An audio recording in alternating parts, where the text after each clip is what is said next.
I went before the prosecutor, and he brought up the charge that I was originally in there. Well, originally got in there because of failure to appear, and he didn't even bring that up. He brought up the speeding ticket and no proof of driver's license on person, which is what I got in another city. And he said, we're going to give you time served on this, and we got a deal for you. We're going to bring forth the possession charge from another city, totally different city. And I was like, wait a minute, that has nothing to do with why I'm in here, and I have a court in another jurisdiction regarding that matter. So he said, well, what do you mean by court in another jurisdiction? I said, well, I have court in another jurisdiction. I repeated myself, and he says, well, what jurisdiction is that? And I said, it's my jurisdiction. I have claims court.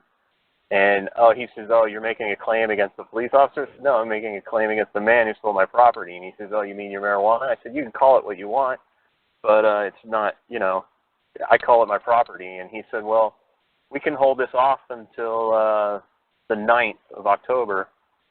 And I said, that'd be great. And he said, but you're going to stay here. And I said, well, wait a minute. He says, yeah, we're going to keep you locked up. And he said, unless you plead to this today, we're going to keep you here. And I thought about it for a second, and I made the decision to plead to the case. And I pled nolo contender. And they made the deal. I guess I made the deal with them. I signed a whole bunch of paperwork, and went before the judge. And the judge said, well, before all this happened, I think it was funny. I forgot. I didn't expect this, but he said, all right, all rise. And he didn't tell anybody to sit down. And then he goes, all right, we're going to say the Pledge of Allegiance. And I was just like, what am I in kindergarten? And so everybody in the courtroom did the Pledge of Allegiance. I just kind of mouthed it. I was like, this is ridiculous. And then went before the judge, and he said, so on the speeding and no proof of insurance, how do you plea? And I think I said plead guilty, and got that because that was time served. That was over with, case closed. And then he said, so on the possession charge and the tag light being out, I said guilty on that one too. And he goes, oh, you mean nolo? And I said, oh yeah, nolo. I was so frazzled and so just no sleep. I just wanted to go home. And so he goes, you mean nolo? And I said, oh yeah, nolo. And so he what? It's called nolo contender or nolo prosequi or whatever it is. They have 3 different terms for it. No compete. It's basically, I think it's nolo contendere, Bali. It's nolo contendere. It's just means that you don't contest the charges, the allegations that you've done wrong, and they brought you before the tribunal, and you just consent to whatever they deem is fair and just. Yeah. Okay. So he said, are you a citizen of the United States of America? And I'm like, I guess, yeah, I am.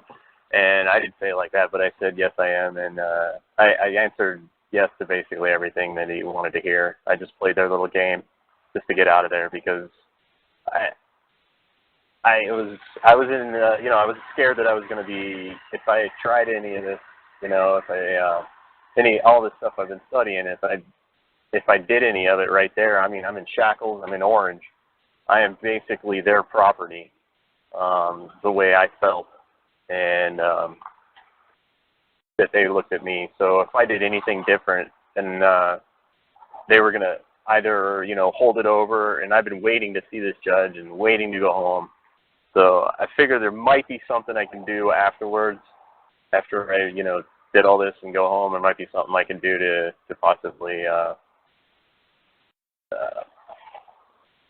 not get out of it, but change what happens, And so I just played their little game, and they gave me the prosecutor, before he went for the judge, he offered me you're going to see a probation officer for until you pay off the fine, which is a total of like almost $1,000, and then you're gonna have to go do a drug test 6 times.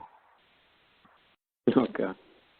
And a year's probation, and then I'm done. And I asked the judge, I said, so if I pay off the fine, is the probation over? And he says, no, you're still on probation for a year.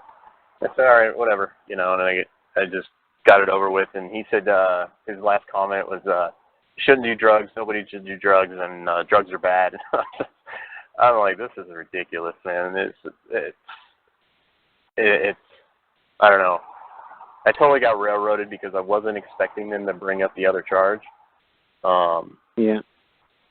And I did have a court date set in another court with another judge, and I told the prosecutor that, and he says, I don't know anything about that. You're going to have to deal with that yourself. And I'm just like, all right, whatever, man. You know, I have a claim downstairs in claims court, regarding this matter, and you're not even going to, bring that up. Hang on a second, Mark. So you see what I'm saying, Bali, what he said? He said he wasn't ready for another charge to be dropped on him. Yeah. Did it sound familiar? Yeah. Very familiar. Oh, yeah, I forgot to say, the prosecutor also looked at the police report, and he says, I'm going to add a charge on here for obstructing a police officer. And I said, how are you going to do that? I said, the police officer didn't write that out. And he says, no, but I am. And I said, you're going to charge me with this? And he said, yes, I am. I said, okay. And then I tried to negotiate when he was negotiating with me and getting me to sign that. I said, well, I'll sign this if you take off the obstruction of a police officer. And he said, no, I'm not going to do that. I was like, okay, whatever. Asshole. I was just thinking in my mind. I mean, he's probably all of 30 years old, little skinny little kid. Yeah, but like I said, what happened with Bali in England is Bali would tell us, yeah, we were beyond exhausted. We just got back from the Royal Courts of Justice on Thursday the 12th. We probably got back at 1, 2 in the morning. We had to get up for court at 9. All of a sudden, I go to court on Friday the 13th. I'm told that I'm going to have to answer for harassment charges. Next thing I know, stalking, communicating threats, harassment, terrorism, and putting forged commercial paper into the public from a trust. And I'm like, okay, is there any other charges that you guys forgot to tell me about? And I was like, you know what? I don't care. They could have 10,000 charges. You know what? We're going to plead guilty to all of them. Who gives a shit? The only thing we're going to do is, I'm guilty of everything that this man says. He's a very learned, scholarly man. I'm sure he knows the code of England like the back of his hand. Whoop-de-doo. The only problem is this is a common law land, and I've done no wrong. And no man is yet to appear, nor will I believe that any man will appear to make a claim that these folks over here has done anything wrong. How would that work if you're in Orange, though, in shackles? Dude, we will. As far as I was concerned, we will. Okay. We were up against it for me, dude. It does. Well, go ahead, Bali. Yeah, when you're up against it, you're up against it. And, that's it. That's all it is. Whether there's a degree of being up against it, I don't know. But either way, both positions you don't really want to be in. If I'd have pulled it through for these folks, it would have been ugly. I wouldn't be doing this radio show anymore. I'm sure Bali would say, "Calls crap don't work." And it said this is just a total waste of time. You see what I'm saying? Yeah, no. You should have heard me when I got out. I was bitching at Gus about you, Carl. We were under tremendous stress. We were under tremendous pressure. Yeah, but what's funny is if I stood next to you in that orange jumpsuit and said, you plead guilty to every damn thing. No, there's no low bullshit. You just tell me you're guilty of every damn thing. But the only problem is, Your Honor, sir, Mr. Man, whatever your name is that I've done no wrong. And this is a common law land. And the only thing that matters is if a man has done wrong to another man. There has been no damage that any of the acts I have or have not done according to your code. I am an idiot when it comes to legalese. I don't stand under legalese. I don't act under your codes. I'm not a person. I am a man. This is a common law land. I'm guilty of. I guarantee I'm guilty of 10,109 things just walking into this courtroom today from my prison cell. I don't care. That has absolutely no impact on a man, and you are looking at a man. And in a common law land, the only thing that matters is if another man is going to come forth with a verifiable claim put his hand in the Bible, swear across the courtroom that I've done something wrong and I've yet to compensate him. And that's exactly how we did it over in England. I said, oh, whoopee-doo, who cares? This guy comes with all kinds of crazy shit. You think I wanted to hear terrorism as one of the charges? And I didn't even really know Bali. I don't know who these people were. I had no idea what the hell what do you mean by terrorism? I got no idea. They could have saying they were going to blow a parliament. They could have put a train load of dynamite in there. How the hell do I know? But you know what? Screw it. Who cares? We're in it now. Let's go for it. And that's the way you got to look at it. Hell, we're in it now. Wow, what the hell? Let's go for it. Thank God we're in a common law land. Thank God we know the standing and our status. Thank God we know who we are. Thank God we know that we're their creator. And they'd have to recognize the fact that they're looking at a man. And thank God the judge did. Thank God the judge understood. Yes, they were guilty of everything whoopie-doo.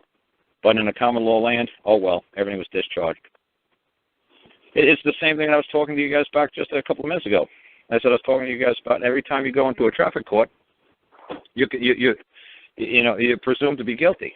It's not, you're not going into a criminal case. You're not going before a you know what I'm saying? It's a summary conviction court. As far as they're concerned, you're guilty because you have a contract and you breached a contract. As long as you're a citizen of the United States and you're in breach of a contract. As a citizen of the United States, yeah, sometimes when I can benefit by being a citizen of the United States, but at this time I do not believe it'll be a benefit to me to claim that I'm a citizen of the United States. No, I think I'm going to stand on the status of that I'm a man. I think I'm going to stand on that status. And I believe that you're looking at a man. And I think I'm going to invoke common law while we're at it. And this is a common law nation. You know what? I've done no wrong. As a matter of fact, you have to release me until some man comes forward with a claim, a verifiable claim that I've done something wrong. That's the law of this land. That you sit upon, that you stand upon, that your United States of America is a part of. The United States of America is part of the land. The land is not part of the United States of America. You got it backwards, Judge. There's a hierarchy. The land is above the United States. The United States could come and go, but the land will never disappear. Now won't it? That's simple. But like I said, man, it's a learning process, man. Like I said, the only way anybody really gets good is, like I said, it's like the people who are really good are like a Gandhi or a Mandela or a Hitler or a Muhammad or a Jesus Christ, somebody who's, being thrown out of wherever they are. And they got to sit back and think about it and come back again for round number 2. Yeah. That's the way it's going to be. No, definitely. Like sometimes good things happen, something bad happen, but then you go away, you think about it, think, that's what I should have done, or that I can improve it. You don't think Nelson Mandela wish he could have went the hell home? You don't think Hitler wish he could have went home? You don't think Gandhi wish he could have got the hell out of that prison cell? Of course they do. What do you think, they're crazy? You're like, oh man, you know what? I did the best shit in jail, man. That was the best shit I've ever done in my life. You think they said, oh wow, I can't wait to get locked up to do some more creative thinking? No. They did their time. They're like, hey, you know what? I got some time to think about it. I came back. Now I know what to do. I got this. It's the same thing with me. For years I didn't work. I stayed in the law library. I was starving. I was broke. I had nothing to my name. And that's where I did my best work. If I had a job, I had to worry about paying bills for a house, paying cars, paying for children, paying for wives, paying for toys, paying for electric bills. Holy crap. I would have never accomplished anything.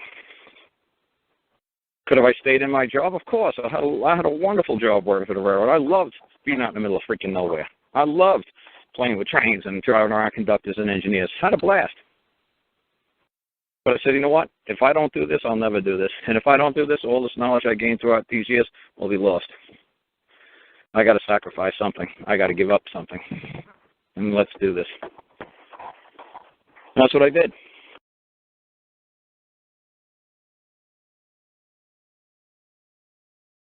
Have you thought about what's going to work for you? I thought about a letter of mistake, but I don't know where to go from there because, like Karl said, learning it step by step, it just doesn't work. You got to know the whole thing. You got to know the game. I don't know how to play the game yet. I'm still learning.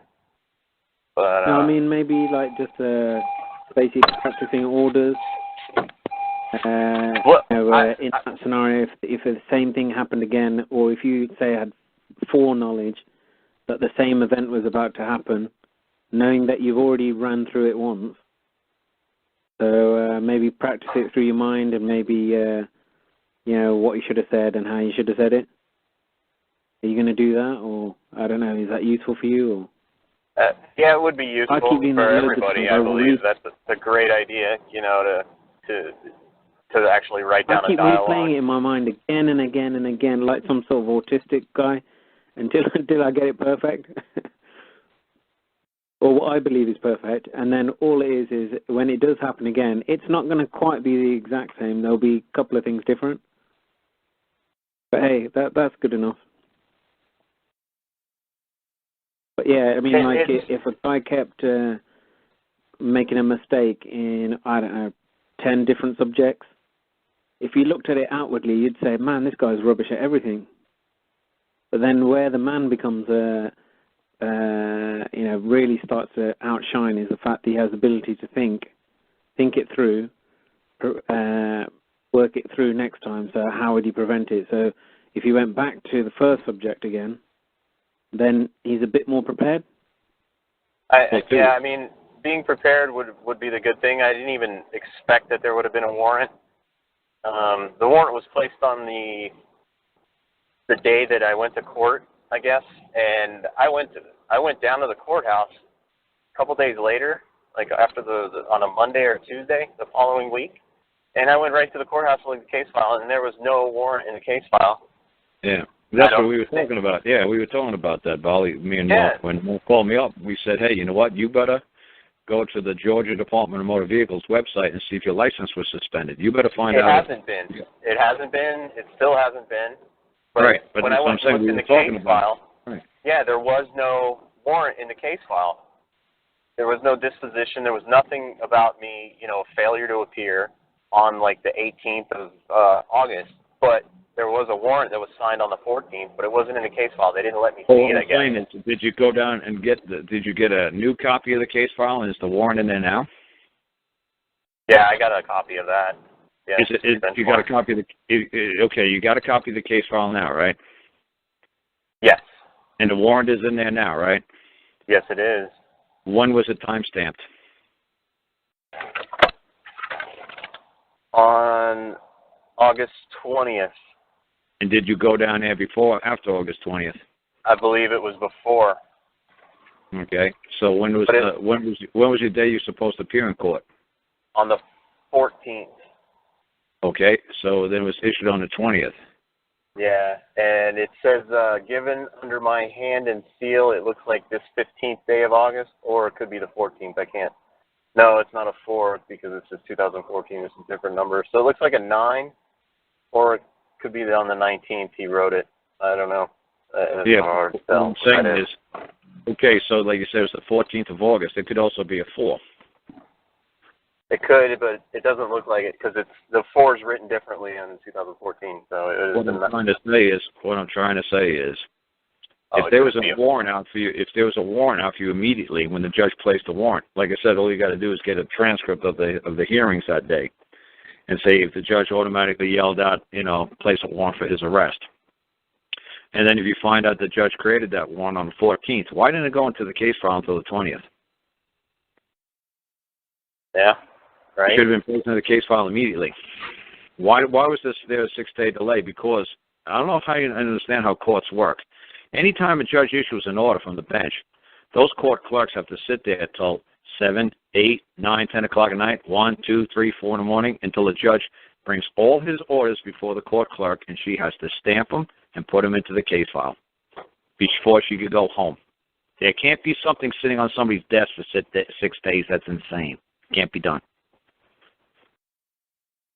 I guess you didn't know that little rule of court. No. No. You could ask the court clerk, does she have to sit there if there's a trial going on until 1 o'clock in the morning? Does she have to sit there? And she'll say, oh, yeah. And say, why do you have to sit there? We have to sit there until the judge is done with all the orders today, any motions that he made a ruling on, anything that happened in the courtroom that day. We have to timestamp it, and we have to place it in the proper case file.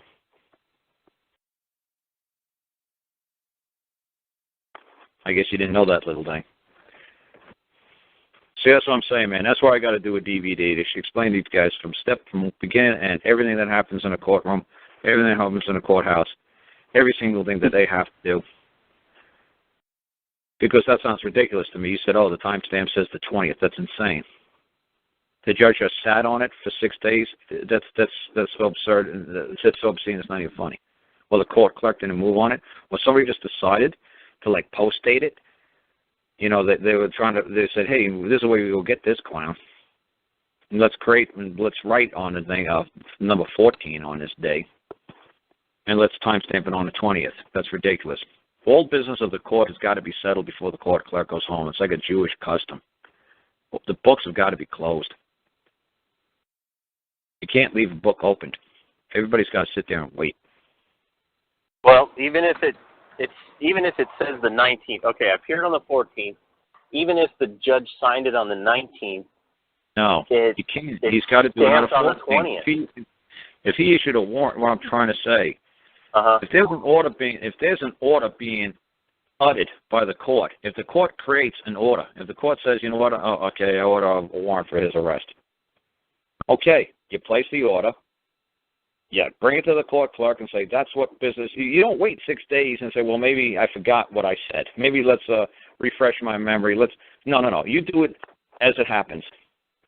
As you're creating the orders, as the rulings have come down, as the motions are denied or the motions are granted, the court clerk timestamps them, puts them right into the case file. There's no delay.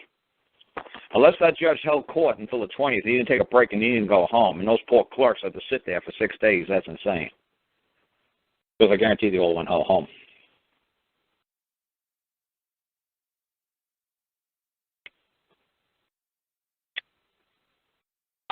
Yeah, they definitely go home every day at 5 o'clock. Yeah. But then business of the court has got to be recorded that day. Not 6 days. Not a week. Not a month. Not a year later. That day. It's got to be recorded.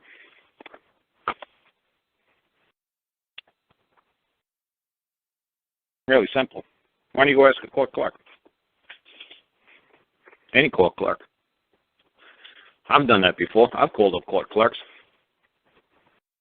I called up court clerks in different states just to get different opinions from court clerks. Even though I had no business in that state. You know what? I just want to know, hey, how do you people do things here? When the judge creates an order, when there's a motion before the court, it's granted, and if people have to stay there and wait until the judge shows up, into the court clerk's office, he rolls a big cart full of paperwork, and you got to timestamp everything, put everything in the proper file before you lock up for the night. He says, oh, absolutely.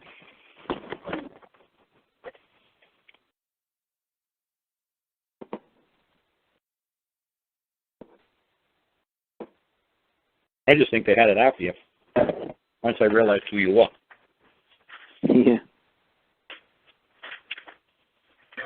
Yeah, I think so too.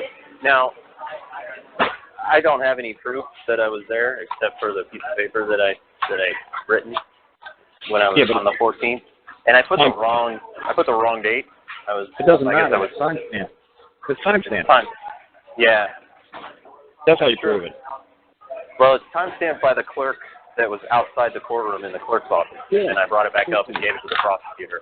Oh yeah, I forgot to mention that when I saw the prosecutor on the day I went to court from the cage, I talked to him and I said, you know, you're the one that I handed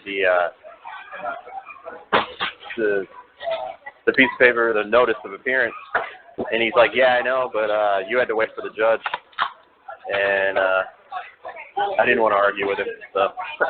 No, you do want to argue with him because arguing means to clarify your point. I know, but I was in Orange, and it looked like I wasn't going home if I didn't do any other stuff. So. Okay, so all you have to do is go down after you're out of your Orange and go back down there and say, look, I come to talk to you in that court because I was afraid I wasn't going to go home. Now I'm going to talk to you. And you know and I know what happened that day. You know I appeared. You know it doesn't say anywhere in the citation or the summons that I have to wait for a judge past 1:30. It doesn't say it. I don't know the rules of your court. So don't think that I know the rules of your court just because I got a traffic ticket.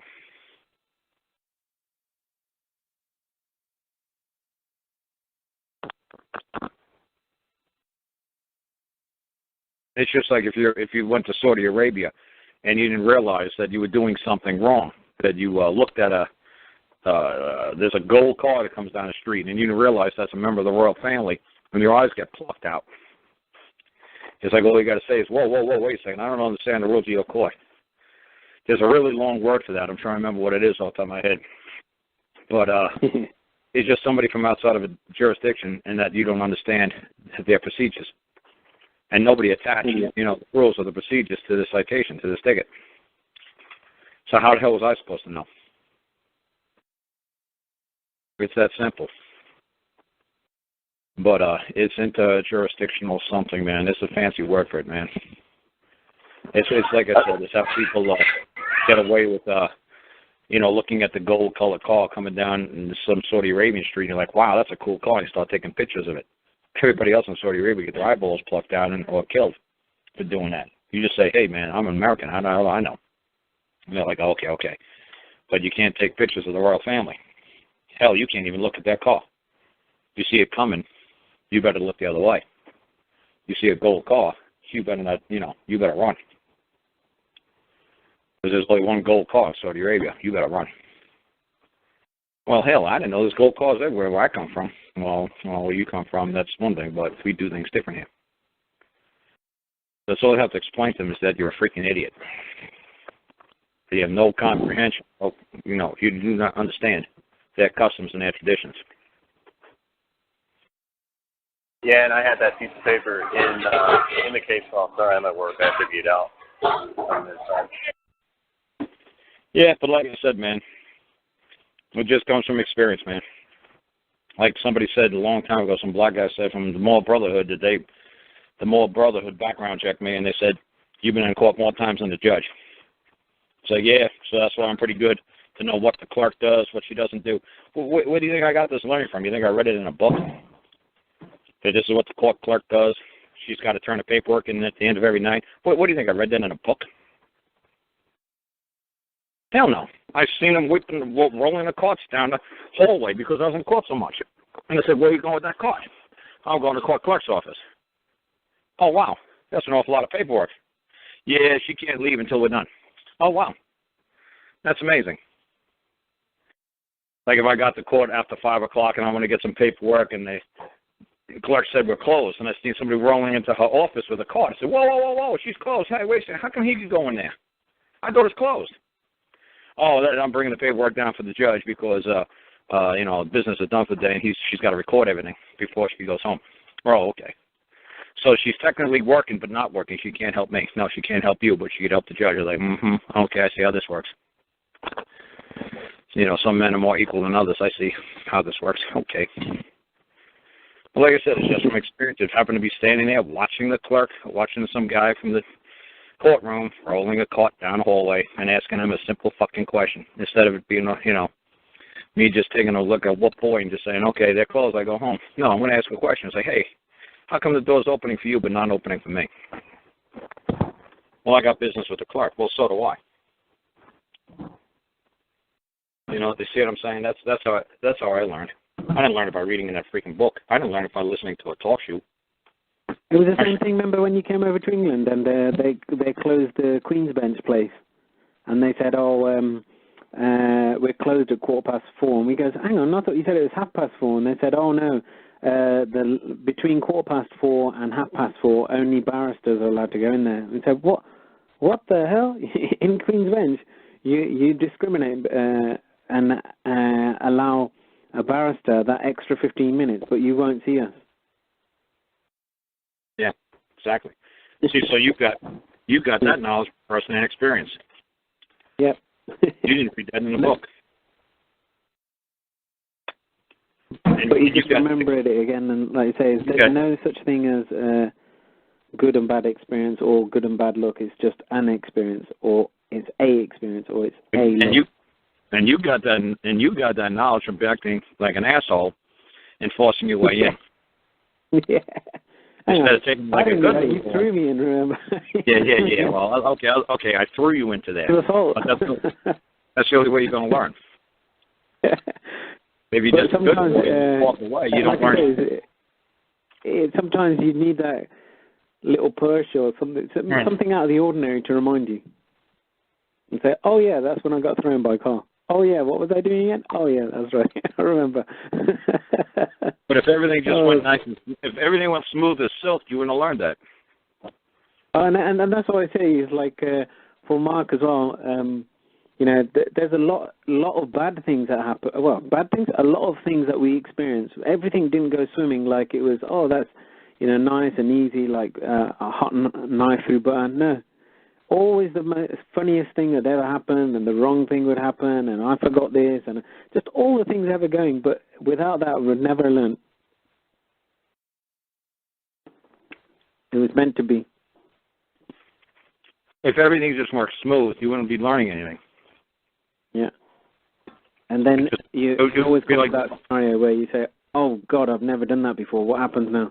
Yeah, you'd just be following a form. You'd just be following a pattern. Somebody else laid out.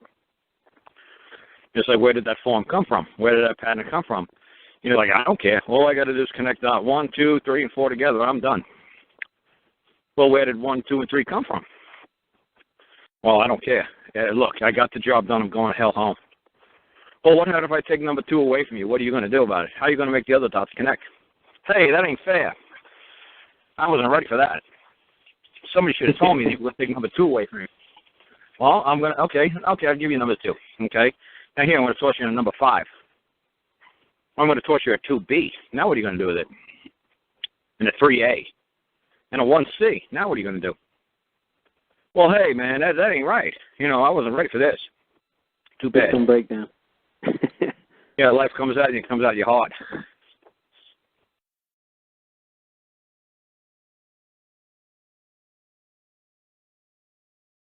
Oh, and Mark called me. He says, the judge asked me, were you forced into pleading nolo contendere? And Mark said, no.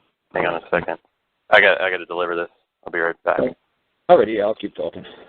So, and Mark just said on the phone, he said to the judge, no. And then the judge asked him, like probably asked him, like, do you understand your rights, da-da-da-da-da. He's like, yes. So I said, he obviously was afraid to say anything to the judge other than yes and no. Exactly what the judge wanted to hear. So I said to him, I said, oh, what I would do, I said, I'd do something simple. When the judge says, did anybody force you to plead nolo? I'd say, oh, no, nobody would threaten to keep me in this prison cell until October the 9th. No, nobody would communicate a threat. No, nobody he would possibly commit extortion by saying that my body will not be released until I do or don't do a certain act. No, nobody would force me to perform and not give me fair and just compensation. No, Judge, I can't believe you would even ask such a question. Did anybody force me? Did anybody make me? Did anybody cut me a deal? Did anybody commit extortion or communicate a threat? Oh, Judge, you've probably been in this courtroom. This must be your first day in this courtroom because nobody in the state prosecutor's office would ever do such a dastardly deed. I think you owe the state prosecutor an apology that you'd even ask such a question in this court, that I'd even know what the hell the word nolo contendere means unless somebody told me what it meant. But no, of course I plead nolo contendere because I can't even freaking spell it, but of course I know what it means. Of course I agree to it. Of course. Where's the paper? Where do I sign? Yeah, you also told me that the judge could have turned around and said, okay, I'm giving you 5 years in jail. Because I didn't do that. No, because I said to you, the judge, when you cut a deal with the state prosecutor said, look, if you plead nolo contendere, go home today. Well, guess what? When you get before the judge and you say, okay, I plead nolo contendere, the state could say, the judge could say, well, unfortunately for you, there's a state mandatory prison sentence here in the state of Georgia. And a mandatory sentence, and I have no control and ability over it, neither does the state prosecutor. Nobody does, because it's a mandatory sentencing. Everybody knows the Drug Act of the United States has mandatory sentencing guidelines, just like what the IRS does. John Falk can guarantee tell you that. There's no doubt about it. The mandated sentencing that he's looking at, even for his first freaking offense. So the state prosecutor could just bullshit and lie to you and say, just plead to this, and you go home. The same thing cops do to all these kids. If you watch TV shows like the TV show Cops over here, they say to the black kids, hey, man, just show us what's in your pocket and we'll let you go home. Really? Really, Mr. Officer? You let me go home? Yeah, really. Just pull out whatever you got in your pocket. We'll let you go hell home. And as soon as they pull it out, the cop says, you're so fucking stupid. You're going to jail. Put your hands behind your back. The kid goes, wait. Did you promise? I didn't promise you shit. And the same thing with that state prosecutor. He could have promised you the moon, the stars, and everything else. He said, just plead guilty. Just plead guilty. Just plead nolo. Just agree that, they're not going to test me. Just plead out. And then the next thing you know, when you get before the court, it's like, yeah, well, you do know, Mr. Hollingsworth, there is a state minimum mandated sentencing policy in effect in Georgia, and yeah, you had one seed of marijuana, and it's a 5-year automatic prison sentence. Next case, see you in 5 years. Then what do you do?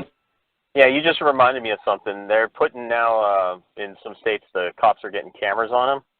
I wonder if we could make that happen to the prosecutors and the judges. They wear cameras.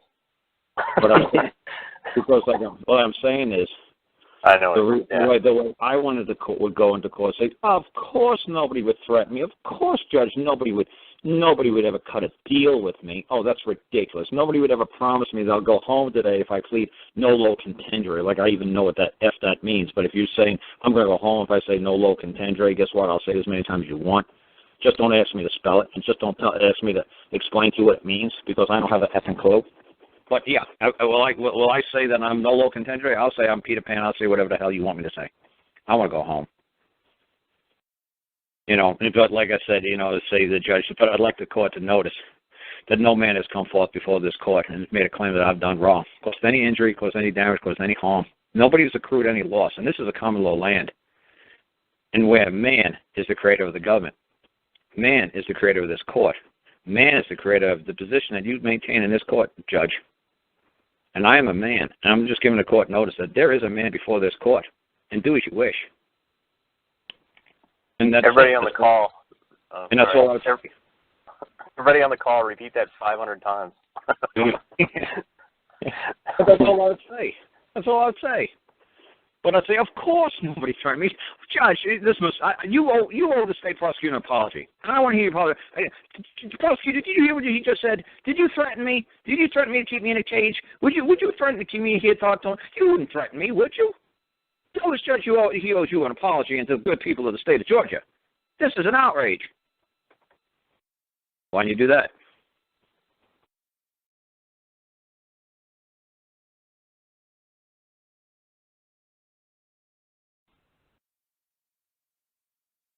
Nobody cares that I got a claim in an Alabama court, and that claim still stands, and I haven't decided to pursue it. So I haven't pursued it. So what? Hey, Bali, you're going to mute everybody but me because you got some crazy feedback noise. Okay. No, the claims aren't just... did you do it, Bali? Yeah. Yeah. I'm trying to hear that noise. No, the claims aren't dismissed. The civil rights complaints are dismissed. And I didn't file a civil rights complaint. The United States District Court only has authority to hear civil rights complaints. If you look on PACER, it says civil rights complaint 440. I filed a 360 claim. They converted my 360 claim into a 440 civil rights action, and I told them they better dismiss that damn thing, or I'm going to hold them liable for putting a false complaint into the court, because I'm not going to back up a civil rights complaint because I have no civil rights. So they better dismiss that damn complaint, and I mean F and now, and they dismissed it. They dismissed a civil rights complaint. I don't know how fucking that much simpler to explain it to you. They did not dismiss a 360 claim. Did you not read the PACER? Did you not read the notice I gave to the magistrate that he better dismiss the complaint and he better do it now? And they did it within 24 hours. They didn't even wait 21 days. They didn't even wait for an answer from the other side.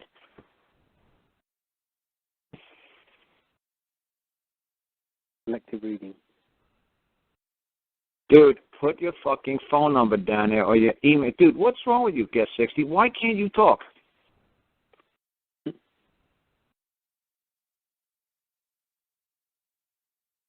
What courts will...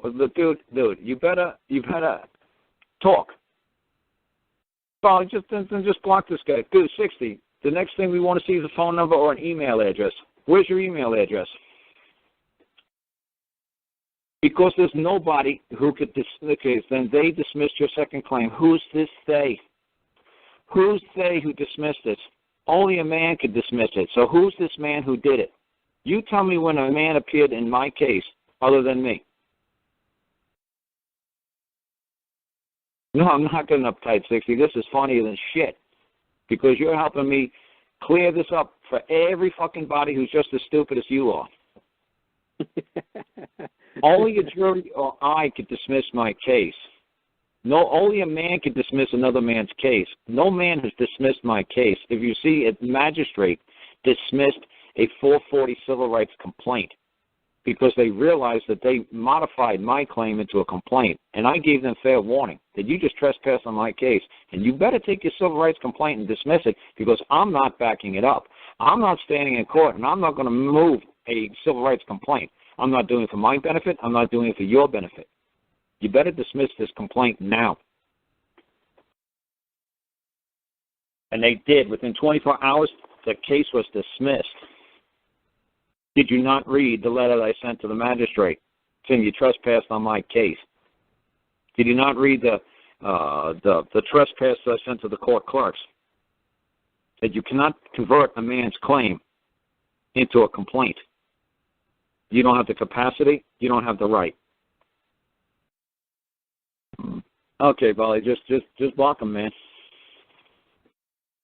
Okay. I tried. Yeah. But like I said, when somebody asks me about that claim all the time, man, it's a claim, and only a man can dismiss a claim. And your claim, like I said, if you have claims to titles of lands and that your grandfather was done wrong and you could prove that your grandfather was done wrong, my kids could come back and open up my claim. My grandkids could come back and open up my claim if I dropped in and die. It's not a complaint, it's a claim. There's a big difference between a complaint and a claim. And like I said, if you go to PESA, it says 440 civil rights. And I said to the court clerk, and I said to the magistrate and the judge, on no conditional terms, I have no civil rights. They don't exist. I'm a man. I have no civil rights. I have rights given to me by God, not by some civil society.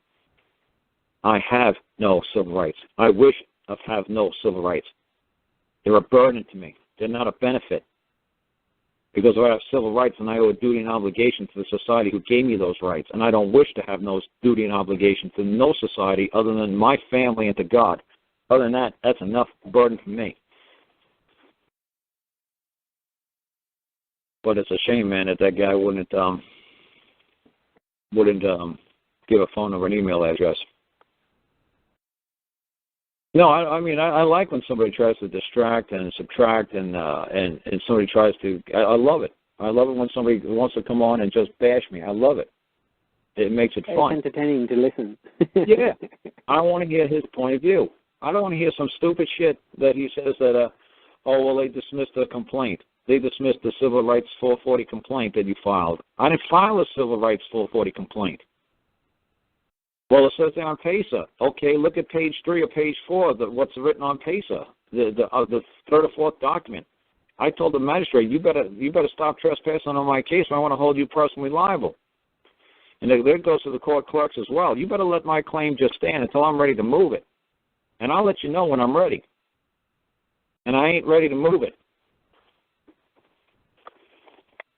What would be the benefit for me to move my claim?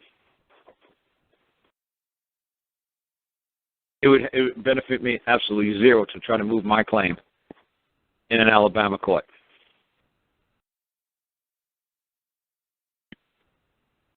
The folks who took the kid was the DHR, Social Services.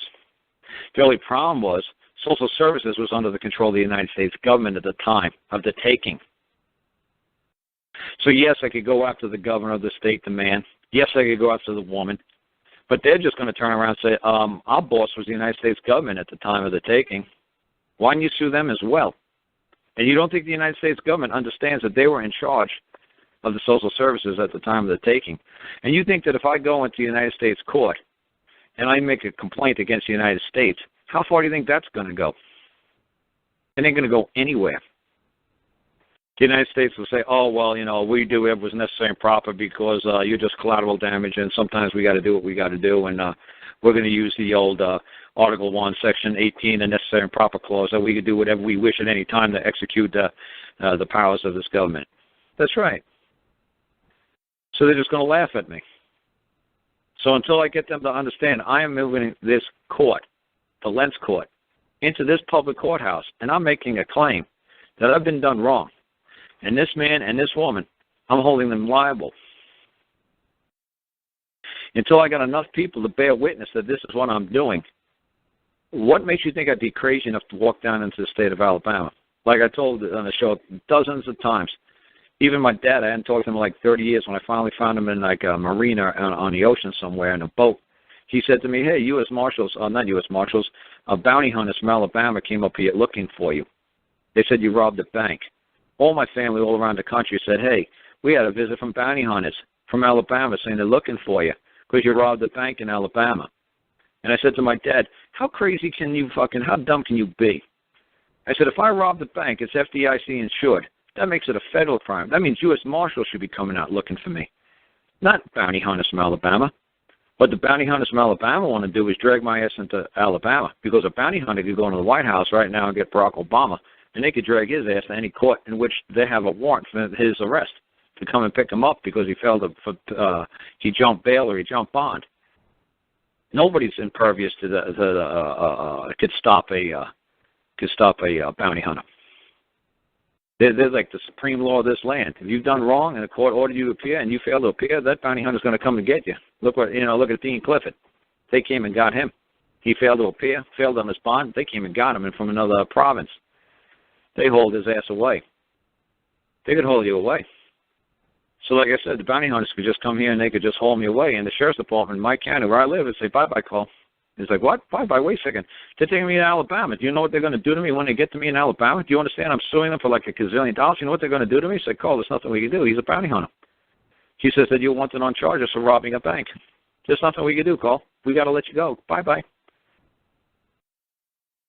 So until any of these fucking morons who are listening to this fucking show and have their whole family been told, hey, man, you're wanted for bank robbery in Alabama, and there's bounty hunters who are looking for you and meeting you up with your family in Denver, meeting up with your family in Kansas, hooking up with your family in New York and Virginia and New Jersey. People are looking for you in Florida, Cole. Then you have no effing idea what I went through and why I'm not crazy enough to walk into the state of Alabama and go before a jury without making sure there's 1 million people watching me. Why do you think I'm starting to do these stupid shows? Because I'm a hugaboo? I want to hug the whole world? No.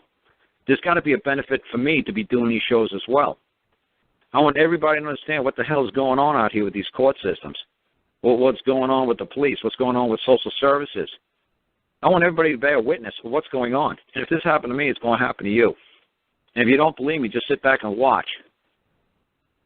So the more and more this is happening to people, more and more people are turning on to me and they're saying, hey, you know what, this guy's right. He wasn't charged with doing anything wrong. His wife wasn't charged with doing anything wrong. That's right. They put a forged paperwork into the public. Holy crap, they took this fucking guy's kid. There's this 80-year-old woman's name, a 43-year-old uncle, and a 3-year-old girl on this document. I haven't heard anybody call on my show and say, Cole, I think about that every damn day. How in God's name did you fucking handle this? How did you knew there's a forged document there that kept you from your kid for 6 years? How did you not go totally insane once you found out that this was the whole bullshit that's been going through all these years, that you knew you were right? Believe me, I lost jobs. My wife lost jobs because they said, well, they just want to take people's kids away unless you did something wrong to the kid. And I told them, look, we didn't do anything. Well, Time Warner doesn't want you to work for them anymore, and they don't want you to go into people's homes anymore that's got children. I said, this is ridiculous. I haven't done anything wrong. They said, well, we're going to pull your contract. Can't do no more work. Oh, that's just effing lovely. So like I said, it's like I said, until everybody understands what's going on out here and I make them understand, look, that's my property. Don't F with me. Don't F with my property. Until I could get a whole bunch of people to witness this. I'm going to, hopefully people in England will follow me, people in Australia, people in Canada, people in the United States. I'm just going to try to get bigger and bigger and bigger and more popular, more popular, more popular. And then I'm going to pursue the claim in the state of Alabama. Okay? I mean, I hope that answers it once and for all. That's when I'm going to move to my claim. Is when I know I could walk in and out of the state of Alabama and come out in one piece. It's that simple.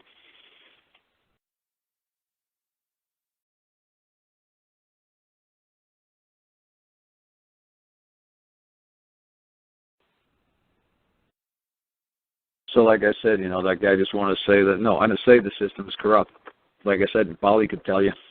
You know, Bali was going to... You just got to learn the rules, man. Don't play if you don't know the rules. Bali was going to go down in flames because he didn't know how to act as a person at the time in court. He only wanted to act as a man. And I said to him, no, we're going to act as a man and a person. We're going to come in and play both roles. He's like, what? And I was like, watch this. He's like, but you always say don't come in as a man. I said, oh, dude, watch this. We're going to flip it. We're going to come in as a defendant, and we're going to end it. We're going to say, fine, you know what, take all the guilty charges as a defendant. Who gives a rat's ass? You realize you're talking to a man, not a defendant, right? So the defendant is guilty. So what? I'm also my mama's baby boy. I'm also her bitch. And she could also tell me what to do. But no other man can tell me what to do. So, yeah, am I a son? Yes. Am I somebody else's child? Yes. Am I somebody's grandson? Yes. Am I their bitch? Can they make me say that I'm guilty? Absolutely. Can they punish me? Yes. The only problem is I'm a man, and you know what? You're not my mama. You're not my daddy. And guess what? You can't punish me. You can't discipline me. You can't do shit to me unless you're another man. Or you're my mom and dad, my creator. Are you my creator? No. Are you another man in this court? No. Then it's that simple. Then I haven't done anything wrong. I'm going to hell home. And the judge agreed. He discharged all the charges against these people. But he was like, you know what? You're absolutely right. This is still a common law land.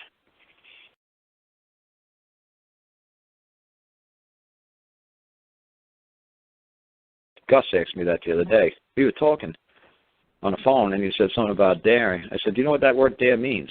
He's like, well, the judge said something about dare or daring, or something. He heard somebody say dare. I said, you know that means to bear liability for, like in contract law, that you're the one who's willing to assume the liability of the debt. He's like, where did you see that? I said, I got it in a dictionary. He said, what dictionary? Well, I took it out of one, but now it's in mine. So he went online to etymology.org or whatever it was, and he says to be bold, to be brave, to be proud. It's like, no. What does it mean in contract law? And he's like, I don't know, and I don't see it anywhere in the Internet. I said, you know what? I knew I was going to be up by his house in a couple of days. I said, here you go. And I showed him on the Internet. And he's like, holy cow. It came out of Black's Law Dictionary, page 317. It's volume 2. I said, that's right, the second edition. There you go. What does it mean? He's like, wow. I said, yeah, wow. I said, do you understand how many damn dictionaries I researched? Do you have any freaking clue how I found all these words? Do you have any idea how many years it took to compile these words into when you walk to court and the judge says, oh, I wouldn't dare if I was you. Oh, no, I will dare. I will bear full liability and I will assume the debt of this contract. No, you know what, Judge? I'm more than willing to dare. The judge isn't telling you, well, you dare, you know, I wouldn't dare do that. No, you know what? I will dare. I will presume and assume all liability of this contract. No, I will dare. So when he saw it, he was going to take a snap picture of his phone of the dictionary word that I showed him on the computer, and he's got to remind me to send him the letter D. And I'll send him the letter D so he could look up the word dare at his leisure. But that's what I'm saying. The amount of words and definitions I found, what these word nerds are coming at you guys with, and that's all they're doing. All the judges are doing to you guys, they're playing crosswords with you. They're crossing your words. That's all they're doing is crosswords. They're word nerds. They're crossing words with you. And you've got to do battle crossing words, not crossing swords anymore. Now you're crossing words. They're going to say this to you, you're going to say that. They're going to come at you this way, you're going to come back that way. Parry foil. The whole thing is a dance. And they are word nerds, and they're very honorable people, and they will respect you if you know the dance. If you don't know the dance, they are going to eat you for lunch. But like I said, it's a lot of fun. Like, look what happened with Brian Bonner. Everybody knows Brian Bonner. I heard him talking on my show many times. The judge loved it. He says, holy cow, when was the last time he said the bailiff? When was the last time we had a man in this court? Was it 1991, 1989? Holy crap, we got another man before us. This is going to be fun. We ain't seen one of these in a long time. So like I said, they know what it means. They know when they're standing in the image of the Creator. They're not stupid. So that they know they exist not to cause any harm or injury or loss to man. They know that. To a defendant, they don't give a effing damn about it. They don't give a tinker's damn about a defendant. It's not their job. If you want to wear that mask, if you want to play that role, God bless you. Take on and get an ass whooping as a defendant because you're the Punch and Judy. You're the punching. You're the punchee. You know, if you want to take on that role, God bless you.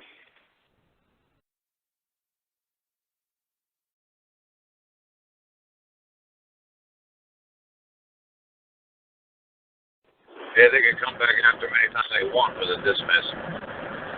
Yeah. If they catch you going down the road, speeding or reckless driving or anything, they'll bring that charge back to life. They'll bring it back to life and they'll try to make them a plea deal. They'll say, well, we'll let you off on this, but you plead guilty to that. It's like, hey, that was dismissed. It's like, yeah, well, they renewed the charges. Yeah, I heard you say something about you got to get a discharge there, but the dismiss is a joke.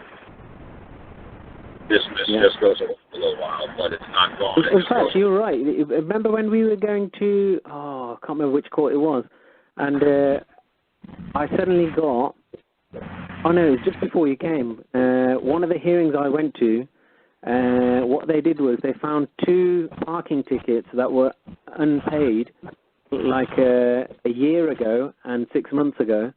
Both of those turned up on my doorstep on the Friday, and on the Monday I was going to court. So it's almost like, they'd search your name and say, what's outstanding? Oh, look at that. Oh, this is outstanding too. Oh, this one is too. Oh, let's cause the guy a little bit of grief. While he's preparing for that, let's add a little bit of spice into the mix. See how he copes with a bit of stress.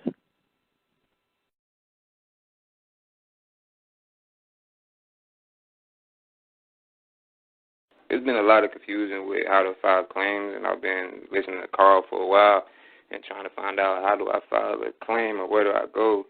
A guy earlier that was a call before the one that we were just on was asking where do we file claims. Well, here in Florida, I was looking under I know you're not supposed to look at statutes or anything, but under the Florida statutes, 728, you have the government waives sovereign immunity for tort claims against them. And it's the department, you have to file that, you have to do your administrative remedies, exhaust your administrative remedies before you file a lawsuit. So the correct department is the Department of Financial Services. That's where I filed my tort claim against the state with. I just filed it last week, and they gave me a claim number, and I'm giving them 6 months before I file my tort claim against them in federal district court. It's for the damages of doing torturous acts of putting medicine in my food, trying to basically get rid of me because I've done a whole sovereign thing, arguing with the courts and everything. So they sent me to a Florida State hospital, was putting medicine in my food, was taking my blood without a court order, against my will, administrating my property without any rights, filing false claims, all that. So I put that all into a $500 million claim against the state of Florida, and I filed the claim in the Florida Department of Financial Services. Is that the first place we go? Because I'm thinking you have to file it with the appropriate agency, and then if they don't settle with you, right now during the investigation part, if they don't settle with you, then you go to the court of record in the district court? Yeah, that's pretty much the thing. So basically, you have to think about it sensibly. So, say for instance, me and you had a misunderstanding. Yeah. So the first thing is it's within reason that the man or woman that harmed you or caused you a problem, that you actually either forewarn them to say not to do that again, or you say, you know what you did was out and out wrong, and we need to settle this privately, or we're going to end up in a court. So yeah, but that's pretty much the logic that if me and you had that problem, we try and negotiate it. We don't negotiate it. I think we've mentioned quite a few times before. Say, for instance, you're riding a bicycle and you bang into somebody's car and you scratch it down, a lovely brand new car, and the guy goes crazy. And you say, look, man, I'm really, really sorry. You know what? There's nothing in the world that I would never have done that. And you know what? I just apologize. And the only money I've got on me right now is, I don't know, a few dollars, $5. And, I'm not the richest guy in the world. And I know this ain't going to cover anything, but please, can you accept this £5? And ideally, what you want to do is give them something. But then, that's your you've covered yourself in the common law. So you've settled privately with a controversy so that it's not going to really end up in a court. So if it did end up in a court and it was mentioned, hang on, he said he paid you $5? Is that true? Yes. So if you settled it privately, what the hell are you doing here? Yeah, I don't think the state. It makes sense what you're doing. Although I'm not really quite heard of it in that way. But like I say, I always go from man anyway. So either way, if some guy worked in, I don't care which department he worked in, the first thing I would be doing is writing directly to him or her, that man or woman, and then put it to them in writing, and mark the envelope private or strictly for the addressee only. Sorry, not to the addressee. Sorry, strictly private, so that nobody else in that office has a right to open that letter. It's private. I'm trying to negotiate something privately with another man who I believe has done wrong, and then you write directly to them. And then after that, my next move is I'll make a claim against them then after that. Okay, so that's how you make a claim against an individual. Let's say how, like, you have, in my instance... Yeah, because you can't really make a claim against a parking services department. That's just a nonsense. There is no guy actually called Mr. Parking Services Department. There's nobody there. You're talking to a ghost, so you're filing a case against a ghost. That doesn't make any sense. Right. So me filing a claim against the Florida State Hospital with the department and agency, with the Florida agency of... No, so say for instance, one guy took your blood, unnecessarily against your will. Right. That's one event. Another guy came along and gave you a flu shot without your consent. Well, that's another event. Yeah? What about the judge? Each one is a separate individual that done something. Yeah? You could say, but whether you have the conspiracy theorists will say, well, there was a manager above him and he didn't like you and he sent all his little minions in to mess you around. But, unless you've got some proof of that, that's just speculation, conjecture. It's just conspiracy theory. So all you can do is just go for the man or woman who you saw doing the crime, as you see it. It's multiple. I even caught the nurse putting the medicine in my food. Well, not literally putting it in my food, but he was exactly in my food. But remember, area. you got to see, like, if that's a normal thing for them to do, right? They're just going to say, well, you're just an awkward customer. Mm-hmm. But usually it's the best thing to do is you just put like in writing to them and say, like, I'm going to fair warn you now, right? You think I'm just sort of crazy guy sitting in this hospital?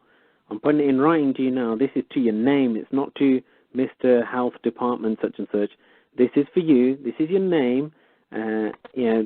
Don't do that again. I saw you put that stuff in my food. I don't want you to do that again.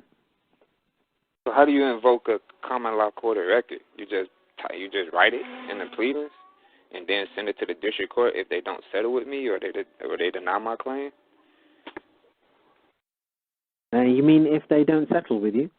Right. If they don't settle with me, I have leave to sue them. But I wanted to be in a court of record. Get your paperwork correct and put your file. You file your paperwork. I think Karl says a district court. I'm not 100% sure. Sorry, because I'm from the UK, I know what our one is a county court. In a Queen's Bench court. So that's where we'd go. But you don't have. It might be, but I keep forgetting about America. Sorry, and keep forgetting what your processes are.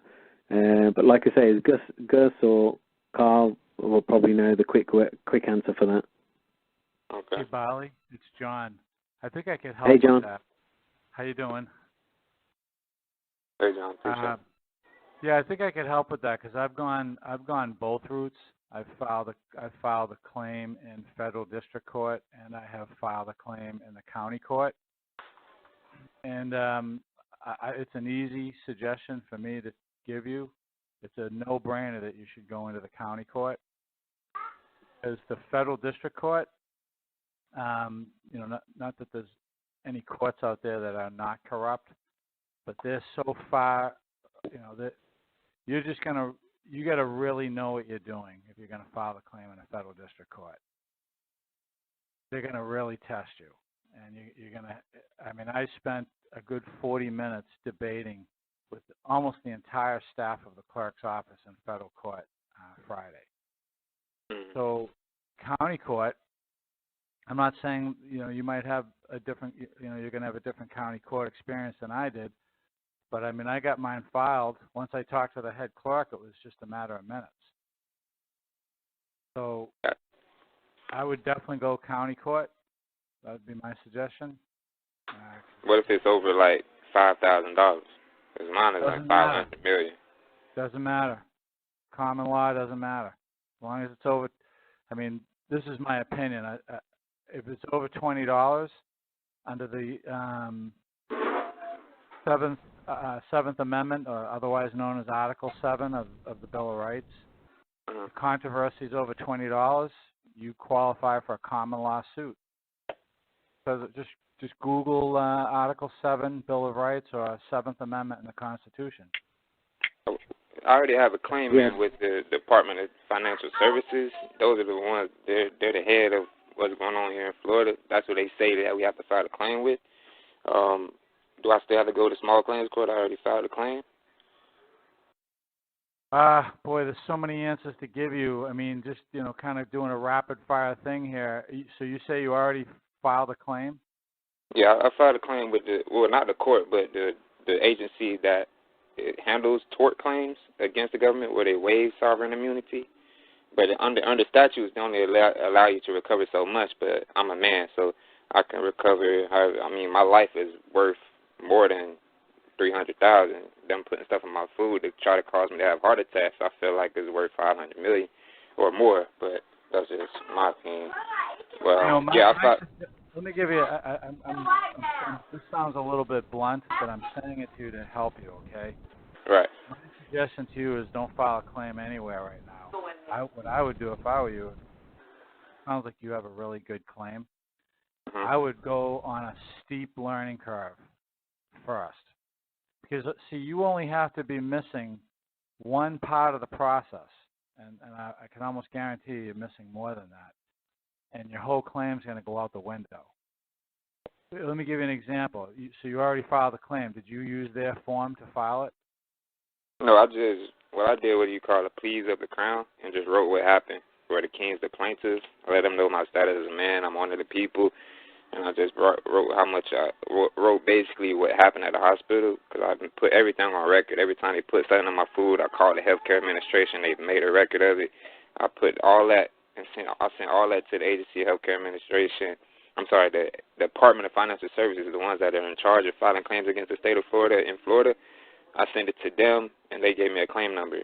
And they said it takes up to 6 months. So I guess if they either granted or denied, that's when I go to federal court or go to the circuit court here within the state. Okay, so you're pursuing an administrative claim. Yeah, I'm pursuing my administrative remedy, because they're the administrative. Good. That's good. That's a good thing. That's actually a common law remedy. You try to settle out of court. You're trying to settle privately. Oh yeah, so based on letting them know. Okay. What Ali said is correct. You're going to eventually have to put your claim against a man or a woman. I listed them for conspiracy. Judges and people that work at the hospital, I listed their names individually as well. I shouldn't have did defendants. I should have did wrongdoers, but that's before I knew what I was listening to Karl. But okay, so just like fast forward a little bit. Definitely pursue your administrative remedy. Just be careful that they don't start talking to you like you're a person. If they just correct them. When they start talking to you like you're a person or you're a citizen or all these other, Mr. Smith, all these little tricks they use to get you to confirm the presumption that you're a person. And they're real good at it, by the way. So as long as you got that and you're pursuing that administrative remedy, you're going to be fine. But if I was you, I would take your time. The beautiful thing about common law is there's no statute of limitations. You can take your time. So if you really want to pursue this, go back to square one, Karl's very first audio, and go forward. And one more question. What if they try to, because I heard from Karl that if they offer me something less than what I'm asking for it, then my whole claim could get dismissed. So if I got to stick to my guns, my life is worth, I don't know what your life was, but I feel like my life was in danger. They give you a history of heart attacks, and then they give you the final dose, and you end up dying. That's what they try to do there, because I was at war with them before I knew everything, and being at peace, being a peaceful man. So they try to get rid of me. But now what they're going to do, my prediction is what they're going to do, without telling you, is they're going to look for how they gained joinder with you. In other words, they're going to look for how they got your permission to do what they did to you. And I can almost guarantee you they did get your permission, whether you realized it or not. Did they do it in an honorable way? Absolutely not. They never do. Right. But, they have a different standard than you and I do. And it's much, much lower, on the morality scale.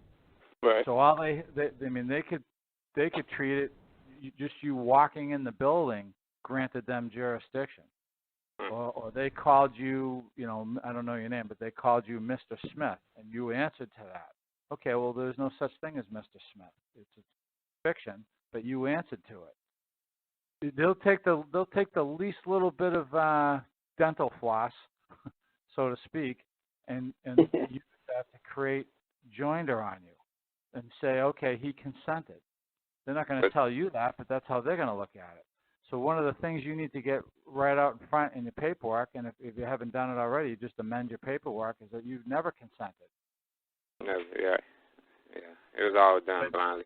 Really, the point I'm trying to emphasize too, and I really want you to hear me because I'm going through it now, is you before you do your claim in court, make sure you know what you're doing. You know what I mean? I mean, really get it down. Don't go in there half-cocked. Because they're going to slam you. All right, well, I appreciate it. Thank you, guys. Sure. I'll keep y'all updated.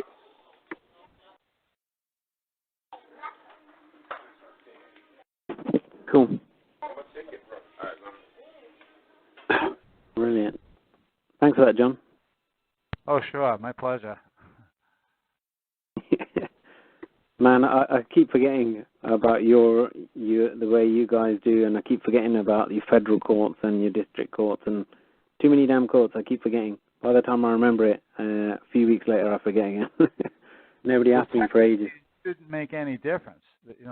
We're a common law nation, as you know, and they're all common law courts. But there's the sophistication level in the federal courts for lack of a better way of saying it, they've got corruption systemized is so much higher level in my experience, and I've been doing this now for a while, and it's been I'm telling you, it's been a dogfight, just an unbelievable dogfight.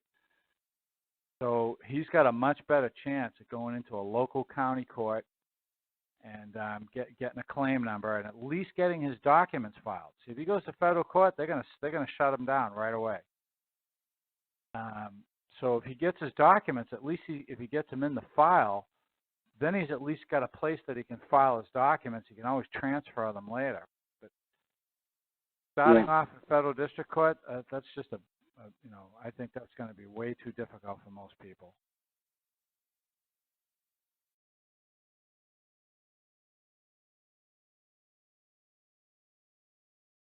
I went into federal court yesterday to file my claim, and by the way, I got it filed. And the woman who's the senior, she's not the head clerk, but she's a senior clerk, and she's actually the clerk for the judge on my case. So they called her over, and when she came over, everybody else came over. They want to hear what she had to say. So she's coming over to me, and I'll keep this short because it was actually about a 40-minute go-around. But it was interesting. She came over to me and she said, Mr. Fall, you're just going to get your claim rejected again. And I said, well, first off, I'd appreciate it if you didn't call me Mr. Fall because that's not my name. And secondly, I'm fine with them rejecting it because I have a remedy for that. What you did to me before was you mailed it back to me without giving me my file number. That's wrong. You don't have a right to do that. And she said, well, we only accept complaints. And I said, that's fine. I don't have a problem with you accepting complaints. I'm not giving it to you. I'm giving it to the public courthouse. And I'm expecting you as my public servant to record it in the proper section of my public courthouse. I'm not giving you a complaint.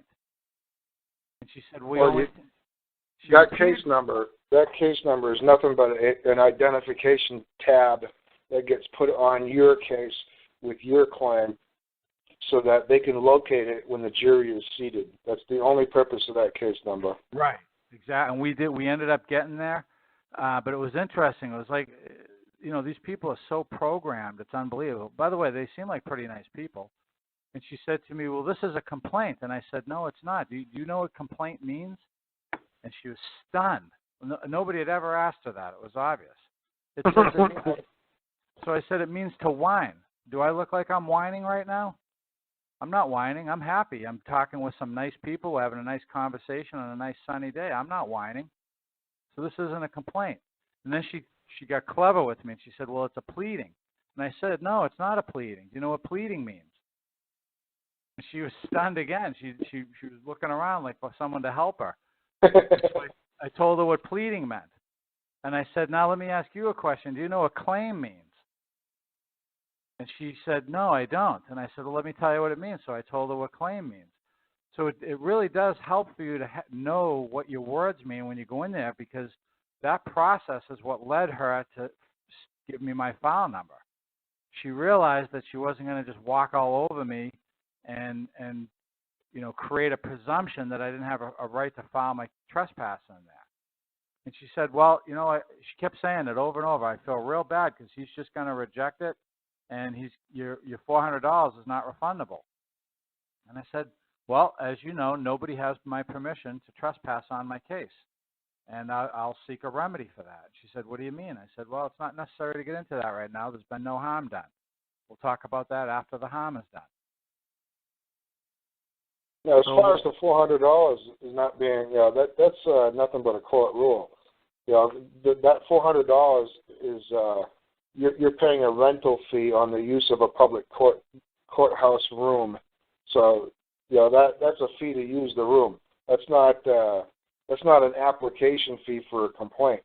It might be in the case of a person filing a complaint, but when a man's filing a claim, if you're willing to pay that fee, even though the courts are really supposed to be a benefit for man, that's supposed to be available.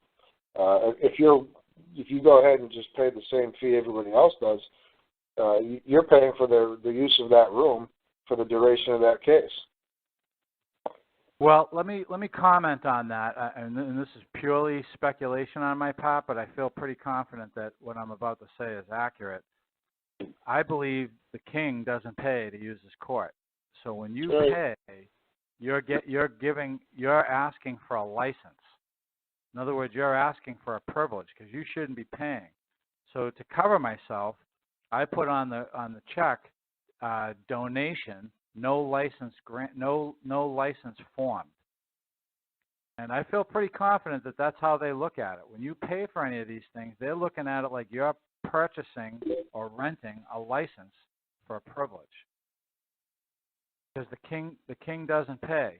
And there's some pretty good arguments out there that I've read over the years for that principle. But anyway, even if I'm wrong, I play it safe, and I just write on there, no license requested. And this is a donation. In New Hampshire, the Bill of Rights for New Hampshire specifically says that we have the right to obtain right and justice freely without being obliged to purchase it, completely and without any denial, promptly and without delay, conformably to the laws. There you go. So, it's extremely well expressed in the New Hampshire and Massachusetts constitutions, and I'm sure it is in many of the other original constitutions. These guys have injustice down to a science, and that's what when I hear some of these people calling in, I sit here and I feel bad because I think they really just don't have any idea what they're walking into. No, they don't. They don't. Yeah. And that case I'm working on in Vermont, we got a case number over a month ago, and we've been putting paperwork into the case, getting notices written up. and just we've been taking it slow and just taking our time, making sure that the case is complete and ready to go. The suit is complete, and we put in we wrote a letter to the clerk 2 weeks ago, letting the clerk know that the suit was ready and it was complete and ready to serve on the other party. And first there was a big question about the summons that I had written, that they couldn't use this summons because it wasn't their summons. I mean, there's not one single piece of paper in that court case that did not originate with me. I didn't use any of their stuff. So the summons is no different. And so they had a hard time with that. And then finally, they got to the point where, okay, the summons covers the necessary points of law, whatever it is that they think needs to be on there, is on there. And I think I worked on that with you. And then the only thing that's left is the chief judge does not want the Smith court to go into his courthouse. That's the only thing we've got left. And we're trying to overcome that now. And, I wrote a pretty serious letter to the clerk last week, and, just waiting to hear back, waiting to find out what to do with it.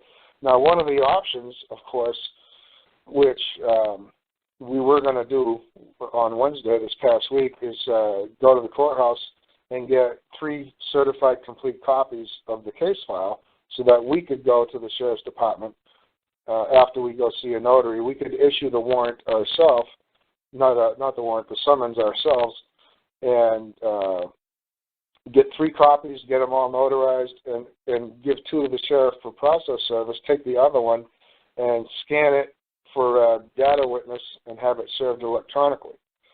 So that's what I was going to do. I ran out of time this week, but it's very likely that that's what we're going to end up doing if the clerk does not sign the summons. However, I would prefer to battle it out with the court and get them in as much of a submissive position to the Smith court as possible before the other side shows up. Why have these kinds of arguments when the other party is there trying to get their way the way they usually get their way, with the statutes and the codes and the proceedings and the rules? And if we can get the court completely converted to a common law court with common law rules before the other side even shows up, it'll make the rest of the case that much easier. Yeah, that's a great strategy. So the lady I'm helping out is kind of stressed over how long it's taking, but she agrees it's a lot easier to get this dealt with before the other side shows up.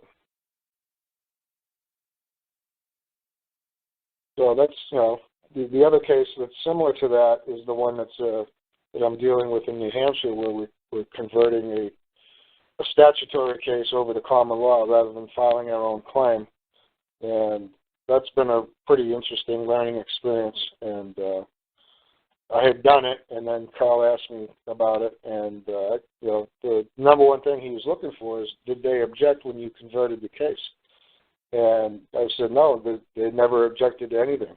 And and you could tell by his tone of voice that success was on the horizon. Yeah. Good.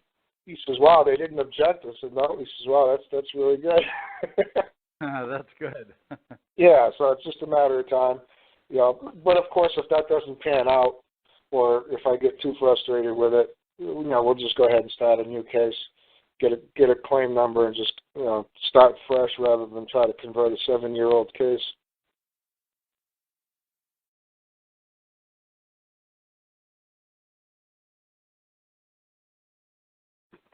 Yeah, so what we did was we went in the morning to this alleged, so the judgment said a different court, he was found guilty and he had to pay $20,000.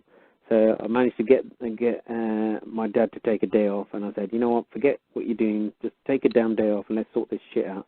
So we went down to that court and I said, hi, I heard a bit of hearsay. Somebody said that there was a case with my dad's name on, and he'd been found guilty and he had to pay a fine. And she said, oh, okay, brilliant. you can pay it here. And I said, yeah, but actually I don't know what the case is, and I don't know what the fine is. So actually, if you can look upon your computer, maybe you can tell me what it is, and maybe I've got my checkbook today, so I don't mind paying. And then she said, fine, have you got a reference number? I said, I think the case reference my friend told me is this. And she typed it up, and she said, no, there is that's not one of ours. That's just nothing to do with us. And I said, oh, okay. Maybe my friend wrote that bit wrong. Can you search under the name? She searched the name, she searched the postcode, she searched the date of birth, the address, everything, and said, look, she goes, maybe your friend, I don't know, maybe he's got it mixed up, but there's no way that you owe us any money. And I said, brilliant, thanks. That's what I wanted to hear. But do you mind if I ask your name? You can't have my name. And I said, yes, I can. But, all it is, the only reason why I want to do this is I just want to write in to say that, you searched these things and it showed up nothing, and just to cover my back so later on nobody can turn up and say, you owed this much money. And she said, oh, okay, fine, this is my first name. I said, oh, okay, thanks, that's all I needed. So that's all I did was went home, wrote down on a piece of paper and said, it came in, these things were checked, there was nothing to pay. Can you just confirm in writing that this is the case, that there isn't anything that she couldn't find? And then what we did was we went to the original court, Leamington, and then went there and said, oh, fine, I just wanted to pay. And they said, oh, no, you don't pay here, you go to Birmingham. I said, oh, really? Why Birmingham? And they said, oh, that's the central paying office, the fees office. And I said, oh, okay, that's nice. What have they got to do with anything? And they said, oh, well, you just got to go over there and pay. We can't take your money here. And I said, oh, so if I wanted to pay right now, you're refusing my payment. And they said, that's right, we're not going to take it. You got to go there. I said, oh, okay, that's nice. I'll write that down. And then I said to him, oh, you know what? I want to double check. Who the hell's the claimant? I've had so many cases here. And he said, you know who the claimant is? And I said, do I? And he said, yeah, I've seen you in this case. And I said, oh, okay, brilliant. You know what? I've got quite a few other cases going on, and even I've lost track what case this is and how much the money is. Do you mind just having a quick look in the file? It must be there in front of you anyway. And he said, okay, okay, I'll have a look. And then he came back and wrote it on a scrappy piece of paper. And I said, oh, is it some sort of a recession? You can't afford to put it on any letterhead or anything now? And he said, you've got this, and it was served to you. And I said, well, actually, it's my dad. It should have been served to you, of which, no, I haven't got it in front of me. And you've got it clearly behind that door there. So why can't you just photocopy it and just bring it out? So he photocopied it, brought it back out, and I said, oh, okay. So, yeah, because I thought it was Rugby Borough Council, and it's got this vagina. Who the hell's this name? And they said, oh, that's the Queen. I said, oh, okay. And he said, it's Regina. And I said, okay, so Regina, where I see Regina, I should see the Queen. And it's Queen versus my dad. And he said, yes, that's right. I said, okay. And I said, who's this Crown Court? Who's that then? And he said, oh, okay, that's us, the clerks. And I said, oh, okay, so who do you work for? And he said, we work for the Queen. And I said, oh, okay, so if I replace the Queen's Court, would that make sense? And he said, yes, that's right. And I said, okay. And then I said, oh, so the only other bit that I'm not sure of is the judge. Who's the judge? The judge works for the judiciary. Oh, okay, who are they? Oh, they're the judges. And I said, okay, but who do they work for? And they said, oh, the Queen. And I said, oh, so let me get this right. So the Queen took my dad to court, in her own court, with her own judge. And we're supposed to get justice in there. And that was it. The guy just went crazy and said, I'm not answering any of your questions.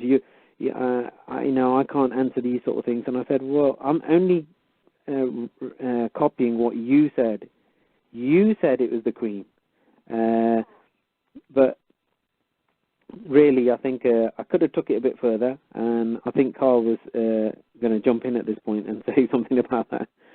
But really, the question is who's the Queen? Because throughout this entire conversation, it's less. I'll jump in for a second, because I was going to jump in before when you were telling me a little bit about this, but I let you go on. What if you said to the clerk? She said the Queen. You said to the clerk, how could it have been fair? Because it was a Crown Court, Queen's Court, Crown Court, Crown Judge, Crown employees, Crown everything. And you said what? How could it be fair? Just run that part over again. I said to him something like, "Oh, so is that right? So were we supposed to have gone in there to actually get any justice?" And he just went crazy, threw his papers up in the air and said, "You know what? You just don't want to pay the debt." And I said, "I've got my checkbook here today." I goes, "I actually came to pay. What are you talking about? You're the one not taking the payment." The big thing is that he doesn't know, and I guess you don't know, or you don't remember, is how do you get justice? When you're in the Crown Court, Crown Attorneys, Crown Judge, Crown, how do you get justice? How do you get justice? What's that? Queensland. The other thing you do is you move your court in at the same time. Yeah, which the judge didn't know. It's that simple. Yeah. So when the Crown is, that's exactly what I did with you on Friday the 13th. The Crown was bringing their court. The Crown brought all that stuff. I brought all our stuff. That's how we got justice. The Crown Court was rolling. My court was rolling. My court's superior to Crown Court. That's how you get justice. And that's what I'm trying to teach you guys. Go to Crown Court. Love Crown Court. Be guilty in Crown Court. Who gives a shit? Yep. Just make sure you get your court with you. And your court EAs in court will say, the only problem is we're far superior than any silly Crown Court. We're the court of man. This is a common law land. This ain't a crown land. Sorry. Your crown land? Yeah, well, that's back over in Palestine. That's Judea. That's over there. That's in the city of London. The only problem is this is a Christian land. Just like if it was Sharia law. Just like if we were in Saudi Arabia. Yeah, that's great. You have all this Judeo customs and codes and all this other stuff. The only problem is you're standing in Saudi Arabia. The only problem is this is Sharia land. This is Muslim territory. The only problem is this is still the Church of England. Sorry, this is still a Christian nation. Sorry. Your nonsense doesn't work here. Sorry. But, take me to the city of London. I'm sure it will work. You guys can understand the land that you're standing upon, whether it's Sharia land or Buddhist land or Christian land or Jewish land. You got to realize the rules that they're playing under. They just let you people forget that it's the Church of England still is reigning supreme in England. And that's why they're trying to make such a mockery of the Church of England. I mean, I see newscasts over here. It's like it says 3 people show up now to Church of England services. They're saying, well, why do the people of England even support the Church of England anymore?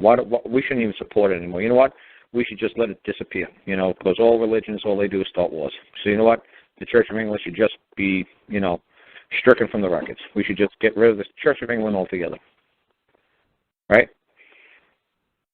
That's what you see on BBC all the time, right? I mean, that's what we see in the United States. Yeah, no. The Church of England is a joke. As far as the newscasters are concerned, the Church of England is a joke. And there's always discrediting with pedophilia and stuff. That's the newest one. Whether that's true or not. And that's right. Only time will tell with that. But I guess all these good godly cloaked ones, all these Judeo cloaked ones, I guess they would never do anything, wrong. They would never, molest children. They would never dare think of doing such a thing. It's only got to be the Church of England clergy that's doing it. It could never be, the members of the Crown. They would never be, ever even think of doing such a thing. Because they know because the Crown knows if they get caught, they're going to have to go to a Crown Court in front of a Crown Judge, in front of a Crown Prosecutor, and they know, the Crown's really going to prosecute the Crown. Yeah, Yeah, it's a joke. Yeah, exactly. That's a joke. I'm kidding. Crown's never going to prosecute the Crown. But see, that's what I'm saying is it's that simple. Whenever you're moving into a Crown Court, you just make sure you bring the court of man with you. You let them do their thing. Who cares? Just like I said when I was there with you, who cares? You're like, but wait a second, we're all supposed to appear as a man. You know what? Appear as a person. So what? Why? Because we're still going to appear as a man as well. You're like, we can do that? Yeah, watch.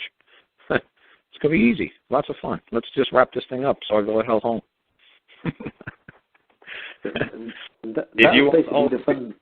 You accept their invitation, their summons to appear, and they have to accept your summons and invitation to appear. They ain't got a choice. You want me to fight by your rules? Fine. Now you fight by mine. The only problem is your rules, the biggest thing you could use against me is a knife. You know what I could use against you? I could use a bazooka. So you're going to lose. You might cut me. Ouch. Yeah, well, what's wrong with it to you? It's like, hey, that's not fair. Well, you know what? Go find a code land. Go to France.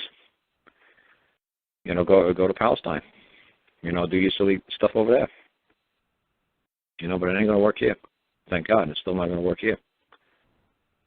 But eventually they'll convince all the people of England that the Church of England is a joke and, you know, Christian stuff is a joke and we should abolish all that stuff so we can move right into a code land. Yep. And that way the machines could just take over. That way you do a fine, a violation. Yeah, they could get some sort of machine Bobby, a machine video watching you and say, oh, you jaywalked, and they do a retinal scan from 500 miles away, and they say, oh, yeah, and you get a ticket in the mail or summons, or you go to use your debit card, and you say, wait a second, I just been, you know, deducted 500 quid, you know, because I was fined, 200 this, 300 that, just on my way to the store. And it's like, well, they'll say next time, don't do it. You know, you won't be fined.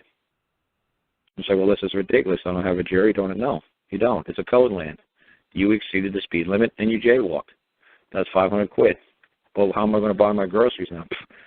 The machine's going to be like, next customer. The machine ain't going to care. And that way you can't hold a man or woman liable for taking stuff away from you. The machine is going to do it. Computers are going to do it. Automatically withdraw things right out of your accounts. So you can't sue no man or woman for doing it to you. It's like, they'll be like no human beings that you can argue with. It's like, did you do it, yes or no? The machine's going to be like, yeah, we got you on video, you did it, it's done. $500 fine. Next case. Who do you appeal? Appeal to what? Did you, you're telling me that's not you on video, you're telling me that's not your retinas we scanned from 500 miles up in space? Of course it was you. It's going to get silly the more and more technology comes in. That's why, to me, I say to people, it's so important to stay diverse. That's why it's so important to not allow just one system to take over. It's like I say to people, my child's got Downs, and they tried to convince the mother of my kids, and the next baby she had, that she should get an embryonic fluid sample to make sure the next one didn't have Downs. And they said, if this next one has Downs, we'll kill it for you. And the mother of the kids was like, well, that's great, thank you. I was like, what? You're both insane. I said, no, if the next one has Downs and the next 200 have Downs, well, God bless us. Like, what? I said, you have no idea why God put a Downs child on planet Earth. I said, the only thing I can think of is he's got an extra chromosome. The only thing I can think of is a massive virus could hit planet Earth. And they're going to be watching people all over the planet Earth dropping dead, except for these 23 chromosome individuals. And they're going to say, why are the 23 chromosome individuals alive and the 22 chromosomes die? It's like having a chicken virus, or the chickens all die, but the people who deal with the chickens don't die because they don't have a different chromosomes. The virus doesn't, only attacks that, that creature that has, 20 chromosomes like a chicken. And the 22 chromosome people like us who handle the chickens, we're not affected. Do we carry that virus? Oh, you better believe we do. But is it affecting us? No, because for some reason the virus couldn't care less. It doesn't attack something with 22 chromosomes. So I said, how do you guys know if you kill all these 23 chromosome people on planet Earth because they're such a burden? How do you know we might need them in 5, 10, 20, 50, 100 years from now? Maybe they're going to save the human race because we could study them and learn from them. But if you kill them all, how can we study and learn from them if you get rid of them all? So see, that's what I'm saying. That's the only thing bad about a code system. They will get rid of everything, thinking they're purifying everything and making everything squeaky clean. And it's the same thing my poor sister did with her kids. She bleached the hell out of everything in the house. And now her kids are adults and they're getting sick like crazy. And I said, you got to let the kids play in the mud and, pick up poop and throw it around at each other. You got to let them rough and tough it a little bit, build up antibodies, build up immunities. You can't keep them in a bubble and think they're going to walk out, to the real world when they get older and not get incredibly sick because they got no antibodies built up. And that's exactly what's happening to her kids. They're in the hospital every 5 seconds. Because she thought, keeping everything squeaky clean when they were babies was the right way to go. And I said, no, bring them out to a farm, let them throw a dead rat around, let them do something, let them toughen it up a little bit, let them eat bud pies, let them toughen it up a little bit, And she's like, oh, no. I said, okay, you'll see. It's like it's sad to tell my sister, well, see, I'm right, especially with something like that. But like I said, you got to have diversity, you got to have variety, because if the single strand runs, something hits it and wipes it all out, then what do? You made everything pure. Now what? Like say Hitler trying to do a master race, like everybody going to be the same. That's ridiculous. Because when one gets sick, they all get sick and they all drop dead and die. It's like the Indians over here in this country. There's probably a couple of 100 million. They got the smallpox virus and a couple of 100 million died. There's like 3 left.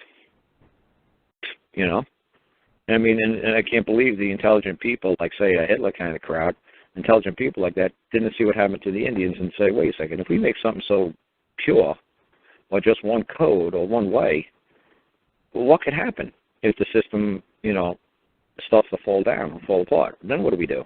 Oh, I guess we all go under, we all die, we all, disappear altogether. Well, that's ridiculous. Why don't we have a little variety, a little diversity, a little other ways of looking at things? Oh, no, you got to go along with the program. No, not me. Sorry, I'd rather have 2, 3, 4 different programs going, because if that program gets a virus, my program, I'll just switch over to the second program or the third program. I'll let the other program just die. I say, oh, well, if I could fix it someday, I could fix it. If not, I got 2 more programs running. How do I care? I got backups. So they'll just say it's more efficient that way. Good, love them. They're lovely. It's more efficient, more productive, lovely. But when the system goes down, then what happens? That's what they're trying to do all over planet Earth. They're trying to make like China the manufacturing base, like Asia the manufacturing base, like say England the financial base, or the Americas the base of raw material. So they're trying to, but what happens when an earthquake hits England? Then what? Your financial of the world goes down. Then what? Or, they did here in the United States. They took all the manufacturing out. Like we used to make sheets and towels. Where I lived in North Carolina, it was called a mill town. And we made towels, and Cannon Mills was huge. And now in the United States, we don't make one towel, one sheet, one pair of underwear, one pair of socks, unless you got a little private mill. There is no more mass production of like underwear or sheets and towels. They're all made in China or the Asian continent. So if something happens to the trade between us and Asia, people are going to realize, hey, where did all the underwear and socks go? Where they all go in the store, in Walmart? Where'd they go? Oh, well, remember that embargo that you wanted on China because they were invading Acapulco stand? Oh, yeah, they should never invade Acapulco stand. It's like, yeah, well, we put a trade embargo on them? Yeah, well, you know what? We were getting all our underwear and socks on them, and nothing's coming in. Well, why did we put embargo on them? Because they were invading their border, or they whatever. They say, well, that's a stupid policy. How about we lift the embargo? Like what's going to happen to poor Europe this winter? They're embargoing against Russia. Well, where do you guys get all your natural gas and oil from? And they're not using it. Well, not so much England, but the rest of Europe. They get it from Russia. And they're going to be threatened. Like, where do we get all oil and gas from now? So it's just silly how, like I said, diversity is very important. And just to have your stuff coming from one source or one code is incredibly dangerous. So, like I said, when they said when you go to court, you just come in at a Crown Court. Don't just come in a Crown Court. Bring another court with you. But they'll say, but we don't like other courts. We just like Crown Court. We like to always win. Yeah, I know. The only problem is I'm going to bring the common law court with me. I'm going to bring the court of man. Well, we don't like that court. Well, tough. Well, why can't you just do it like everybody else does and just go to jail or let us take everything from you? Because I don't wish to. I wish to come in with, thank God, England and in the United States and Canada, we still have the right to evoke common law. We still have the right to evoke them. The creator could still come forward into a public courthouse, and the creator, man, could just say, you better hold your horses there, judge and prosecutor. Man created you, and you can't harm your creator. And I certainly know you don't want to harm me. I certainly know you don't wish to do that, Bob, Joe, Susie. I sure you know you don't want to harm another man, do you? Well, I'm acting as a judge. Well, your acting skills and your acting ability is going to cause harm to me. So you want to cut that? You want to cut acting now? You want to put that to the side and realize that there's a man before you? And have I caused any harm to any man or any of those of mankind? No. Then I recommend that you stop while you can before I lay claim against you. So right now it's still a wonderful game to play. So like you said, you and your dad had fun going to court, and you were messing with these guys, and they were throwing the papers up in the air. And then I just said simply to you, why are you going around and around with these clowns for? Why are you going around and around? Why don't you just pay the $10,000, $20,000, million, the $1 billion judgment? Why don't you just pay it? And I know you get a little upset, but no, we're going to appeal it. Why don't you just pay it? Right? Yep. Let's go back down to the definition. How to pay. Right, exactly. So like I said to folks who, me and Polly were talking earlier, and he was like, what, no, appeal this judgment. I said, stop. I said, just stop. Just stop. I said, who did they say you owe the debt to? They said, the Queen. And I said, okay, here in the Americas, we'd laugh our asses off because there's millions and millions of queens on planet Earth. Which queen? And then I think you said they said Queen Elizabeth, right? Yeah, she's the second. That woman, the bloke who spoke first, and he threw his papers and went out. Then the next woman that came out, I said, I just wanted to clarify something, but he's gone now. And he said the Queen. Who's the Queen? And she said Queen Elizabeth.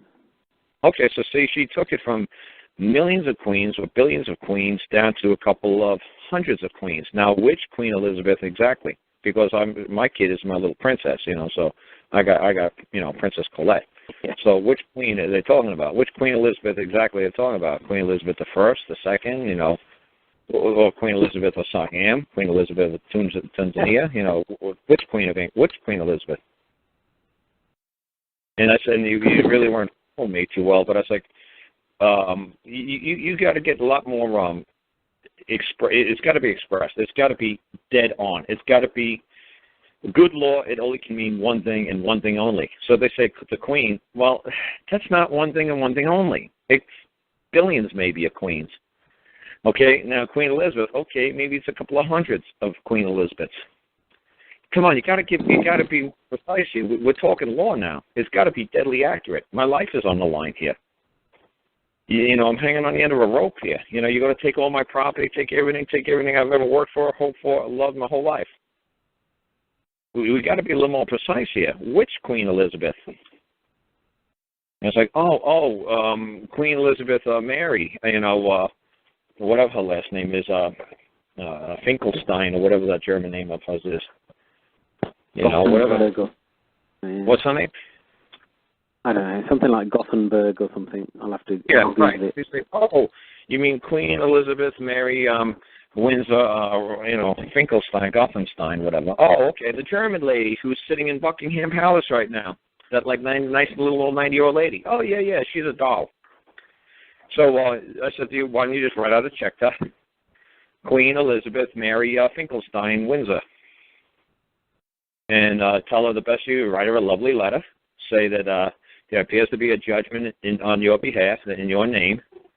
And I think you've been awarded like $10 billion from, but the best I could do right now is, $5 a week or a quid a week. If you're really hard up and you can't seem to pay your bills and you need me to pay more, let me know. But, if you're sitting pretty and you really don't need more than, $5 a week, I hope you accept this and I'll get to the, paying off the, the judgment as fast as I can. Kind regards, have a lovely day, and sign your name. And put the check on there and say, and on the check, I wish that to make sure that you've been, the funds went to the proper Queen Elizabeth Mary Finkelstein. Can you please endorse the back? Thank you. And that's it. And mail it off. And like I said to you, I said, put it in an envelope, ask the court clerk, where's the address of Queen Elizabeth? You say, is this the address? Buckingham Palace, 101 Buckingham Palace, London, England, 20202. Yeah, okay, great, lovely. Here, you see me? I'm putting the check in, and can you mail it from this office? So that way there's no doubt about it. When somebody comes up and says, hey, you never paid on that judgment, I can say, oh, no, Clerk Betty has been, I come here religiously once a week, and I give Clerk Betty a check, and she mails it off. Nobody's ever withdrawn anything on my account yet, but at least I give it to her. Now, why they're not cashing it out of my account is beyond me. Why Elizabeth isn't signing for it is beyond me. Because you could actually take that $5 check that she endorses, and you could probably go on eBay and sell her signature for 20 quid. You know what I'm saying? So, would you like Queen Elizabeth's signature? Yeah, I can get you on for 20 quid. You see what I'm saying? The fresh just came off, came out of a pen within a week, Because, see, right, you see what I'm saying? You got to have fun with this. See, because you're all stressing out, worrying about appeals and studying precedent and case law and what other judges' opinions are. It's like, screw all that shit. Too lazy. Yeah, I'm too lazy. There you go. I'm too lazy. The lazy option always wins hands down. No, there you go. There you go. I'm too lazy. Fuck it. Just pay it. I'm just going to pay it. Fuck it. That's funny. Yeah. You got to have fun with this, man. Because you play the same game they are. They're just bullshitting you. They know there's no Queen Elizabeth that's getting this check. They're not stupid. They're just messing with you, so you mess with them. You mess with them right back. They want to keep insisting it's the Queen Elizabeth. Great. Just pay her.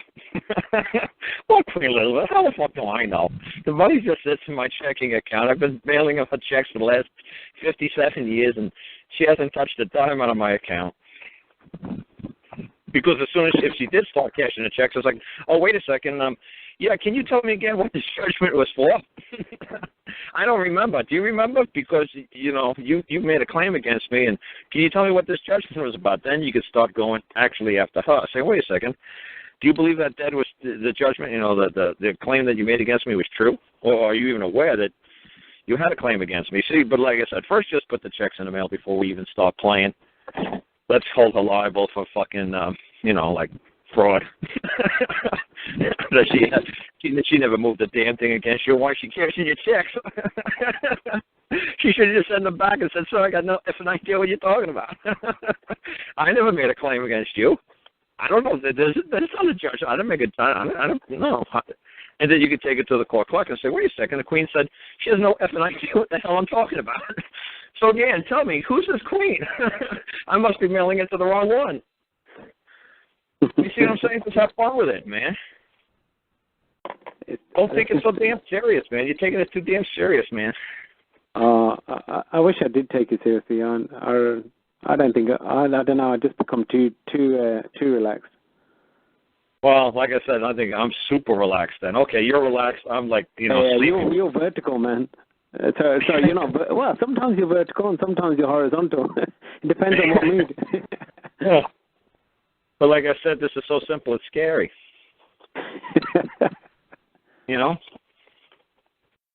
It's funny, man. That's what I would do. What the hell? You got everybody saying it's the Queen. Good. Lovely. You got it all recorded. That's lovely. And there's just I'm ridiculous with my records. Really nothing. I think I've got hours of recordings of all sorts of stupid stuff. People say in the courts. It's just hilarious. I just think, oh yeah, I think I'm going to play this shit back and put it on a DVD just to burn it one day, just to have fun with it. Well, let's tell people, man, the United States of America, you see what I'm saying, how much fun this could be? Just mailing this damn fucking payment. What the fuck's your problem? No, I think you're right. Maybe I should be putting some of these signatures on eBay. Yeah. See what I'm saying? You can have a lot of fun with this, man. You just got to get, like I said, man, you just got to get into the game. You got to understand that they all know it's fraud. And they know it's all bullshit. So you got to play the bullshit game. It's like you got to learn how to bullshit better than them. That's all. It's all fraud. I always tell everybody that. Only God knows what's true. I just witness what God allows me to witness. I said, I have no effing clue. I'm not God. I know what the hell is true. You want to say everything Karl does is fraud? You know what? That'd be a safer bet to say everything I do is fraud than say everything I do is true, because I'm not God. So I bet on the side that, what did Karl witness? He witnessed the UFO landing. Oh, really?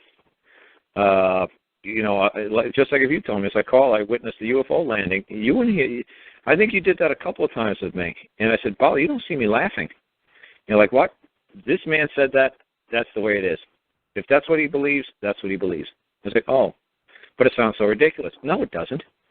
If this is what this man in his heart, if this is what this man is saying is true, I'm nobody to judge him. I'm not here to tell him that he's full of shit. I'm not here to tell him that he's lying. I'm not here to tell him he's insane. Maybe God allows him to witness things that I could only wish God would allow me to witness. Maybe he can see space aliens. Maybe he can see dead people walking. Maybe he's got that special gift. I don't have an effing clue.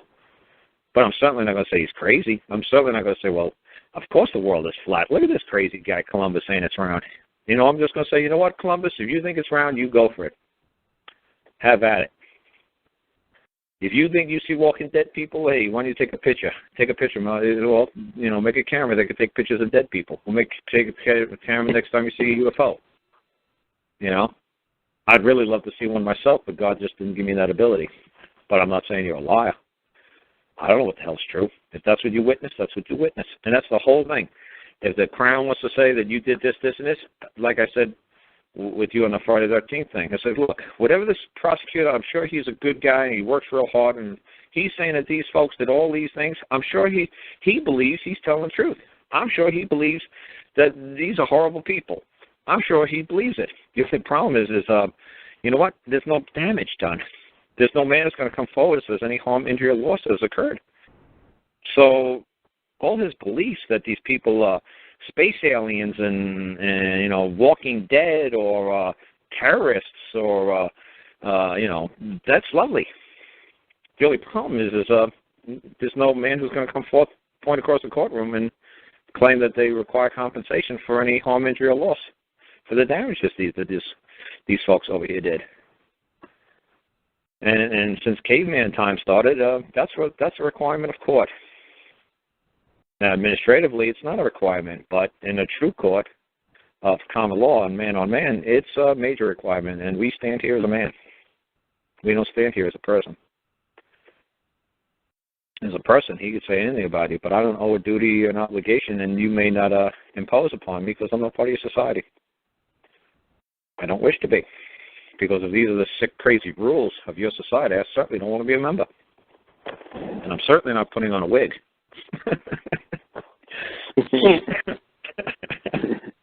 Sure, compensating. Yeah, and I'm not putting on a gown. I ain't doing it. I ain't appearing in court as a woman. I ain't doing it.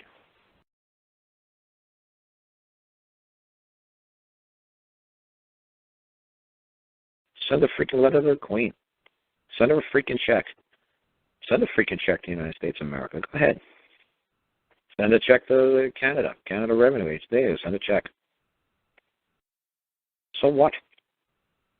How could they cash it? See, I'd like to have the endorsement on the back of the United States of America. I'd like the endorsement on the back of Queen. I'd like the endorsement on the back of CRA. Not Bob, not Joe, not Betty. I want to make sure the Queen is getting it. I don't want nobody else a third-party interloper. No. That ain't going to work. If they say I owe the debt, they're the ones I pay, and them alone. Just like if somebody came to me right now and said, hey, Carl, you owe Bali 500 quid. Oh, really? Says who? Well, it says Bali. Really? What? We'll see this piece of paper? It says Bali versus you, 500 quid. Bali got a judgment. Really? Lovely. The only problem with that is I ain't giving you a effing dime. I'll give it to Bali. And it better have Bali's endorsement on the back, and I know what his effing signature looks like. So don't be effing with me. So if you want to collect for him, that's lovely. Here it is. Now, if I see any other effing signature on the back of that thing, I'm going to nail that bastard. But here's the check. Have at it. Simple. This is so scary. Hey, Carl, I'm going to probably cut off in the next 5-10 minutes, but there was a caller who just rang up a few moments ago. Let's hang up, man. Let's hang up. No, dude, let's hang up. Okay. Somebody's got their hand up for real. He did have Northwest New York. It was to do with bank accounts and national insurance. Social security, as you call it. No, it was just I was saying before while you were away, Karl. A couple of the guys here, and me included, we've gone through the process of trying to remove Social Security numbers from our bank accounts, and a couple of guys have had success, and I'm still fighting with mine, going through the process of trying to get mine removed. It's been a fun little process. I've had a blast trying to do it, just with the whole thing. But can you tell me what the benefit is? What the benefit of having a Social Security number on a bank account is? Can you tell me what the benefit is from removing it? Can you just tell me why it's beneficial? So, I mean, if you're Joe Smith and there's 10 million Joe Smiths, and the only way they could possibly ID you through their system is through a Social Security number, can you tell me why it's a benefit to be one of the 10 million Joe Smiths who refuse to use Social Security numbers? Can you tell me what's the benefit? Well, there's plenty of different ways that I could identify myself, because not 8 million Joe Smiths are... Sir, I didn't say you can identify yourself. I didn't say that. Okay. I said the name Smith is the most prolific name in the United States. Okay, let's agree to that. Okay, and Joe is the biggest name, the first name. Okay, so say there's 10 million Joe Smiths in the United States.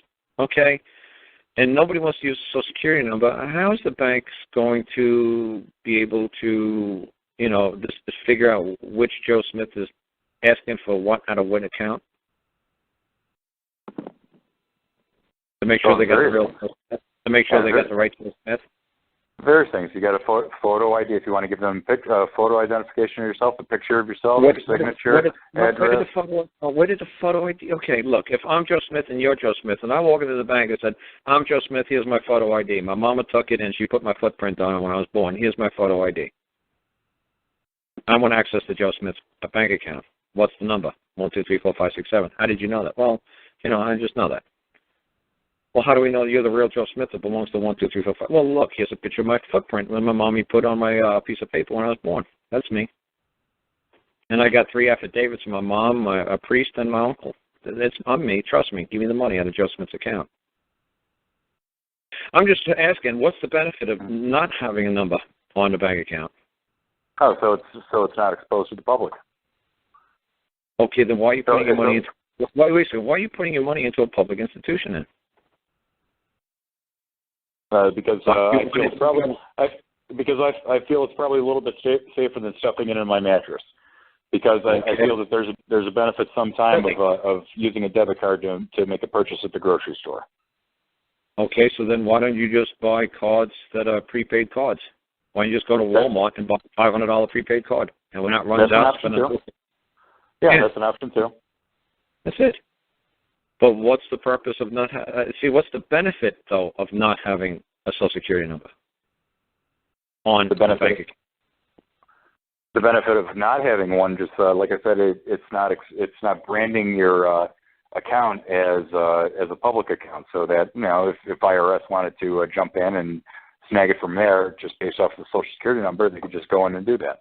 But we've gone through that before, and you've explained it many times that if anybody's going to take your property, if anybody's going to try and seize your bank account and have a notice of lien thrown in front of them, and they're just going to act under fear and seize your funds in the account, we all know we can hold that man or that woman liable.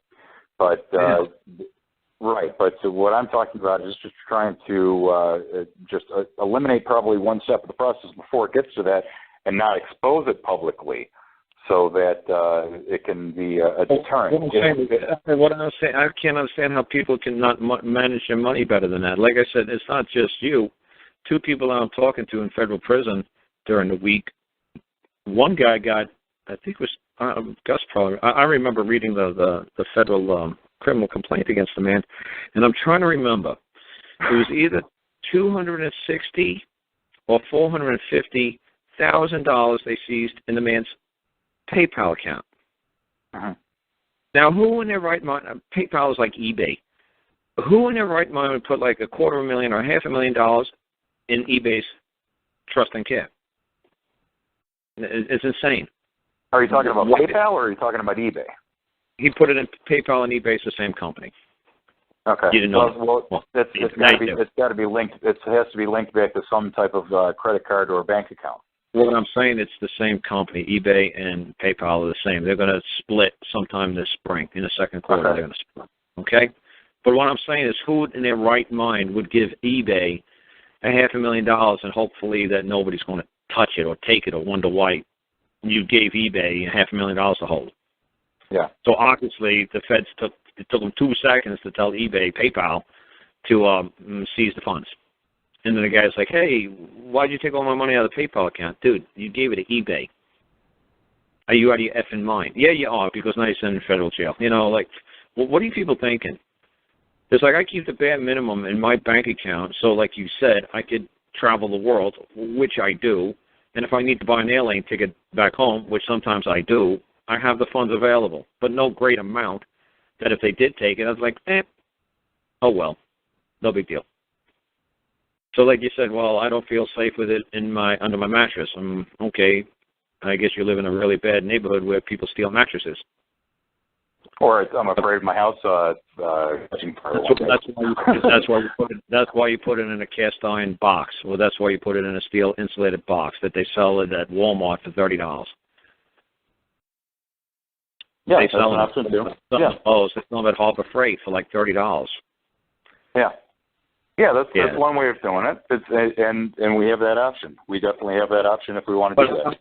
And what the big thrill is to be able to walk in and say, hallelujah, I finally achieved this miracle of miracles. I don't have a Social Security number on my bank account. What is the great benefit, I'm saying? So you could still think you could put $1 million in your bank account and it's safe and secure and there's no way in the world anybody's going to have the opportunity to seize it? Well, wouldn't they have a harder time trying to seize it? Did you ask? Did you ask the bank? Did you ask them a simple question? What's the benefit of me having one, or what's the benefit of me not having one? Did you just ask somebody who does, banking for a living, and just say, hey, if I put $1 million in a bank, how safe is it without a Social Security number? They'll say just as safe as somebody puts in $100,000 because we only insure you to $100,000. We don't insure anybody. The federal government doesn't insure any deposits past $100,000. You'd have to take out private insurance. We wouldn't guarantee its safety. So what I'm saying is I see you guys putting in such a concerted, hard effort, and I wish you'd spend your energy doing something maybe a little bit more, practical than saying, well, I was able to accomplish through 17 years of diligence to not get my Social Security number in my bank account. I said, but what did it accomplish? Well, now it's safe and secure. Well, why don't you just keep $1,000 in there and put the rest in some sort of container that's not going to burst into flames when your house goes on fire? Well, that's an option. Well, okay, can you explain to me what was the benefit of all this diligent hard work? What was the purpose? I'm saying, what do you think you're going to accomplish or achieve?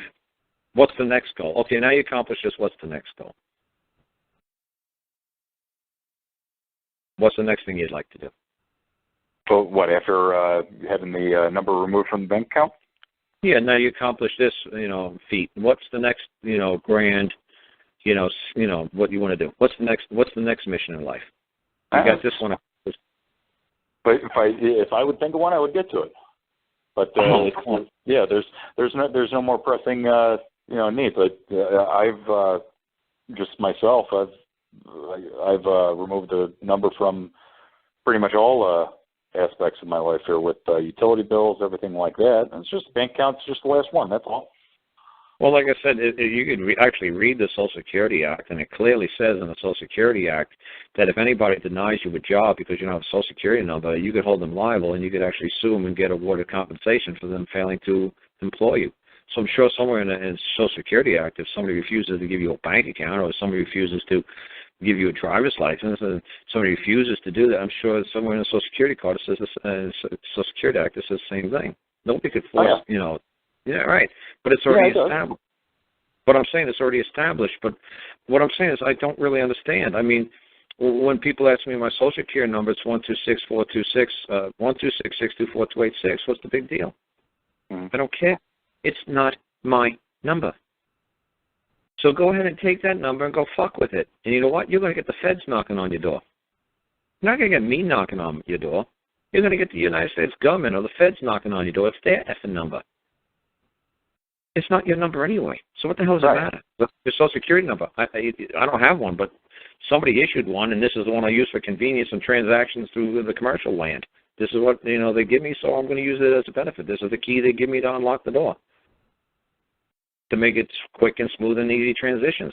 You know, I'm not going to force that. I'm going to say, hey, you know what? That's a great benefit. I can't, like I said, I'm not stupid enough to put more than a certain amount of money in the bank to begin with. You know? Karl? Yeah.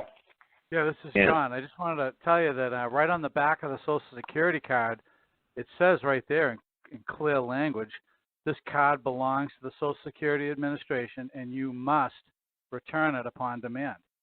Yeah, it's not mine. Yeah, so I couldn't care less. It's just a key. It's just like if they give me a key, you know, it's like the key to go in through the commercial door a little bit quicker and easier. Okay.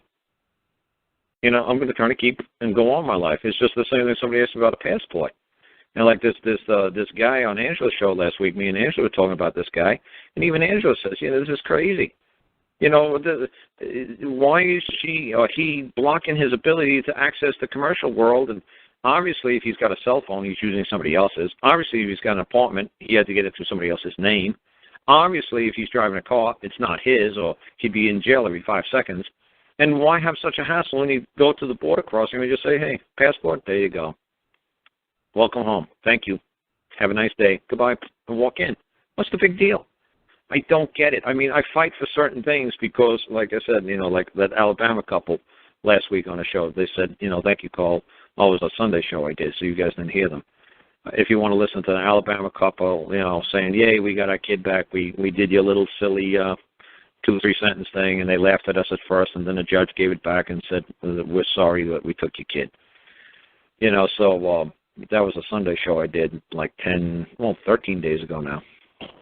But anyway, I try to accomplish things like that. You know, to me, I spend more time trying to get, you know, people back their property. That's what I do. You know, if somebody takes your property, I'm like, you want to get it back? Yeah, this is how we do it. I don't care if it's your property, it's your car. I don't care if it's a unicorn. I don't care if it's a child. I don't give a damn if it's yours.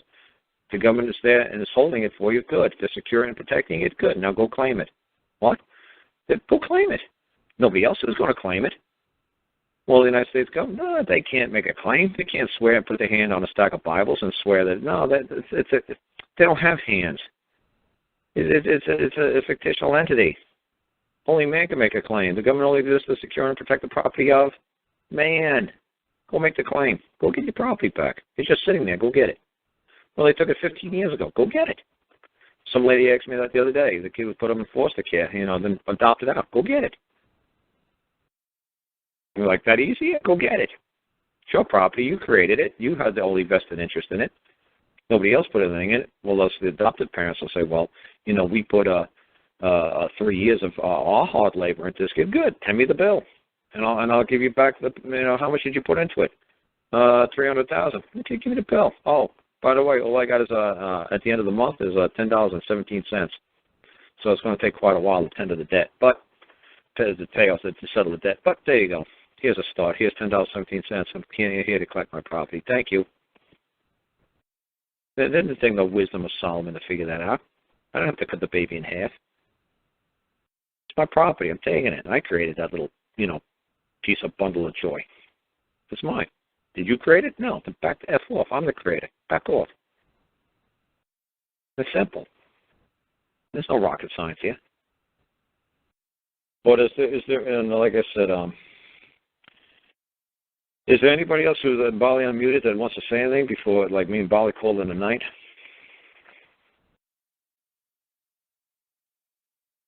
Are you still there, Bali?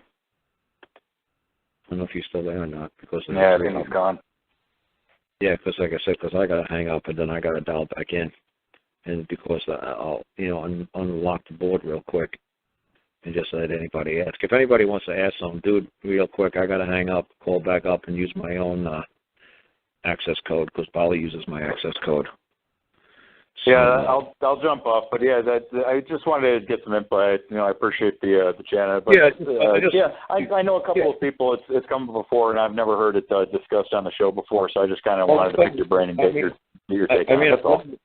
I'm saying I got no problem with people, you know, spending their time and energy and effort on something, but I mean, I hope you come back in, you know, like a week or two and say, man, you know what, I got a great mission. I said, what's your mission now? And it's like, now we're going to make sure that, you know, all judges allow video recordings of every court session.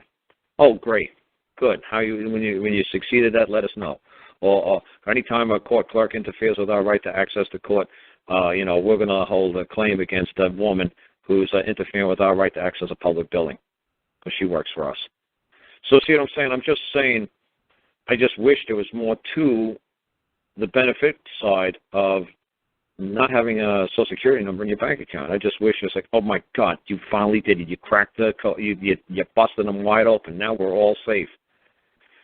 You see what I'm saying? I'm not putting down your achievement. I'm just saying, you come up with a really good one. Like, we learned now how to, like poor Gus, he wants to access these courts like you got no idea. And he's saying it's so hard for him to be congeal, Mr. Congeal. We're trying to make him as sweet as pie, but it's very frustrating when he's running into a brick wall.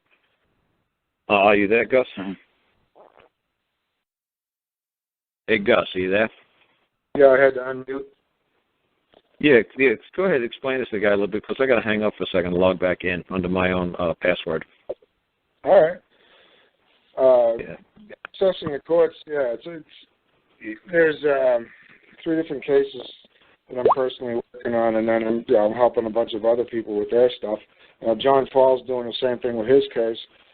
He's got several cases going on, but when you're trying to bring your court into their courthouse, and I've done one straight up common law right from the beginning, another one a conversion, and just got a decision on a statutory case from last month. That went pretty well, and but that remained in statutes, and there's one that we converted from 5 years in the statutory court into a common law venue, and they are throwing a fit. I mean, these people are just upset, ignoring the paperwork, and basically they're trespassing over and over on the case.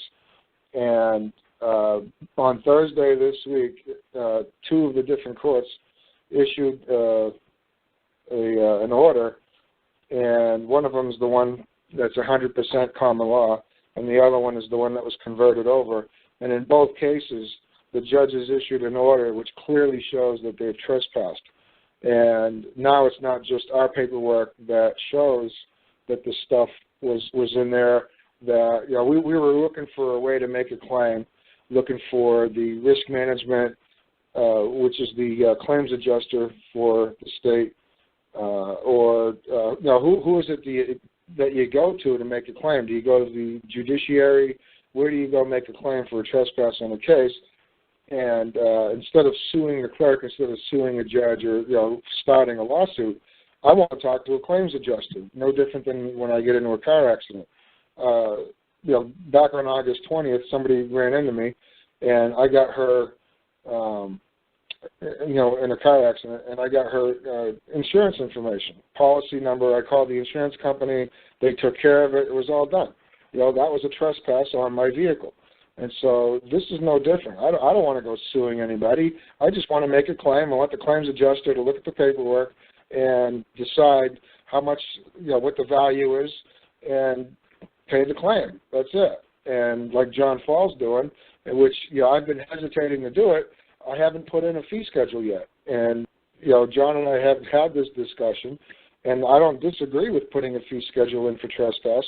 I'm just, I'm avoiding putting too much in there, and my life's not on the line. John's got a real serious case going on. I don't, and the cases that I am working on is very serious for the people I'm working with, but yet I didn't want to go that far just yet. I wanted to just wait one more week, and see if we can get them to really put both feet into the pie so that we can make that claim. And I think we got that this week on Thursday, and so now we're looking for the claims adjuster for the trespass. Who holds your bond? Who has the insurance on this case, on this clerk's office? Your oath of office has a bond and a policy number. I need to know what it is so I can make a claim. And they're not giving up that information. We've got 2 of those letters into the courts. So, it is frustrating. It's very difficult to get them to do their job. I mean, it's really, there's nothing complicated about it. We've even, in one of the courts, the one that's 100% common law, the clerk said that she was uncomfortable in allowing the Smith court into her courthouse, and sent it off to the building manager, which in this case is not the Chief Justice, and the building manager wasn't sure what to do with it, so she passed it on to the Chief Judge, who held on to it for 2 weeks, and then finally this past week issued an order saying that the judge is calling the lady moving the case a plaintiff, and she's calling the notices and all the paperwork in the case motions. So she's there's proof positive on the record that she's trespassed on the case, not only trespassed, but converted the case over to something that it's not. This case is clearly, there's lots of notices in the case. This is a common law case, so there's a notice of common law. There's a notice of the character and nature of the man, that, the person that's in the court is a man. The nature is a man, the character is that of a prosecutor, not that of a plaintiff. So all that kind of language is in there as notices already. So there's no ambiguity whatsoever that this is a common law case. And for this judge to go ahead and say this is a plaintiff and these are motions, when in fact it's a lady making a claim, a woman making a claim, and she's putting notices in, not there is no motions before the court for the judge to make any decisions on, and there's other language in there that specifically says that this case is to be heard by the jury and not to be decided by a judge. The judge has no decision-making capacity whatsoever in this case. They are there. The judge, magistrate, whoever it's going to be, has nothing to do but to witness the case and find that the facts are in support of the claim, and to witness that the order that we gave them, we already put the order into the case that we expect the judge to sign. We require the judge to sign if the facts are presented and he believes that the claim is true, that he's to witness that along with the jury and the clerk, and to move it on to a sheriff for execution. So the order's already into the court. The case is 100% complete. We gave the clerk a heads up because we've been building the case for 3 weeks, putting paperwork in, making sure everything was tight. And then we wrote a letter to the clerk saying, we just put in a summons into the case, and the case is ready to move forward. We require 2 copies to be prepared, 2 complete copies to be prepared with the summons that's already in the case to be delivered to the sheriff for execution on the parties through process service. And that's when they started throwing a fit. You can't bring the Smith court into our court, into our courthouse, and we have a problem with this. And they never put that on paper. Those were the discussions. And so, rather than flip out, I just took my time, took a deep breath, figured out what to write next, and just kept going at it.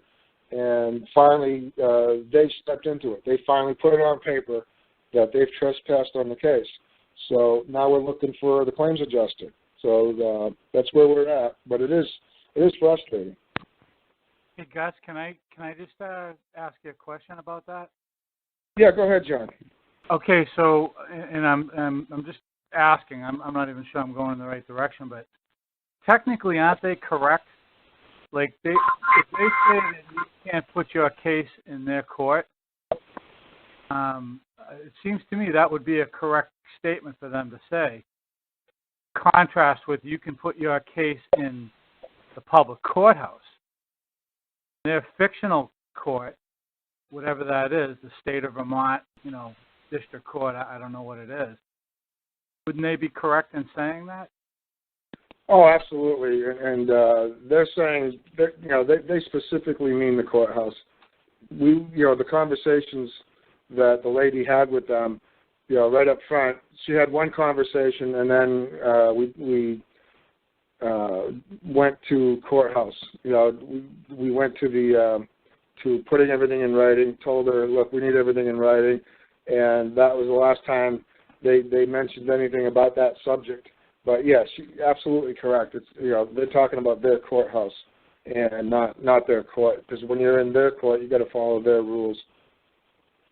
And I know you know that. I'm bringing it up so people who are listening can understand. There's only a limited number of ways they try to trick you. When they did that to me in both of my cases, and so I just wrote back to them and say, I'm not trying to put my court into your court. I'm putting my cases in my court at the location of the public courthouse known as, and I explain it to them. They see that, I think once they see that you're diffusing their silly little childish tricks, they start to lose ammunition and hope really quick.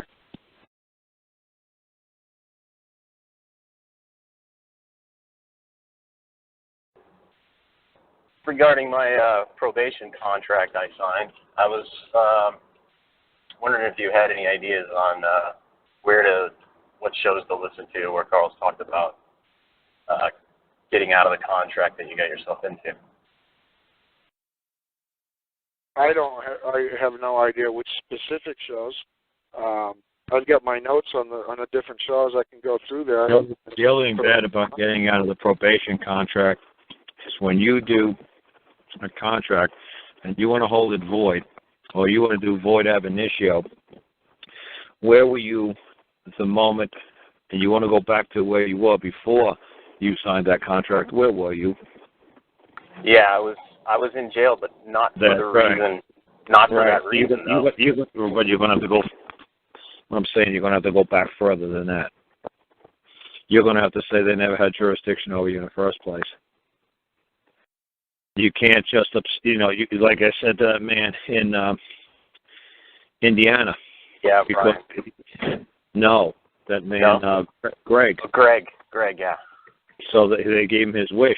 I said, dude, if you keep pushing this and you're threatening them, if they don't do it, and do it now, take away this ankle bracelet and rescind the probation now, and do it now. I said, do you understand what you're wishing for? You're wishing to go to jail for 3 years. Do you understand that? He's like, no, I just want this damn thing off me. I said, I have no idea what possessed you to put that paper into there, to deliver that to them. I told you not to do it. I said, here's the 3 pieces of paper. Why did you put a 4th one in? He said, well, I want this thing off now. And I mean now. I don't mean like your speed call in 72 hours. I mean instantly. I was like, ha, ha, ha, ha. Dude, your wish, and they're gonna fulfill your wish. They're gonna take that ankle bracelet off you. He said, good. I said, yeah, but you're gonna see what's gonna happen when they take it off. It's because they don't need it on your ankle anymore because you're sitting in jail. And boom, damned if he wasn't gone. And the next day or two, he was gone. I said, oh well, they granted your wish. You wish it to be removed. Your wish came true. They're only there to take care of the wish of man. Go ahead, you're a man. You wake a wish. Good. Did you get your wish? Yeah. So I tell people all the time, be careful when you make a wish to a genie for $1 million. He'll give you $1 million worth of pennies, and he'll throw them on top of you, and you'll be on 10 tons of pennies on top of you. How are you going to breathe? But you got your wish. You got your $1 million. You just forgot to say how and in what form. So you guys got to be careful what you wish for, what you demand of these servants. They'll give you what you wish for. I went to probation last. Oh, sorry. It's not so much probation, dude. It's the whole entire how you got how you got there in the first place. They never had jurisdiction over the man, because no man has ever come forward to make a claim you've done anything wrong. They never had jurisdiction over you. Right. Did you listen to the early part of the show when I said to Barley? We kept talking about crown, and I brought both courts into the court at the same time, into the courthouse at the same time. Yes. That's what you didn't do. No. You didn't bring I both. wasn't expecting to come. I didn't have any paperwork. It doesn't matter. I don't know how to explain this to you. At all times, I'm prepared to move my court. At all times. I don't need paperwork. Anytime any public servant wants to make a claim or complaint that I've done something wrong, I'm ready to move my court now. Just like, well, we're going to arrest you. Good, arrest me. They say, we're going to charge you this. Good, charge me with this. And you're going to bring him to the magistrate. Good. Bring me to the magistrate. Now, move your court, move your trial, and I mean now. No, that's not how we play this game. We arraign you, and you come back in 90 days, and you come back in a week. No, you said that I've done something wrong, right? You said that yes, okay, good. You know, it's just like if I said to people a million times, say I said Gus did something wrong while he was at my house, and they find him halfway between here and New Hampshire and drag his ass back to Virginia. It's like you say Gus did something wrong to you. Oh, yes, Gus did something wrong to me. And I'm ready to move the case and my trial and my evidence and my facts and my everything against him now.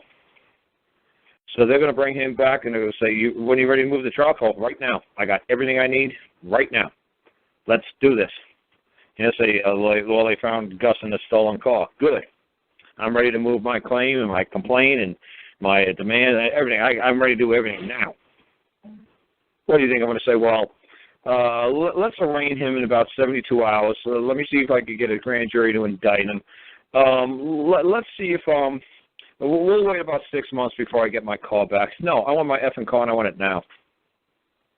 So if they want to move a claim, a complaint, or something that you did something wrong, say fine, lovely. So I had to pop my car. Good. Arrest me, take me to the magistrate, and hold the trial now.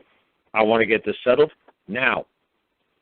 Not in 6 months, not in 6 years, and all you guys have no problem playing by their time frame, their time schedule. You guys don't seem to say, hey, wait a second.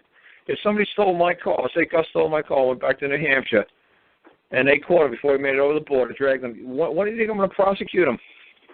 I'm going to prosecute him as soon as that son of a bitch shows up back into this county. I'm going to be standing at the courthouse waiting for my damn car and to wait to see this son of a bitch. I'm not going to wait 6 months. I'm not going to say, oh, well, you know, give me my property. If they really believe that you did something wrong, why wouldn't they want it and want execution of the debt now? Why wouldn't they want judgment now? Why are they dicking around for a year or two? Obviously, it's not that freaking important. So like I said, he's like, well, I didn't have anything written. I didn't know what. Dude, I don't need anything effing written. I'm telling you, man, they arrest me for something. I say, I want you to move your complaint against me now. Assemble a jury. Wake up the judge. Let's get the ball on a roll. Let's do this. Prosecute now. Not in 6 months, not in a year. You said I've done something wrong? Move it. Move your case. Move it now. Well, that's not how we do it. Good. And you know what? I'm going to move my court against you. Guess when? Now. And you move your claim against them. That man touched you. That man put your handcuffs on you, put you in the car. He ordered you, you followed compliance. I want to be compensated. When? Now. Just like the guy in Canada when he got arrested. What did he do? He got arrested on Saturday. Monday he came with the bill. When did he want to pay him? Pay me now. And they dropped all the charges that they had against him. He said to me, well, now how do I collect the money? I said, I ain't teaching you how to collect the money. But no, you did a great job. You moved the claim against them now. Not 6 months, not with 10,000 pieces of paperwork, not with all this crazy nonsense. What did you do? You handed them a bill. You said, okay, I carried out all the orders. When am I going to be paid? I want to be paid now. Like, what? I want to be paid now. Didn't I carry all this? Yeah. Okay, pay me. When? Now. And they're like, well, we're just going to drop the charges against you and have a nice day, sir. And he's like, Carl, they dropped the charges, but how do I get them to pay me now? I said, if I was you, I'd just be grateful they dropped the charges and go on with your life. No, I want the $5,000 because I must be really rattling their cage because they just dropped everything. I said, yeah, you are rattling that cage. You did a hell of a great job. Now get on with your life. You're drunk. You know, you're a drunk driver. Get on with your life. You're lucky you didn't kill nobody. You know, so hopefully next time a cop sees you driving down the road drunk, he's like, oh, not again, not this guy. Hopefully he'll just follow you till you hit a tree, and he'll put you in a body bag. He won't be stupid enough to arrest you. He'll just let you, he'll tell all the cops, hey, man, here comes that guy. Oh, what? Closing down the road. What? Yeah, it's only a matter of time before he hits a tree. But call up all our friends and family and tell them to stay off Highway 17 because here comes that drunk who charged me $5,000 for arresting him. We'll pull him over. Hell no. I'm just going to wait for him to crash and die. I'm not stupid. I'm not going to stick my neck out and try to help this guy again. F him. Just clear the road. Here he comes. But that's the whole thing, man. You know, you don't need paper. You don't need all the stuff. You just know how to act like a man. So, it's, you know, just move your court now. Tell them to move their court now. You're ready. You're ready now. You're ready to answer anybody who's making a claim that you've done anything wrong. Cop arrest you. Say, hey, man, you got an affidavit to file of some man or woman who told you to stop my car and to take my pot out of my car because it's really theirs, because I stole it from them? No. Then what are you talking about? Well, you had pot in your car. Yeah, and it's my car. Optimum word, just like you said. It's my car. What were you doing in my car? Well, I'm an officer of the law. I don't care what you are. You're still a man. What are you doing in another man's car? Primary and foremost, you're a man. Your duty and obligation not to cause harm to your fellow man or trespass on your fellow man. Did you open up did you come into another man's car without his consent? Yeah, well, then I'm going to hold you liable. And just because you can't say it as fast as me and do it as quick as me doesn't mean eventually you can't get it. Well, it depends if you know. But like I said, it depends on much you practice. Well, now that I'm on probation and I signed that, and it's like I have to go back every month. I went a couple days ago and I saw my probation officer, and they still haven't piss tested me, and I paid $300. And I'm like, I don't want to do this anymore. This is bullshit. You know, this is a hindrance. This is not like what I don't want to. You know, I want to go back and I want to have that trial that court that I wanted to bring into court, but I didn't do it at that time. Right. So I guess you're going to have to open up a claim. I guess you're going to have to say to them, hey, you know what? I've never done anything wrong.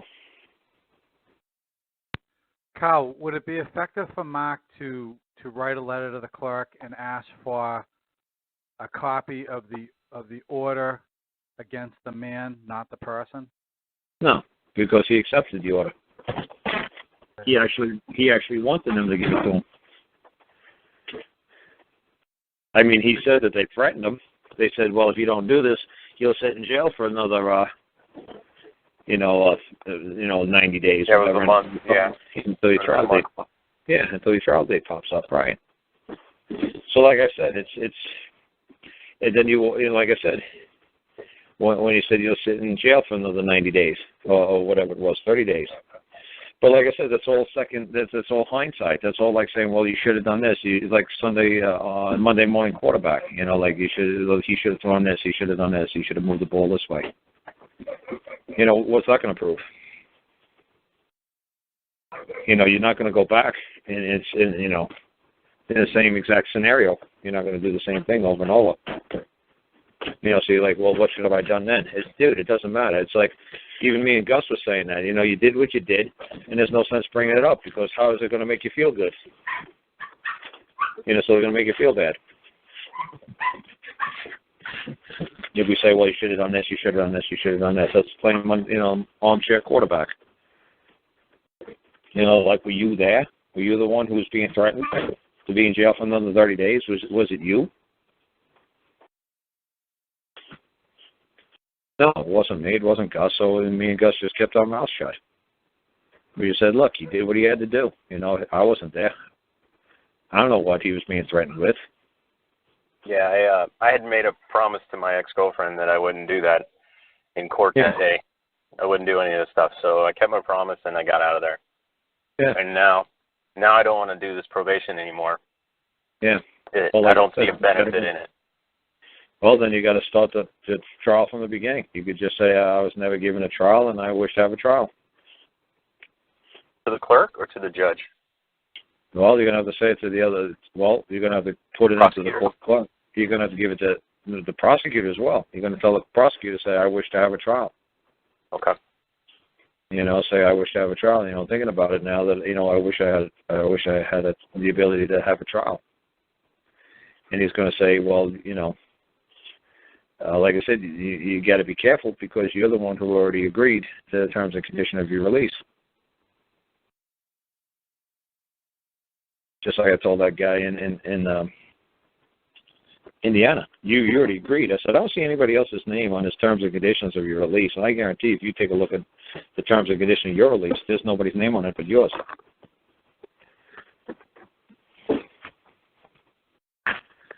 Yeah, you're right. Yeah.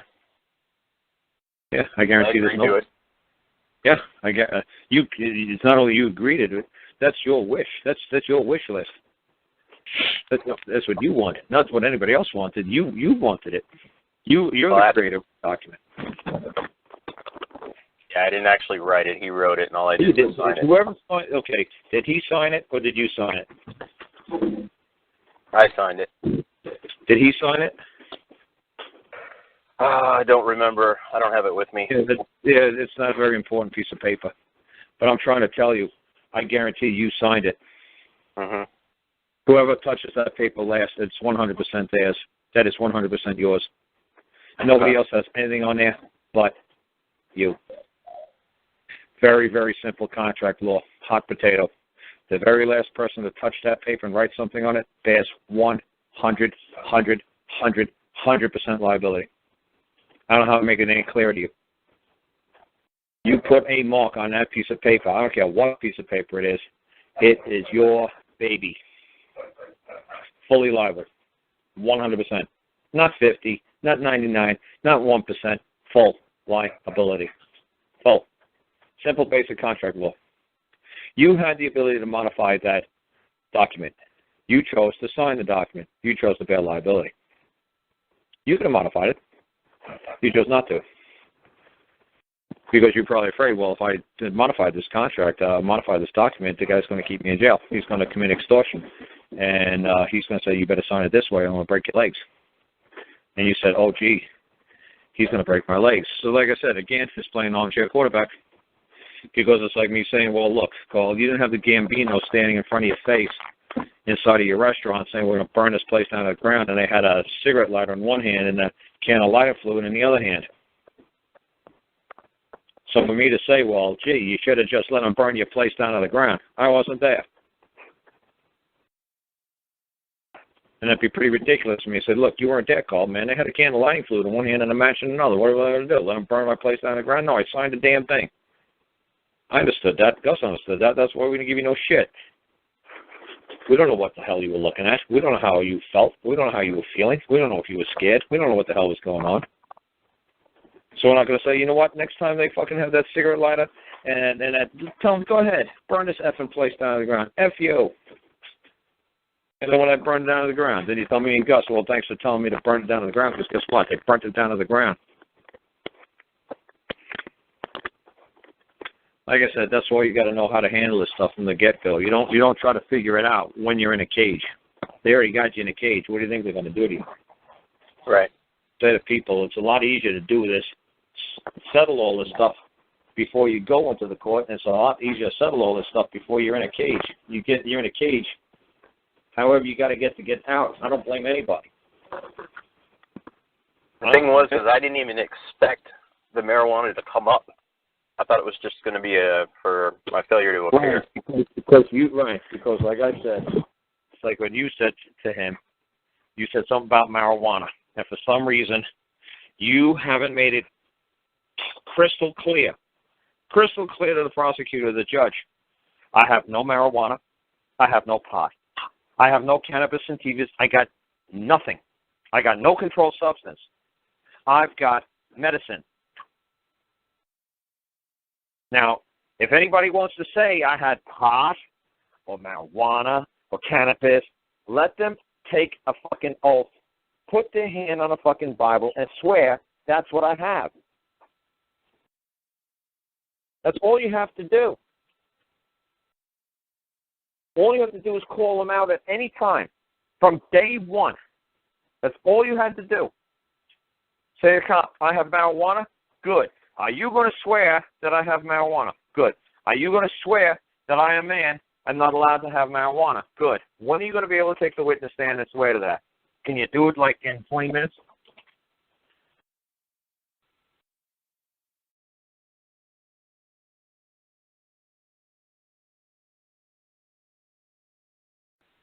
Yeah, so if you send it in by registered mail, they have to sign for it to receive it, and then now you have proof that it's been sent to the courthouse. And if the clerk of the court wants to refuse it, then she's going to have to send you your documents back with a letter, and the letter is going to say something like your documents are being returned to you because they do not comply with the rules of civil procedure.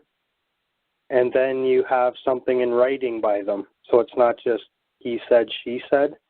Right. And it's very unlikely they're going to sign it, but at least you're going to have proof on paper that they refused somebody. Hopefully you'll have at least a typed name, but I really doubt that they're going to sign anything. But everything should be done on paper, never by phone, and never face-to-face. I would say send everything registered mail, because they're obviously giving you a hard time filing it. And most of us are having this problem. You know, like you're not alone. That most of us are having this problem, so we're just trying to figure out a better way. Because when it's a face-to-face conversation, there's nothing on paper. There's no proof whatsoever. Right.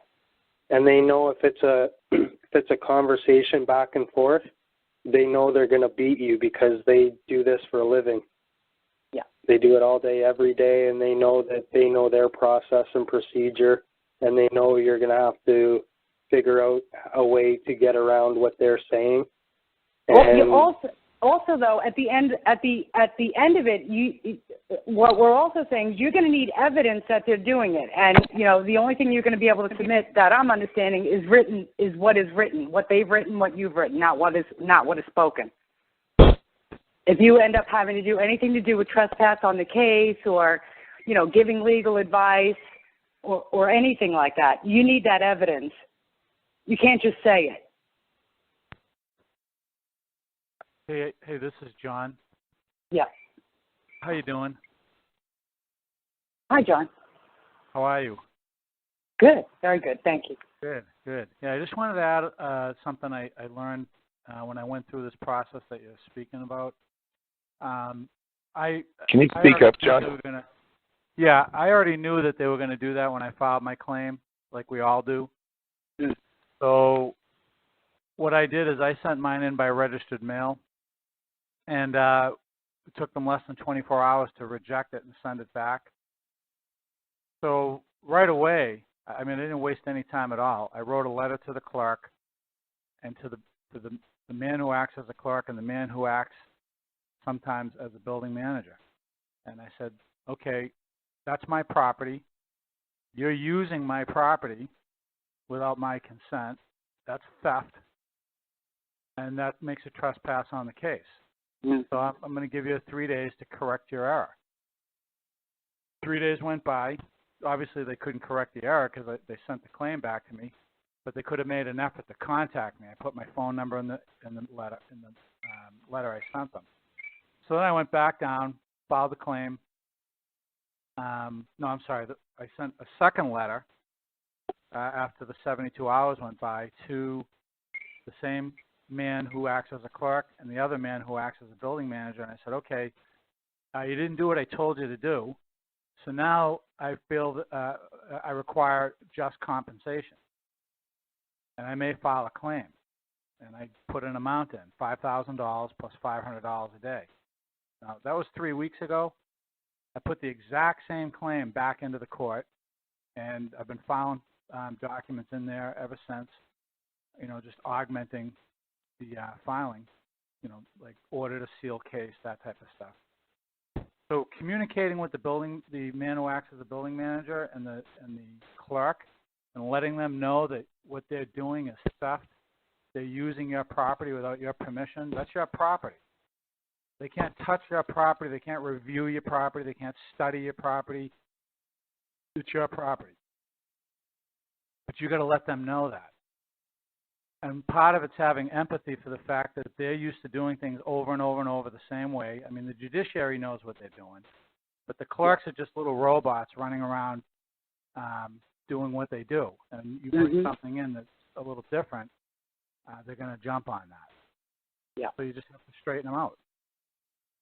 But just keep in mind, it's your property. You've got to keep that at the forefront of your mind, and you let them know that you know that. And it's no different than if they came and took your car out of the driveway and went for a joyride. That's theft.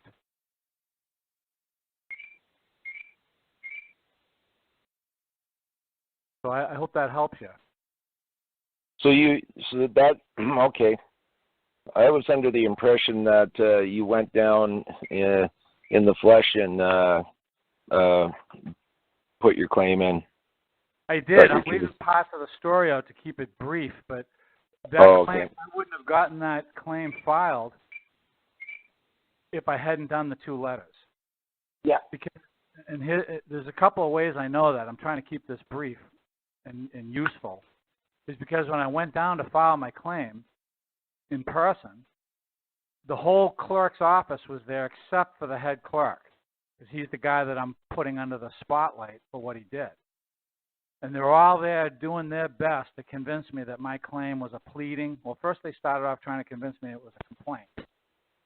And then I went through the definition of what a complaint is with them and a claim. They had never heard that before.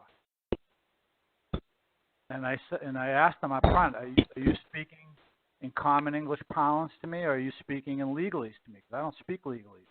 And they said, no, we're speaking common English parlance. They actually parroted it back to me. And I said, oh, good. So we're gonna have a very productive conversation. And we are speaking about my property. Is that correct? And they didn't know what that meant. So I had to explain that to them. I gave them the definition of property. I created those documents. They cost me money. They cost me time. Do any of you have any investment in my property? Excellent. So they just stood silent. So I said, now let me deal with your interpretation that my documents are a complaint. What do you mean by complaint? So they didn't have an answer. And then the older one, who obviously was the more experienced one, said, well, you have to tell a story. You got to tell how you were hurt, what on and what date. And I said, where do you get off with telling me how I have to write my claim? I just kept referring back to the claim. And they said, well, that's how everybody does it. So what everybody does makes the law? Well, that's the rules of the court. I said, so what makes you think the rules of the court apply to a man? Let's get back to your original accusation. Your original accusation was, my documents are a complaint. Do you know what a complaint means? Or are you just making up a word out of thin air? And so they said that they admitted they didn't know what a complaint means. So I told them what it meant. And then I told them what a claim means. So a complaint is whining. It's grief and wailing. I said, do you hear my documents wailing or whining? Do you hear me wailing or whining? I said, my claim is a demand by right. I have a right to stop the harm that's happening to me. Do you dispute that? And that's how it went for 40 minutes. So then she got clever and she called it a pleading. And we went through the same exercise again. By the time they were done, they convinced themselves they had to give me the claim number. That's the bottom line. So is this complicated? Yeah. No, it's not. It's simple. Just know. You just got to be able to stand your ground, though, and know what the hell you're talking about when you go in there. And if you're a little bit unsure, then just send it in writing. Here's all you got to, in my estimation, this is just me. I don't have all the answers. In my estimation, what you need to know is, what is property? Are those documents your property? What is a claim? What is a complaint? And what is a pleading? If you have those four, you're probably going to get your claim number. Because keep in mind, I'm cutting a lot out of the story. They had rejected my claim. They mailed it back to me. It was in their computer. It was mailed back. When they came out to talk to me, they were, what are you doing here? We sent you your claim back. You can't file that thing. Don't cut a lot out of the story. You got 4 hours and 40 minutes to go. Actually, I got a lot of work I got to do here on my own stuff. But I'm trying to keep this simple though, and not let it be. You know, I went through that phase of complicating it, and I still do. I'm still learning, but I'm trying to help the gentleman who was talking keep this simple. Number one, it's your property. Okay, you got to get that firm in your mind. And if it helps you, use an analogy for yourself. Would you let those clerks or that the man who acts as a clerk or the woman who acts as a clerk come and sit in your car and take it for a ride without your permission, without just compensation? Yeah, well, you got to be careful. You got to be careful because the reason why you probably don't really realize why they're giving you such a hard time, John, is because how it technically works is when you give your case to the court, you're surrendering your case to the court. And what you're doing is you're giving it up to them to judge. So what they're asking you to do is to give them the original. And if they believe they have the original, they believe that you just gave away your property.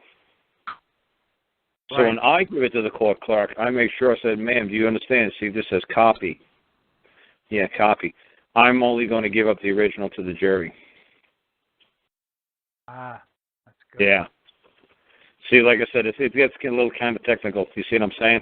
Yeah. So, like I said, they're going to say, no, we get the original. No, we don't get the original because we are not surrendering property to a court clerk. We will surrender it to the jury. Okay, but like I said, that's what I'm saying. That's why I just got to make like a DVD and just show you guys from point 1 to point 20. Because like I said, see, you probably said to yourself, oh, wow, Cole, that probably would have been a great point to know. Yeah, it probably would have. But it takes hours to explain 1 to 20. And just like you said, there's a lot more to this, and you got things to do, and you really don't want to, be doing this. The same thing with me. I mean, if you guys saw my hand, the jet black. I'll put some pictures of my car up on the internet that just got done painting.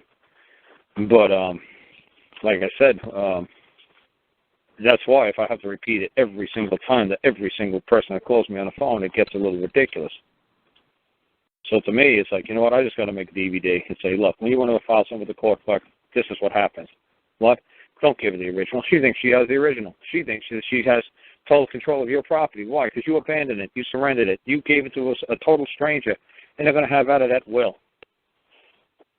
Really? Yeah, really. You better make them aware that it's a copy and not the original. And then you've got the copy and the original safekeeping, and you're going to surrender it to the jury. And then the jury's going to bounce it off your head, and the jury's going to say this is a piece of crap. You see what I'm saying? But they're not allowed to say it. The clerk can't say it. The magistrates can't say it.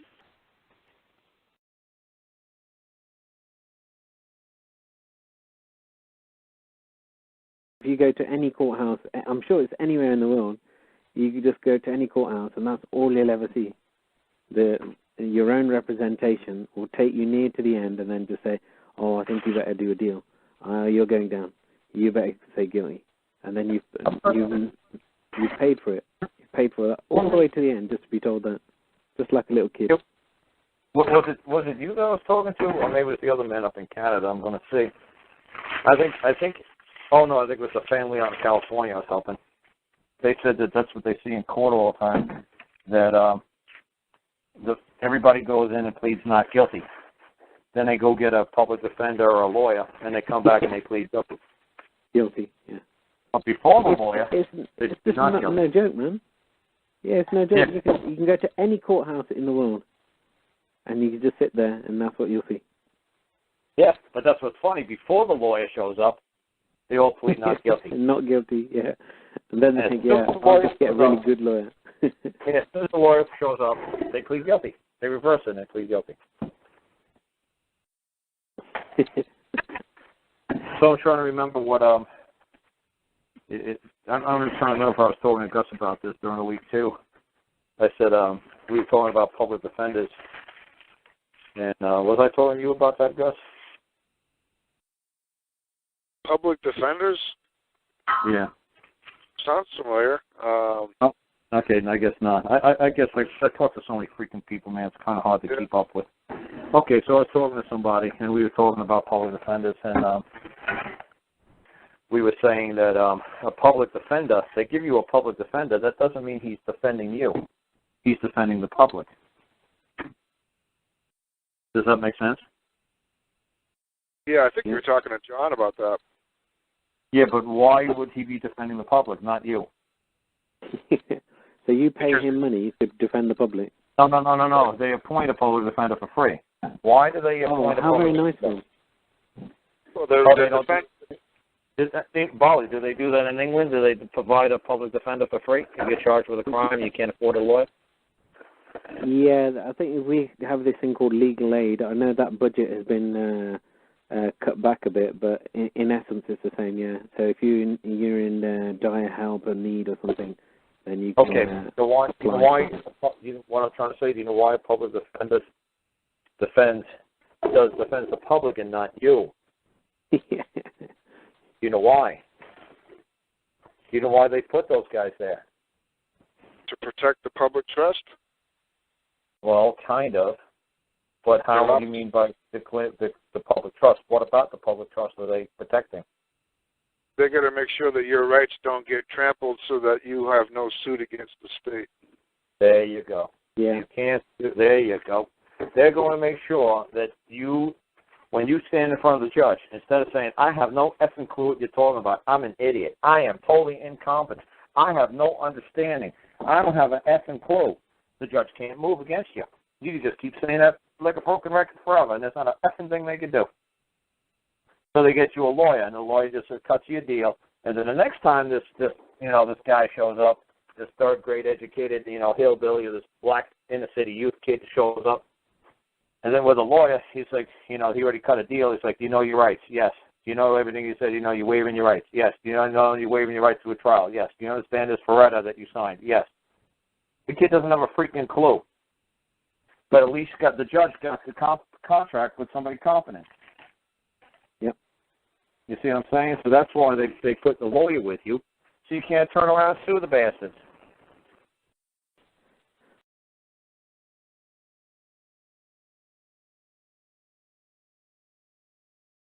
I've been studying the word evoke and invoke, and every time I think I got it figured out, I run across information which is contrary to what I just figured out.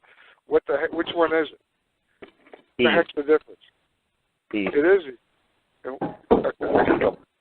Yeah, why don't you just go to what do you call it? What's the name of that thing all the time? Online. Yeah, there you go. You're in front of the computer. Why don't you read the difference? Can you read it out loud? Yeah, I can do it now. Yeah, but I've looked different places on the internet. I've been looking at it on and off for a while. Oh, that's funny. It's just driving me nuts. It depends where you look. They have different. Well, the stuff I use is from like 400 or 500 years ago. What you're looking at is somebody lazy and sloppy who works for the New York Times or something like that. Or some chick who just graduated Harvard or Yale and she thinks she knows something. Yeah, okay. Invoke is to call upon, implore upon, to call. That's from the 15th century. And evoke.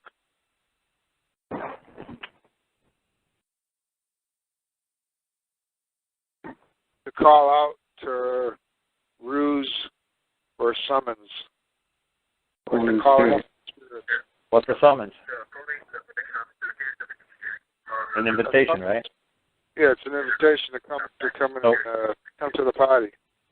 Right. So when I want to evoke, what do? I'm summoning everybody, ain't I? Okay. Now, does it make more sense? Oh, it does, but definitely it does. Definitely it does. Definitely it does.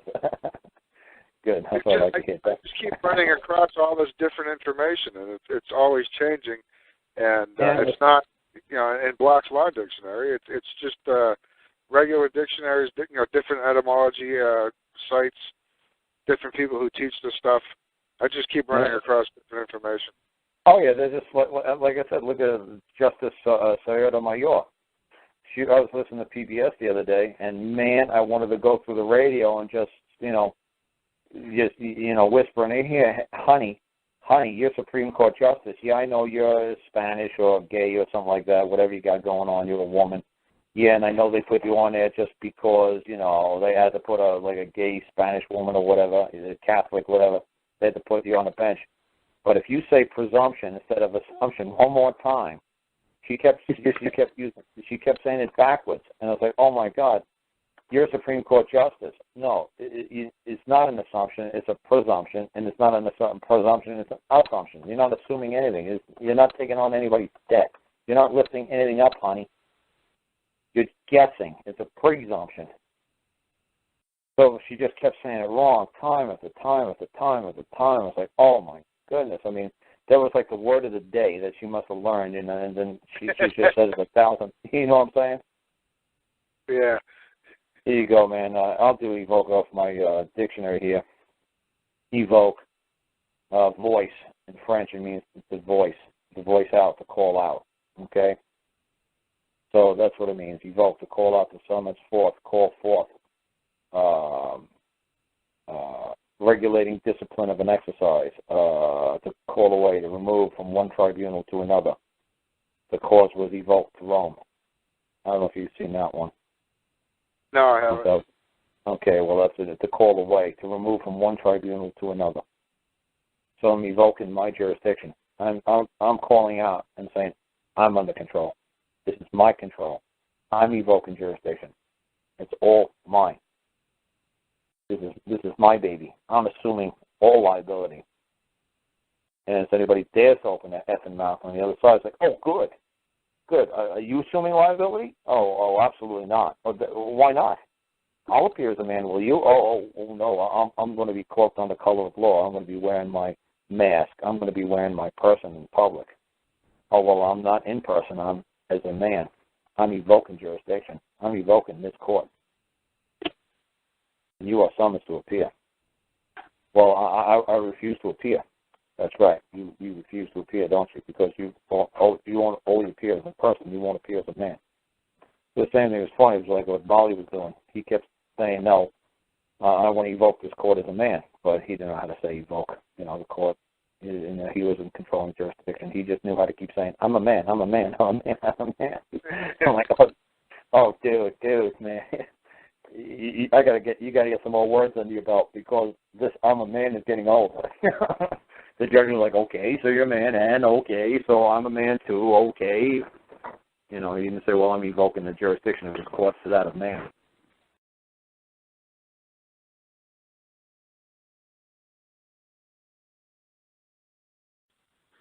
Was in behind me. I rolled the window down a couple of inches, and when he comes up, he says, roll down the window.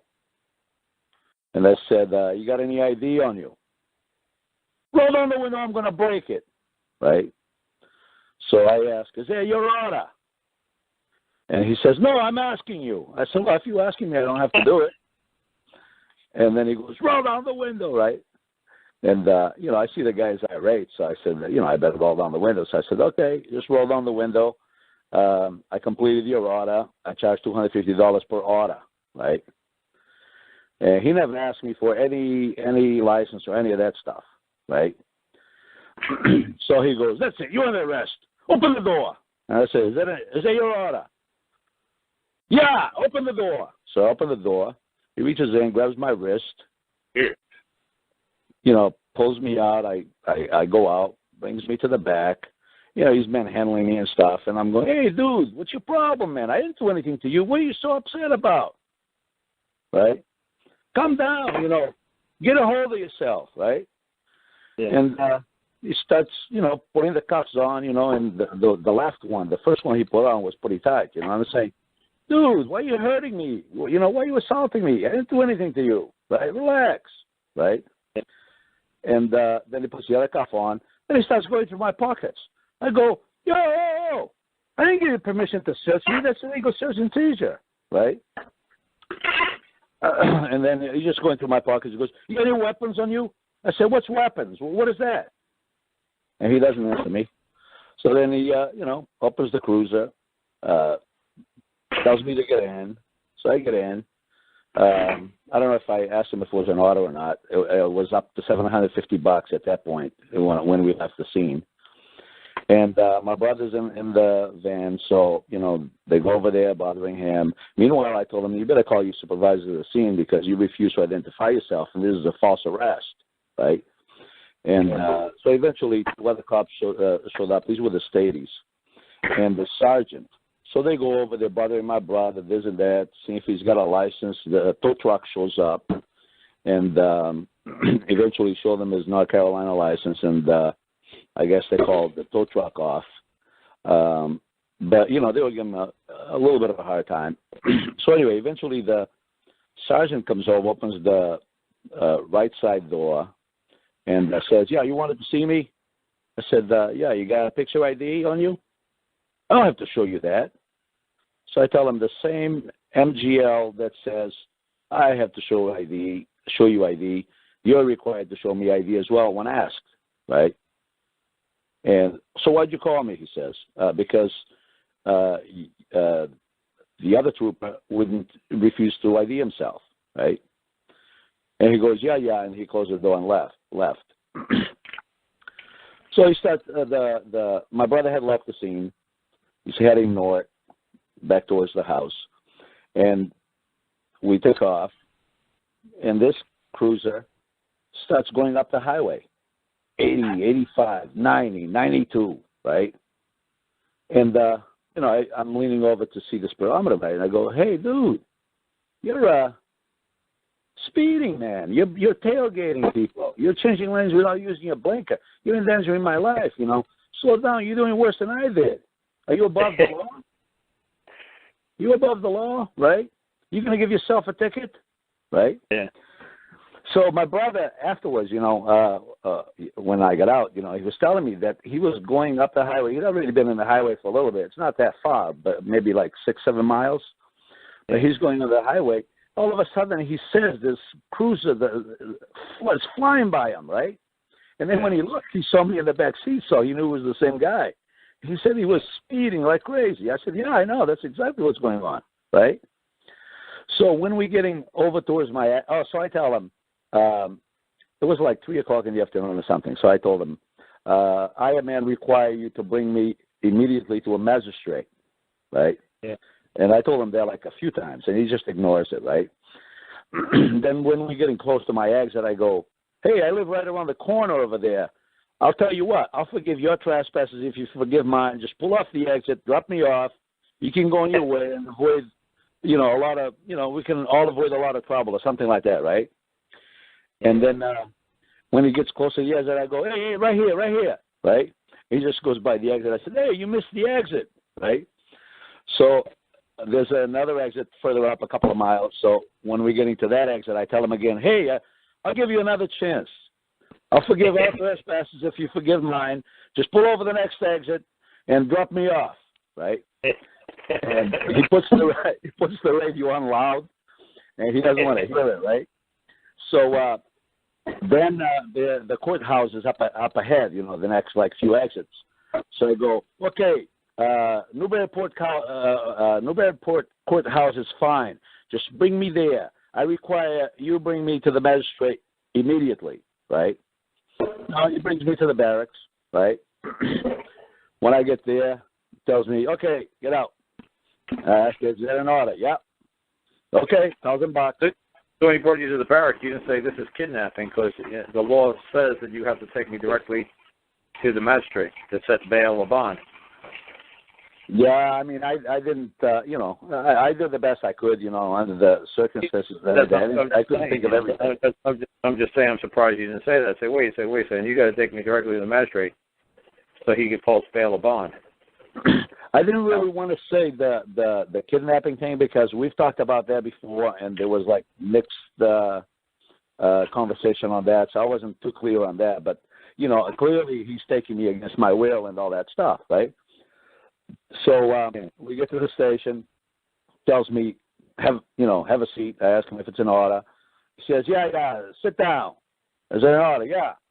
Okay, $1,250, whatever, right? Plus, at this point, there's cameras around and that stuff. And I said, plus $5,000 for false arrest, right?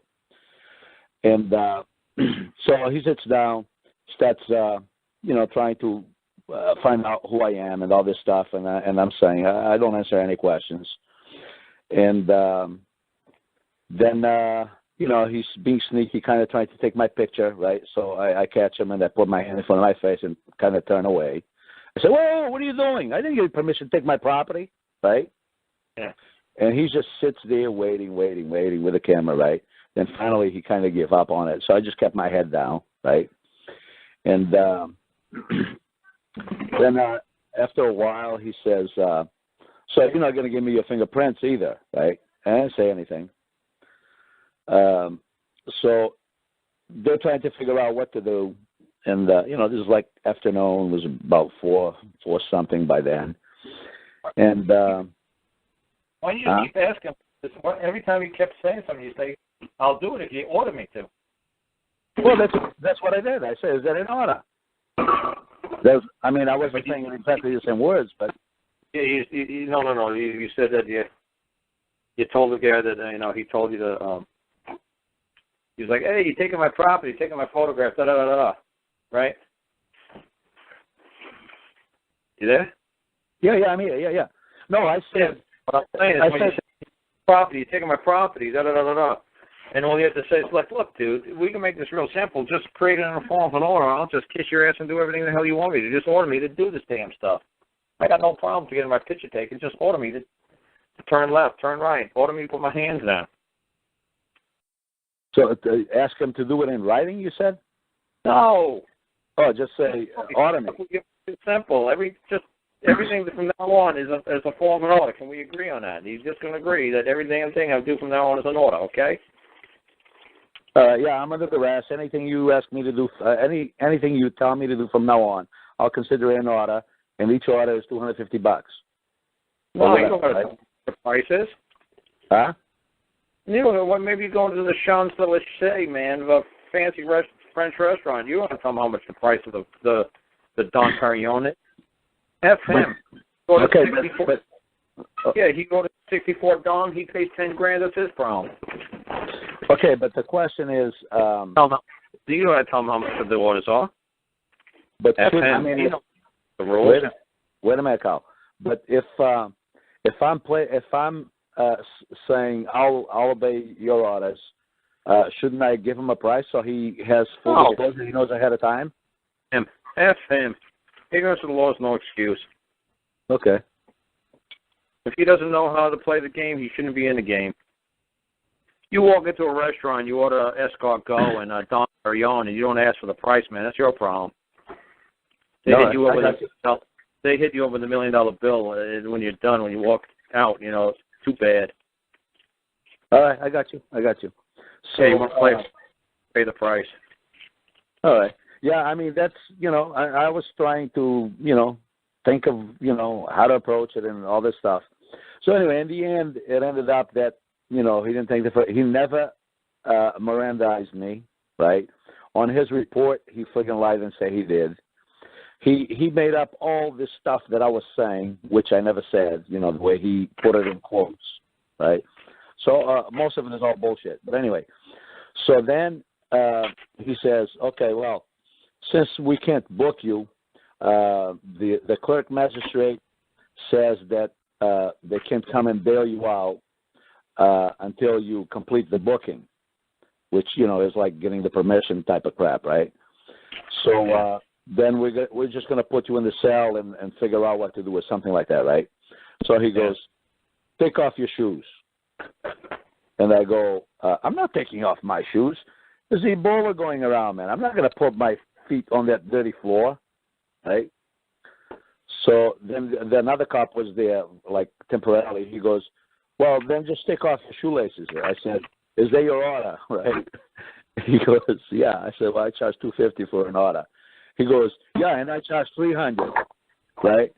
And I didn't say anything to that. I should have said, well, yeah, that's fine. I'm not ordering you to do anything. But anyway, so I take my shoelaces off, right? Go through the whole thing taking my shoelaces off, right? It's a lot of holes on my shoes. Take them all off. I'm all set. And then the other one shows up and goes, he had gone in the other room while this was going on. Then he comes back and goes, oh, no, you got to take your shoes off. I said, look, I already told you I'm not going to step on that dirty floor, right? So he goes, well, there's a blanket over there. You can step on the blanket.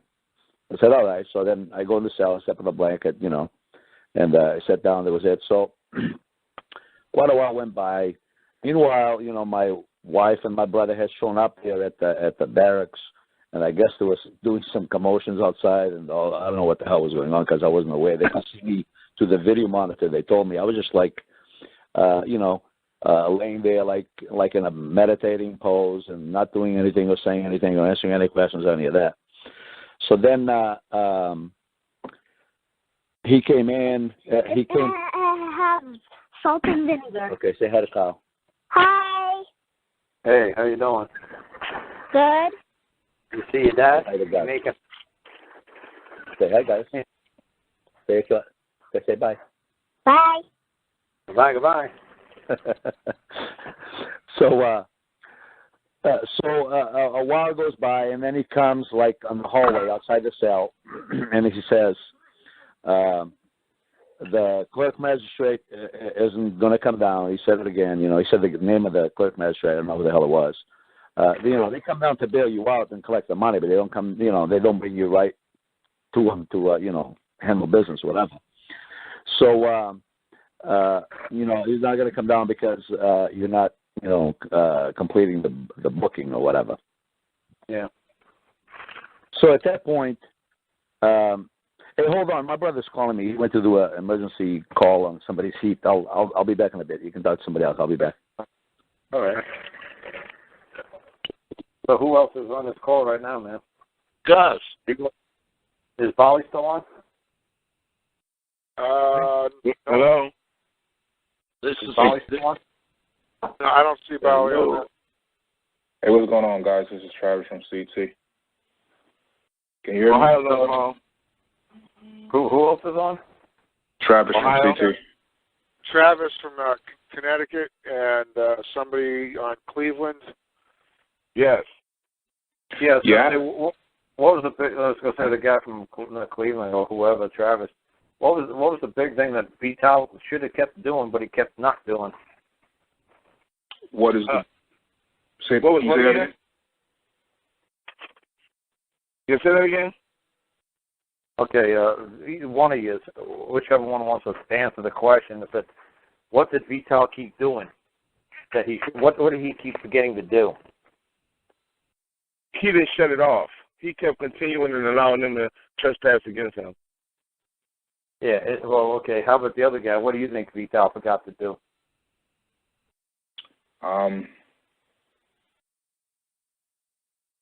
Every time they told him to do something, what was he supposed to say?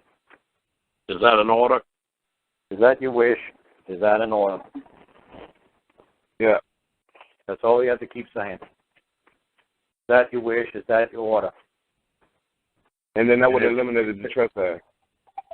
That would have made him absolved from anything because all he was doing was performing. Complying to the order.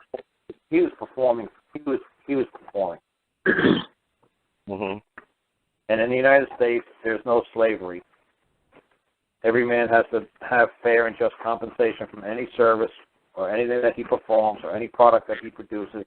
He's entitled to fair and just compensation. He's not their slave. He's the public. They're the public servants. The servants want to start ordering the public around. They have to compensate just like anybody else.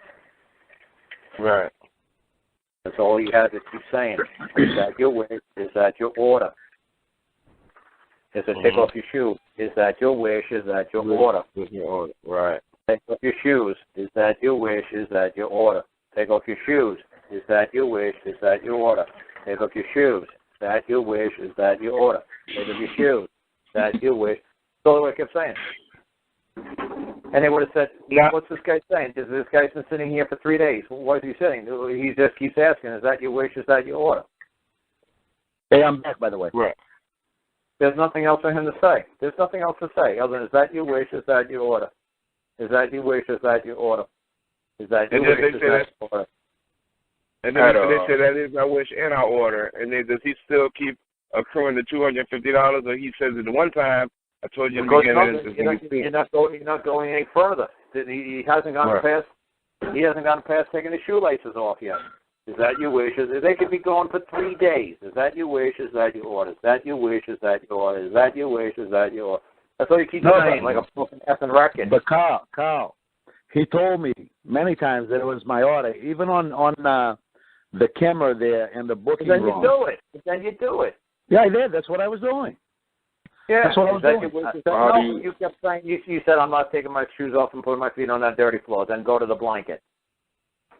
Well, yeah, but that ended up happening. But I was that day I objected because look, I don't engage in any conversation other is that your wish, is that your order. I don't give a fuck if it's lava that he wants me to put my feet in. Is that your wish? Is that your order?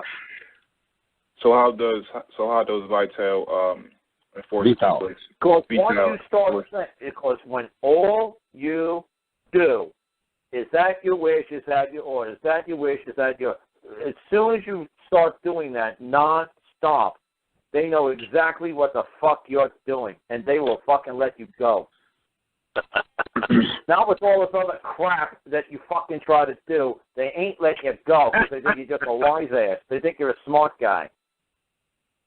Yeah, I had a... If all you keep saying is that your wish, is that how do you think that Alabama couple got out of jail with having all that pot that they threw out the window on a high-speed pursuit from the Alabama State Troopers? Because all they kept saying is that your wish, is that your order.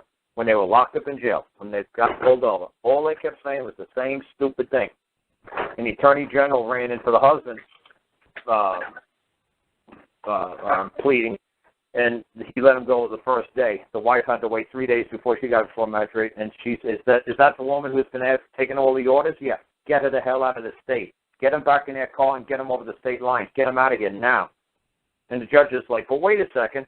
She's got fleeing, throwing pot out the window, evading. Get her out of the state now.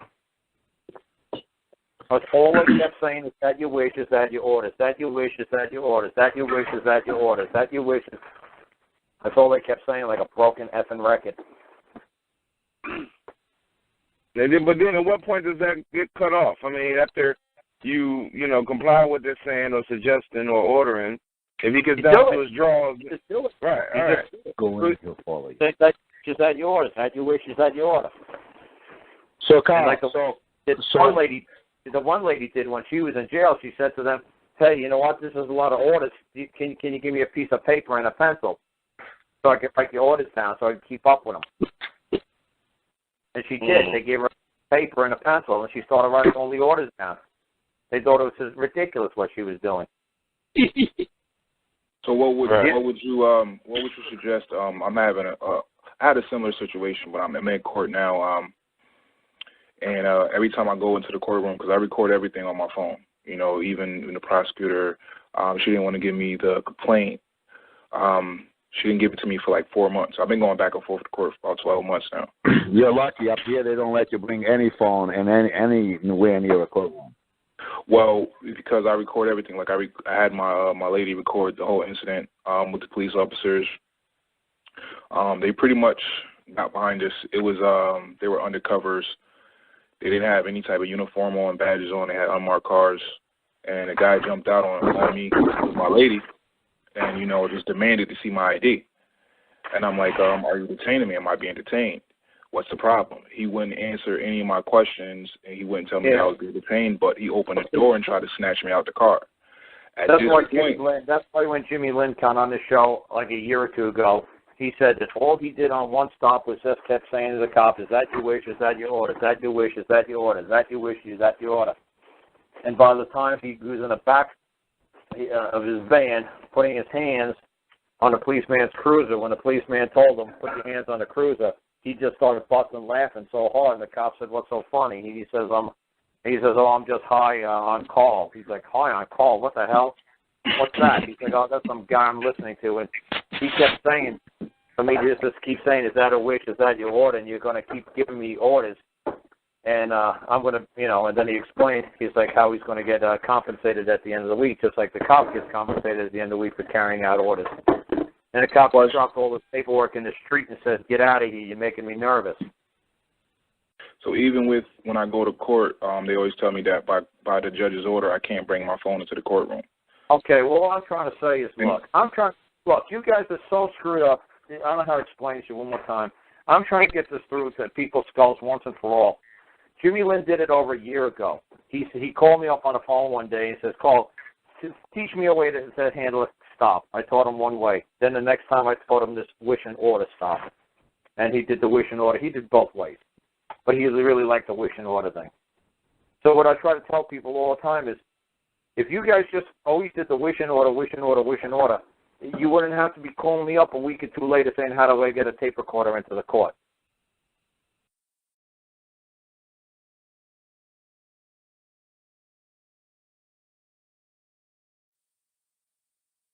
This is what I'm trying to say to people. You guys got to start to learn how to handle stops. A basic, simple stop. The servant is stopping the public. A public servant is stopping the public. They are now ordering you around. How could they order you around? It's backwards. My maid can't come into my house and order me to do things for her while she's sitting around watching TV. She can't do that. She can't order me to do something. But Karl, why don't you answer his question? How would you handle it yourself? I don't handle what? If you're going into the courthouse, like when we went with John to the courthouse. Why does he go to the courthouse only to hold my court? Why is he holding court? Or is he going into somebody else's court? Going into someone else's court. I didn't have a claim. They had a claim against. Then they make the rules. Then they make the rules. Okay. They tell you with the costume party, you come in a costume. That's a good answer. They tell you it's formal dress, it's formal dress. They say wear a three-piece suit and a tie, you come in a three-piece suit and a tie, not a jogging suit. Okay, so if it's their court, then we can't, if they say you can bring your phone in, then you can bring your phone in. Can't do anything. All right. You're their slave. You're their bitch. There's not an effing thing you can do. You take whatever they give you. You're called a defendant, right? You're not an offender. You're not on the attack. You're defense.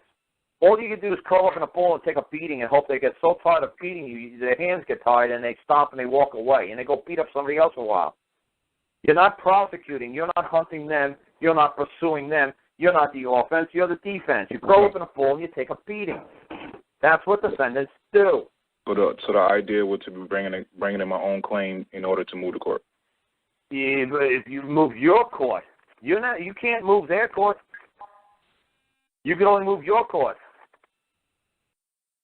Why do you think that poor barrister in England, when I kicked his fucking ass with Bali, he's like, how the fuck did this happen? This was my court. I said, you didn't see that claim before the court. Yeah, I did. It was like 8 words. He's like, it was ridiculous. Yeah, it's ridiculous. The only problem is the judge didn't think it was so freaking ridiculous, did he? Yeah, because I turned it into my court. Yeah, you won your court, dude. They were all found effing guilty. Bali and the other two, they were found guilty of terrorism, communicating threats, stalking, putting forged commercial paper into the public from a trust, and harassment. They were guilty. I told them when we saw this, they're guilty. Their persons are guilty. All these 3 persons are guilty of everything this barrister's saying. The prosecutor's saying. They're damn right they're guilty. Why? Because this barrister, he's a very learned man. I'm sure he studied very hard and very intensely in school. I'm sure he finished at the top of his class. He seems like a smart man to me. I'm sure he wouldn't be wasting this public resources and his court's valuable time on allegations or charges that weren't true. Absolutely, they're guilty. So what? This is a common law land. I don't give an F. Did they do any wrong? No man is going to come forward and say they've done anything wrong. I tried that. They ignored it in court. Good they ignored it. Fine, they ignored it. Because honestly, they didn't believe that you knew what you were doing because you didn't have a claim in front of them like I did. The very first thing I walked in, I told, why do you think I did out-of-hours filing? Why do you think we did a whole show on it? Why do you think a whole 1 page of my website is just how to file after hours? Because Bali got there too late, and I said to him, we have to have a claim on that judge's desk. The first thing, 9 o'clock in the morning. I told you it was very important that we get here at least the day before. It's Thursday the 12th. We got Friday the 13th. We got to appear in court. How the hell are we going to pull this off? We have to have this thing filed. I am not walking into that court at 10 o'clock in the morning without a claim on file. I'm not doing it because we're going to lose. But for a claim, make sure it was on file and it was recorded, and there you go. The judge recognized it as a proper claim. So I said, well, we're all here. The barrister is here. The person that's done Bali wrong, the man is here. He's the cop. He's here. Let's hold the claim the same time we're holding the complaint. And the poor barrister motherfucker just thought it was a joke. He didn't say, no, I object because we got 21 days to read and interpret this claim. And the only problem is only 8 words long. How much time do you effing need? You really need 21 days? Did you or did you not trespass? Yes or no? You really need 21 days to come up with an answer to that? If he tried to object to it, I would have said, this is ridiculous. 21 days for what? Did that man walk on trespass upon that land or not? Did that man jump over the fence or not? The cop's like, of course I jumped over the fence. How do you think I got the photos? Well, there you go. My claim stands true. He trespassed. And that man's claim stands true. Yes, they're harassers. Yes, they communicated threats. Yes, they're terrorists. Yes, they put forged commercial paper into the Policy Trust. Yes, so why? Until you guys start understanding the simple, basic shit, it's unfucking believable. There's nothing to this. Yes, Carl, but you want to bring the recorder in for what? They're accurate. They're correct. They're right. Charge me whatever the fuck you want. I don't give a shit. That's what I told Polly when we sat down there, because the only thing he told me is that he was charged with harassment, and all of a sudden they get hit with these other 4 charges while we're sitting there in the trial, in the middle of the trial. Yeah. When were you guys going to tell me this stuff? When? I said, you know what? It doesn't matter. It doesn't matter.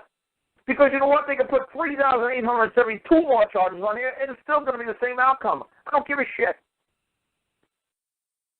But terrorism, hey, that's a cute one. Let's do this. And I don't even know where the hell even start to research something called putting a forged commercial paper putting forged commercial paper into the public from a trust. I don't even know where to start researching that ridiculous charge. So you know what? Freak it.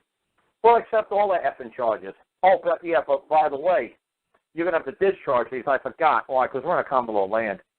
That's right. Sorry. We would have loved to take, yeah, well, you know what? You're going to have to discharge. Why? Because they haven't done anything wrong. They're idiots.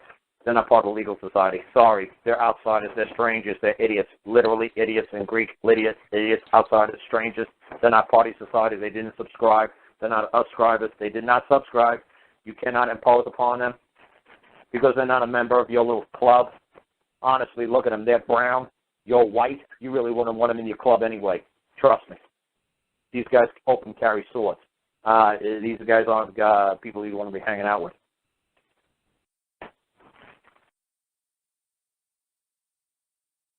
Lots of fun. This stuff is so effing simple and scary. Just accept every damn thing they do. Who cares? Just say anybody comes to David on file saying that there's a claim? No. Well, then there's my claim. My claim is the cop actually stopped me and wasted my valuable time on a charge.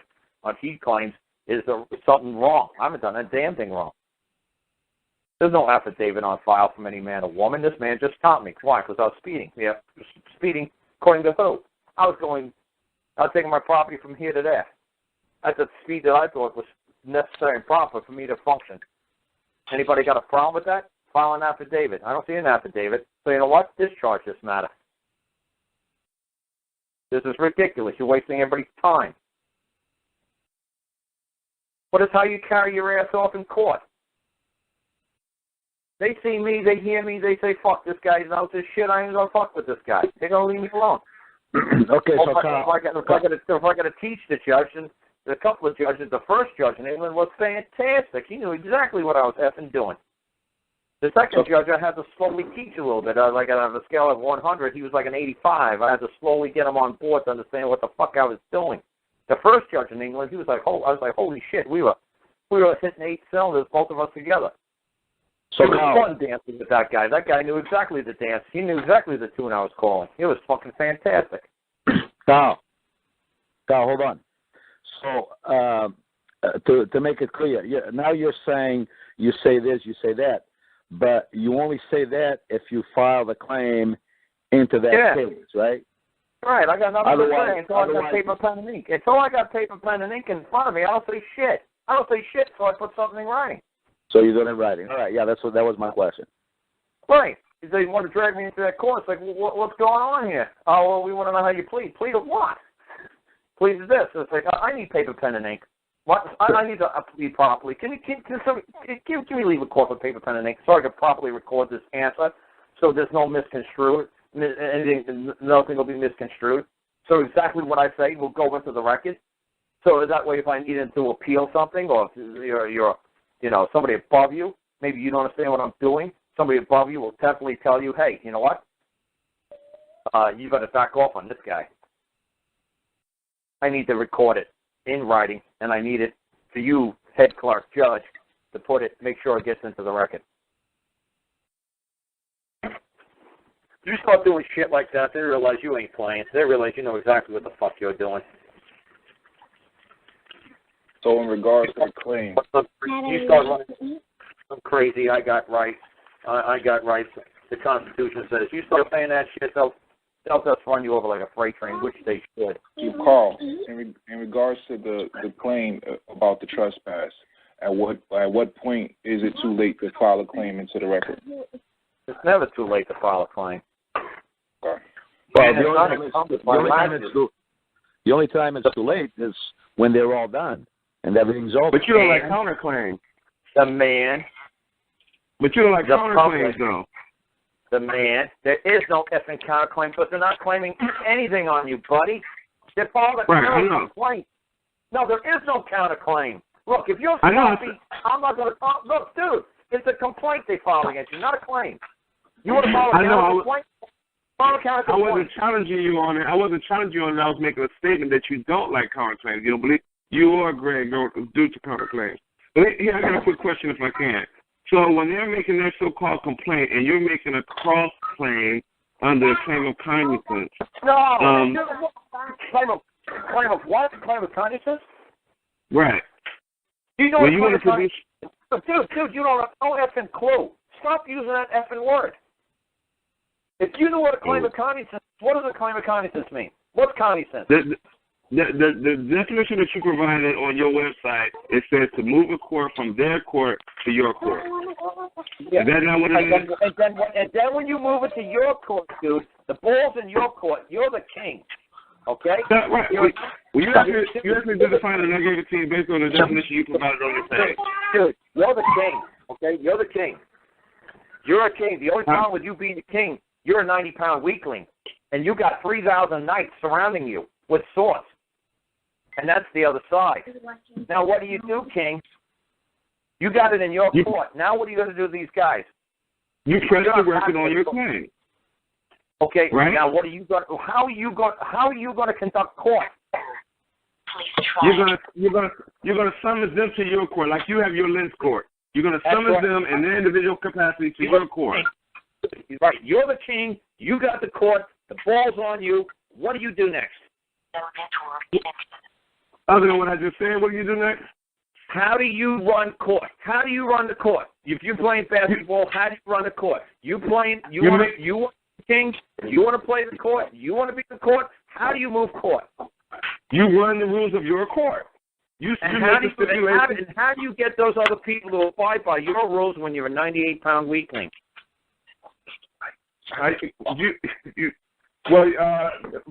Wait. I'm trying to answer your question the way I'm thinking you're going to be answering because you just started shouting and yelling and cussing. I hadn't seen you done that before. So anyway. Because I'm effing tired, dude. That's why I didn't do this show last week because I'm effing tired of this. This is nonsense. You guys are using claim of cognizance and you don't even know how to hold a court. You don't know how to move a court. You don't know the first aspect of a effing court, and you want to throw a claim of cognizance down there. Okay. So we'll do it this way. We make the two simple claims to whatever they're doing, they're trespassing, they're violating our rights. We make exhibits to attach it to that. They don't violate your rights. Violate means to actually like stick your dick in something and shove it in. Nobody's tucking anything in you. Okay, so they could have interfered, dude. They could interfere with your right to go from point A to point B, but they don't violate you unless they actually penetrate you. Did you get penetrated? Okay. All right. Dude, see, this is why I get tired of doing my shows. Because I get so worked up because when I hear this sloppy talk from the other side, I say, what the hell am I doing? How many thousands of times have I said violate and on my past shows. Why aren't you guys listening to my past shows? Actually, I've listened to quite a few of them, and you're right. You talk about the fact of our right to be exclusive to our own property. I was just saying violate. When you start saying violate your right, and you claim you're the king, and you're holding your court, they realize you ain't got an effing clue. You ain't no effing king. You're the effing pretender, and all the knights are going to draw their swords and slit you into about 3,000 pieces because you're a fake king. You want to play king, you better know exactly what the hell you're doing. And you're lucky that it's the 21st, 20th century. You're lucky you're not trying to play king in the 15th century and you see what happened to you. You better know what you're doing. You better know when you're holding court. You're lucky that these guys are very forgiving nowadays. You want to play that you're in control, that you know what you're doing, that you're a man? Oh, good luck. And then you use silly shit like violating your rights? Oh, that's special. Well, actually, they're going to realize you ain't got an effing clue. Okay, all right, wait, Carl. So actually what I was doing was I was saving from the position from the defendants in their realm. I was switching over to when we're processing our claim against them. Remember I said complaint versus the claim. So when you were shouting, you threw me off for a second. Okay, that's cool. But I was talking about what normal defendants do when they're arguing the rights of violation of property. Sorry about that, violation of rights. So yes, when we come in and process our claim and we press the record on our claim, when we invoke our jurisdiction for our court, then that's what I was speaking of. But then you start flying and cussing and going crazy and getting mad. I know you're going to get that mad about it. You're effing lucky, man. I just don't want to shut this effing show down, man. I don't know how to explain this to you. What I get so tired of hearing people, look, you got 10,000 free videos, man, on YouTube for that Craig Lynch guy. And then I hear you guys making these silly mistakes, and I'm like, look, man, I'm a very, very, very, very busy man. I'm beyond fucking busy. This is so silly, it's ridiculous. If you guys can't dedicate your time, your energy, and your effort to study this stuff, why the hell should I? What makes you think we don't? Okay, look, Vital keeps talking to me all the time, and all he's saying, I don't want to put my shoes on that rug, I heard what you said, but... Okay, and you're saying violating your rights. It's like, okay, who stuck their dick in you? So when you stand, say I'm the judge, say I'm the effing judge, and you're standing in front of me saying somebody violated your rights. It's like, oh, really? And I guess you suffer too, huh, because of that? And you say, yeah, I do. I say, get the hell out of my courthouse. You don't know what the word suffer means. You don't know what violate your rights. Get the hell out of my courthouse. I ain't got time for this nonsense. Get a real man up here. Give me somebody worth talking to. So, boo-hoo, I bash you on the radio. What do you think they're going to do to you when you get into an open courtroom? They're going to make mincemeat out of you. You better know the game. You better play by the rules. It's like walking into a boxing match with Muhammad Ali. Oh, I'm going to be a defendant. Oh, who are you going against? Oh, Muhammad Ali. Oh, well, we already know. You mean the boss? We already know we're not going to win. But that's what I'm saying. You're going to go up against the Bar Society. You've been people who've been doing this 200, 300, 400 years. You're going up against these guys. And what are you going with? Oh, the violation of rights and you're suffering? Oh, boo-hoo. Okay. They're going to clobber you. I mean, I understand that you don't believe in rights violations, this, that, and the other, but, like, I've heard you, we spoke, other people on previous it's not that I don't believe, it's not that I don't believe in violation of rights. 99% of the people in the United States, let's say 100% of the people, everybody but me, believes there's something called violation of rights. That's your problem. Or that's my problem. I don't give a damn what you believe, and I don't give a damn if you believe what I believe. All I know is what they believe. And when you're walking into their courts and you using this nonsense, violation of rights, or you say something about the Constitution or precedent or case law, they're going to laugh at you. They're like, man, I'm going to clobber this guy. This guy's got no effing clue. You say more than 10, 12 words, you're screwed. You say any more, hey, man, has somebody got a claim? Somebody makes a claim of a trespass. Have I done something wrong? No, then I wish to be let alone. They better be short and sweet. Nothing about, he violated my rights. He didn't give me my Miranda rights, man. And he wrote it on a piece of paper he did when he did it. I don't give an effing clue about Miranda. Who the hell is Miranda? That's what the last guy said. But if I know two people personally who have been successful with a Title 42 case, right? Does that mean the whole thing is bogus? Lovely. I have no civil rights. Technically, me, Karl Lentz, I have no civil rights. They were for freed black slaves. They were not meant for me. I don't have civil rights. I don't want civil rights, and I don't claim them. I don't want somebody to tell me what I have and what I don't have. I'll tell you what I have. Why? Because God told me what I got, not some civil authority. I know what I've got.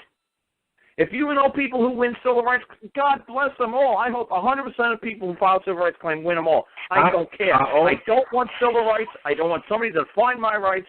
I don't want somebody to tell me what I got, I don't got. I'll tell you what I got, and I'll tell you what I don't got. I'm not challenging you on it, Karl, whatsoever. I only made mention of it because the error that was made when I was talking about pressing the claim on the other side versus violation of rights, which was those two particular wins, was successful. Hey, sometimes you're going to get a dummy judge that just fall off. I mean, sometimes, even when people were doing HOBs back in the day, it depends on whose judge they fell on. I definitely understand what you're saying. I definitely understand the simplicity of what you're saying.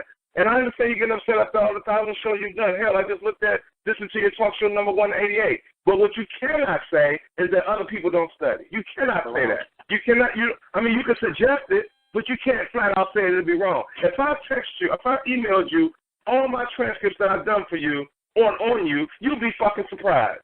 Somebody said that they had 170-some pages on you, and they reduced it to 77. I can quote all your stories. I got your stories transcribed. But who are you to say that I haven't studied? You can't say that.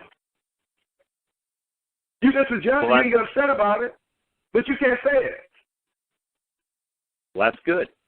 Okay, can I say something else on that? The other thing we have to remember is that people learn at different levels. There's people coming in at different levels. You know, some have been listening to this for a long time. Some, have been for a few weeks. And some have different education levels. So we have to be careful how we're getting the word across. Because there's a guy named Patrick in Chicago. There's a man named Patrick in Chicago, and if he's listening right now, he'll tell you. He was I did this to him about 6 months ago. He was so pissed at me when he got off the show. He was fuming, he said. He went back and listened to the old recording. And he listened to it time after time. He's like, and then I finally met him in Chicago, and he says, God bless you. He says, I was so pissed at you at the end of that show because you jumped my shit. He says, but when I listened to it for the next week or two, I realized that you were doing it for my own damn good. You were making me really fucking knuckle down. That's right. I was beating you down to make you fucking stronger. That's right. No, and that's good. And that's no, this is what I do. I don't cupcake and hug people. I beat them down and I make them stronger. You're going to get older and you're going to get wiser. Or you're going to go be a cream puff and go walk away somewhere. I don't give a damn if you like it. It's like when my dad, if he fucking beat me down. He wasn't there for a popularity contest. He was there to make a man out of me. So this guy Patrick in Chicago, when I met this man, Patrick in Chicago, he was like, I really fucking hated your ass after you just beat my ass on the radio show. He said, but you know what? I thank you. Thank you for doing that to me, Carl. I said, yeah, not a problem. You kind of understand the method to my madness? He's like, yeah, fully. Well, hey, we appreciate the chest tapping, but we don't want you to cancel the show. You know what I'm saying? Because other people might call in with a newer situation and something might come up to help somebody else that's listening on the other end. One thing for sure, two things for certain, you damn can listen to one of your episodes this once. I listened to the hell out of the one that you beat the hell out of Gordon Hall when he kept going back and forth with you. I didn't like Gordon Hall from the begin with. You know what I'm saying? So that was episode one. That's 24 minutes. There's a method to my madness because even Gus, if he's on the radio right now, he'll tell you. He'll say, "Carl, man, you were beating the hell out of this guy, but you didn't cover up your microphone very good, and you started to laugh." And then you uncovered your microphone and you started beating up the guy some more, and you couldn't keep a straight face because you started laughing, and you covered up the microphone again. But Carl, I could hear you laughing in the background. All right. You guys think I'm doing my job. This is what I do. I kick people in the ass so they can get up and they get stronger. Well, can you kick me in my ass with this one question I got? It's the only question I got. You kill me, hit me with a ninja star, blow up the house, whatever the fuck you want to do. Only question is, I want to know how to press an issue against a magistrate who is siding with a member of the agency for want of prosecution. The agency like is not I practical said, man, if you listen to that Patrick guy's call, he starts saying something about some magistrate or some judge or some bullshit. And I said to him, when I met him in Chicago, some basic and simple, I said, did you understand what they're doing now? He was like, what? I said, they're practicing law from the bench. Did you ask him, why are you practicing law from the bench? Because his brother was on trial. And he said to him, you better take this claim out of the court. You better take it out of this case file. You better take it out of this. You better not bring this back into this building. And so what he was doing, the judge was doing, he was practicing law. He was like suggesting or telling the man how to defend himself or how not to defend himself. Are you trying to tell me how to or how not to defend myself? Are you practicing law on my behalf? Are you practicing law from the bench? Because I know a judge cannot practice law from the bench. That's not his job to practice law from the bench. Right. He can't do it. Once he becomes a judge, he can no longer practice law. So, like I said, there's a man in England. There's a man in England named Mo. He's doing an ass-kicking job. He does the same nonsense that I do to judges. A judge starts yelling. He's like, "Is there a reason why you're yelling? I'm standing right here. Does your microphone not work? You know, we're in a public setting, Your Honor. You know, this isn't private. You know, do you need a little time out? You failed your anger management classes. Is there a reason why you're yelling? I'm standing right here. You want to conduct yourself accordingly? We are in the public, you know. This is a public forum. You do know that. Okay. So, like I said, you got to know when you're the king, when you're in control, they really know. And then they, like I said, that guy Mo, he's got it. He knows what I'm doing to these effers. He knows that I'm flipping the court and I'm taking control.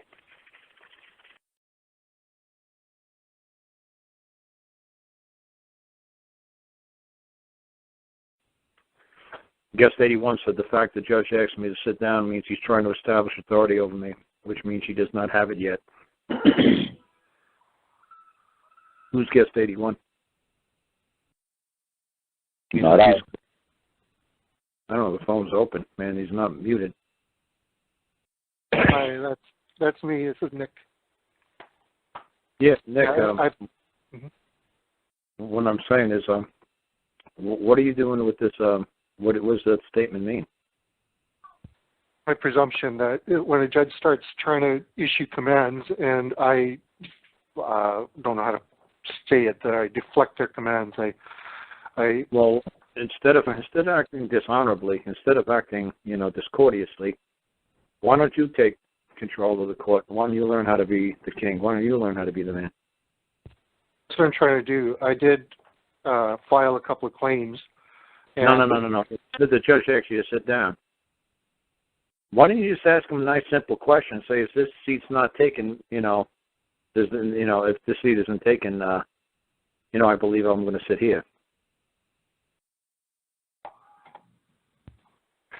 If this isn't anybody's seat, I believe I'm going to sit down here. You got to make it show that you wish to sit. Say, you know what? I believe I wish to sit down. Is this anybody's seat? No. Then you know what? I wish to be seated. This is after he asked you to take a seat. No, okay. The guy says take a seat. It's like, and then I just look around. It's like, is this seat spoken for? If nobody claims a seat, I wish to be seated. No, nobody claims a seat. Good. Then I wish to be seated. It's okay to use the word wish, because I was warned against that. Of course you always wish. You always wish. A man only a man can make a wish. There's nothing else on planet Earth to make a wish other than a man. Right. I was kind of counseled that it's a good idea to use the word require rather than wish. No, I wish. And well, like I said, depends on when you feel like using the word. If you are trying... Dude, it depends when it's appropriate. You asked a simple scenario that I don't think anybody's ever. The judge said about sitting down, and I don't do it. I give the judge a hard time, and I just give the judge a bunch of crap, and I just stand there like a punk bitch and I say, fuck you, motherfucker. I'll sit when I goddamn want to because I got control over me. You don't got no authority over me. No, nobody asks me stuff like that. So if somebody asks me, usually asks me stuff people don't ask. People say, you know what, that's a situation that people seem to have a real hard time handling when any man on planet Earth would know how to handle it. If anybody's telling you to do something, you just like, you know what, honestly, ordering me or telling me to do something doesn't even register in my brain.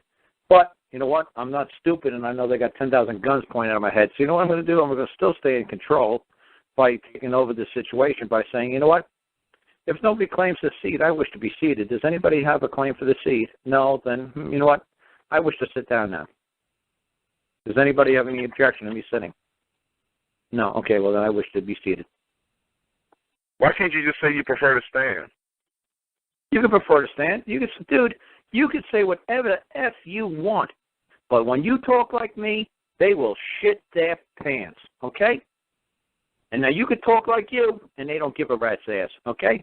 I'm just trying to teach you how to fucking shit their pants. All right, I agree. It was just. Well, go ahead. Go ahead and just say I prefer to stand. Go ahead. Go ahead, be a little obstinate little bitch, and they don't give a shit. They'll know who the fuck you are. But if I walk around, if I'm looking around anytime they try to fucking tell me what to do, you know what? If nobody making a claim for this seat, you know what? I believe I wish to be seated. Yes, I shall see. I shall sit myself at this time. Yes, you know what? I think I will seat myself. Yes. See, what Karl is saying is, you're basically doing what they're telling you to do, but you're doing it on your own terms, and you're taking the power. Right. Right. Without contradicting. Because I know they got 10,000 effing guns pointed at my head. I'm not stupid, man. I know when I'm being threatened, and I still know how to act like a man and still keep my pride. That's what I know how to do.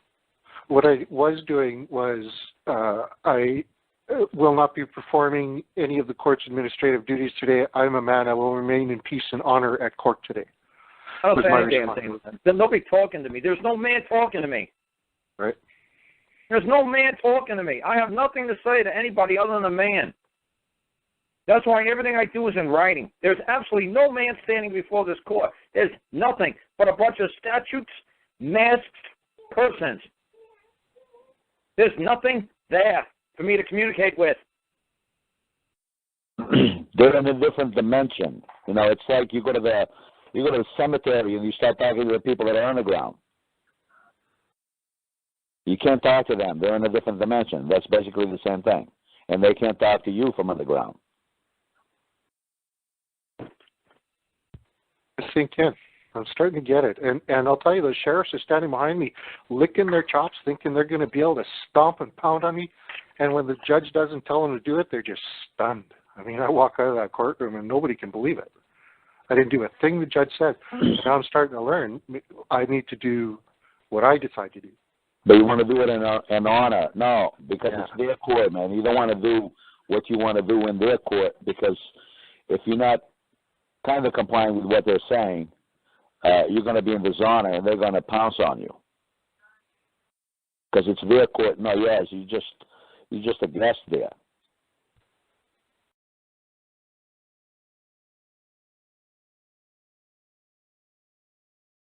Me and my buddy were going to go to court on Tuesday.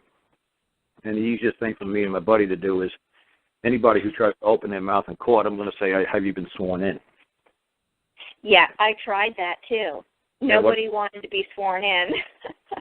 So when nobody was sworn in, did they have a court reporter? Was somebody keeping the the recording of the? Yeah. Well, yeah, I assume so. I didn't ask if it was actually being recorded, but there is a person there.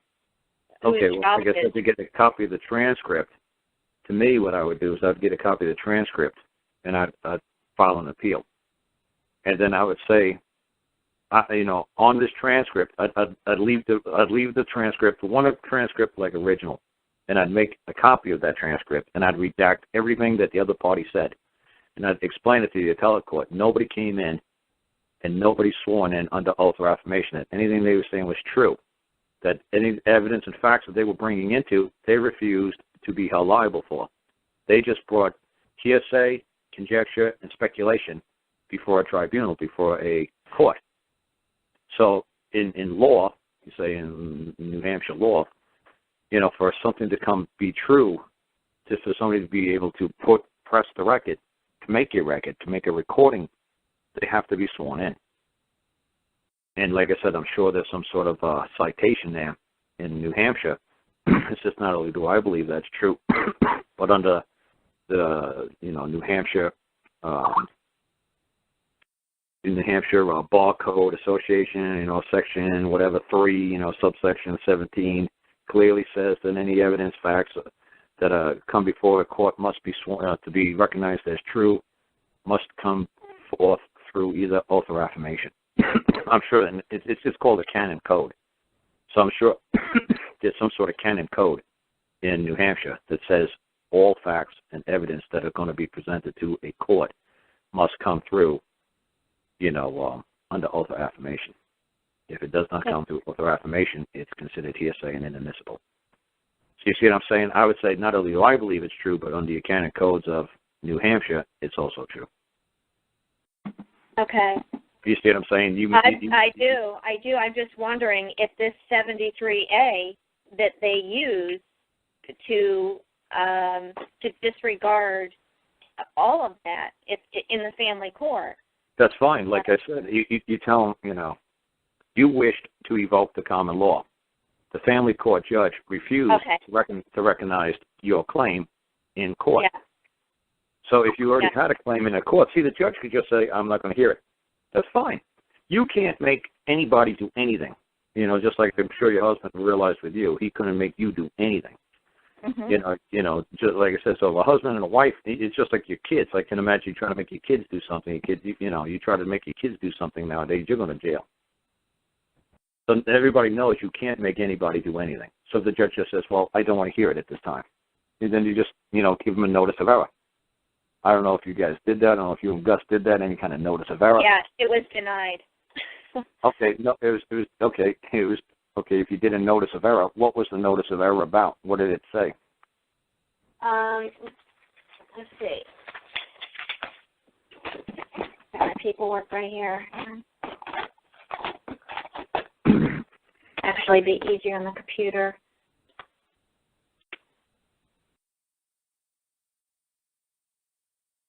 Because this is what I was saying to my friend earlier. He says, can you sue a judge?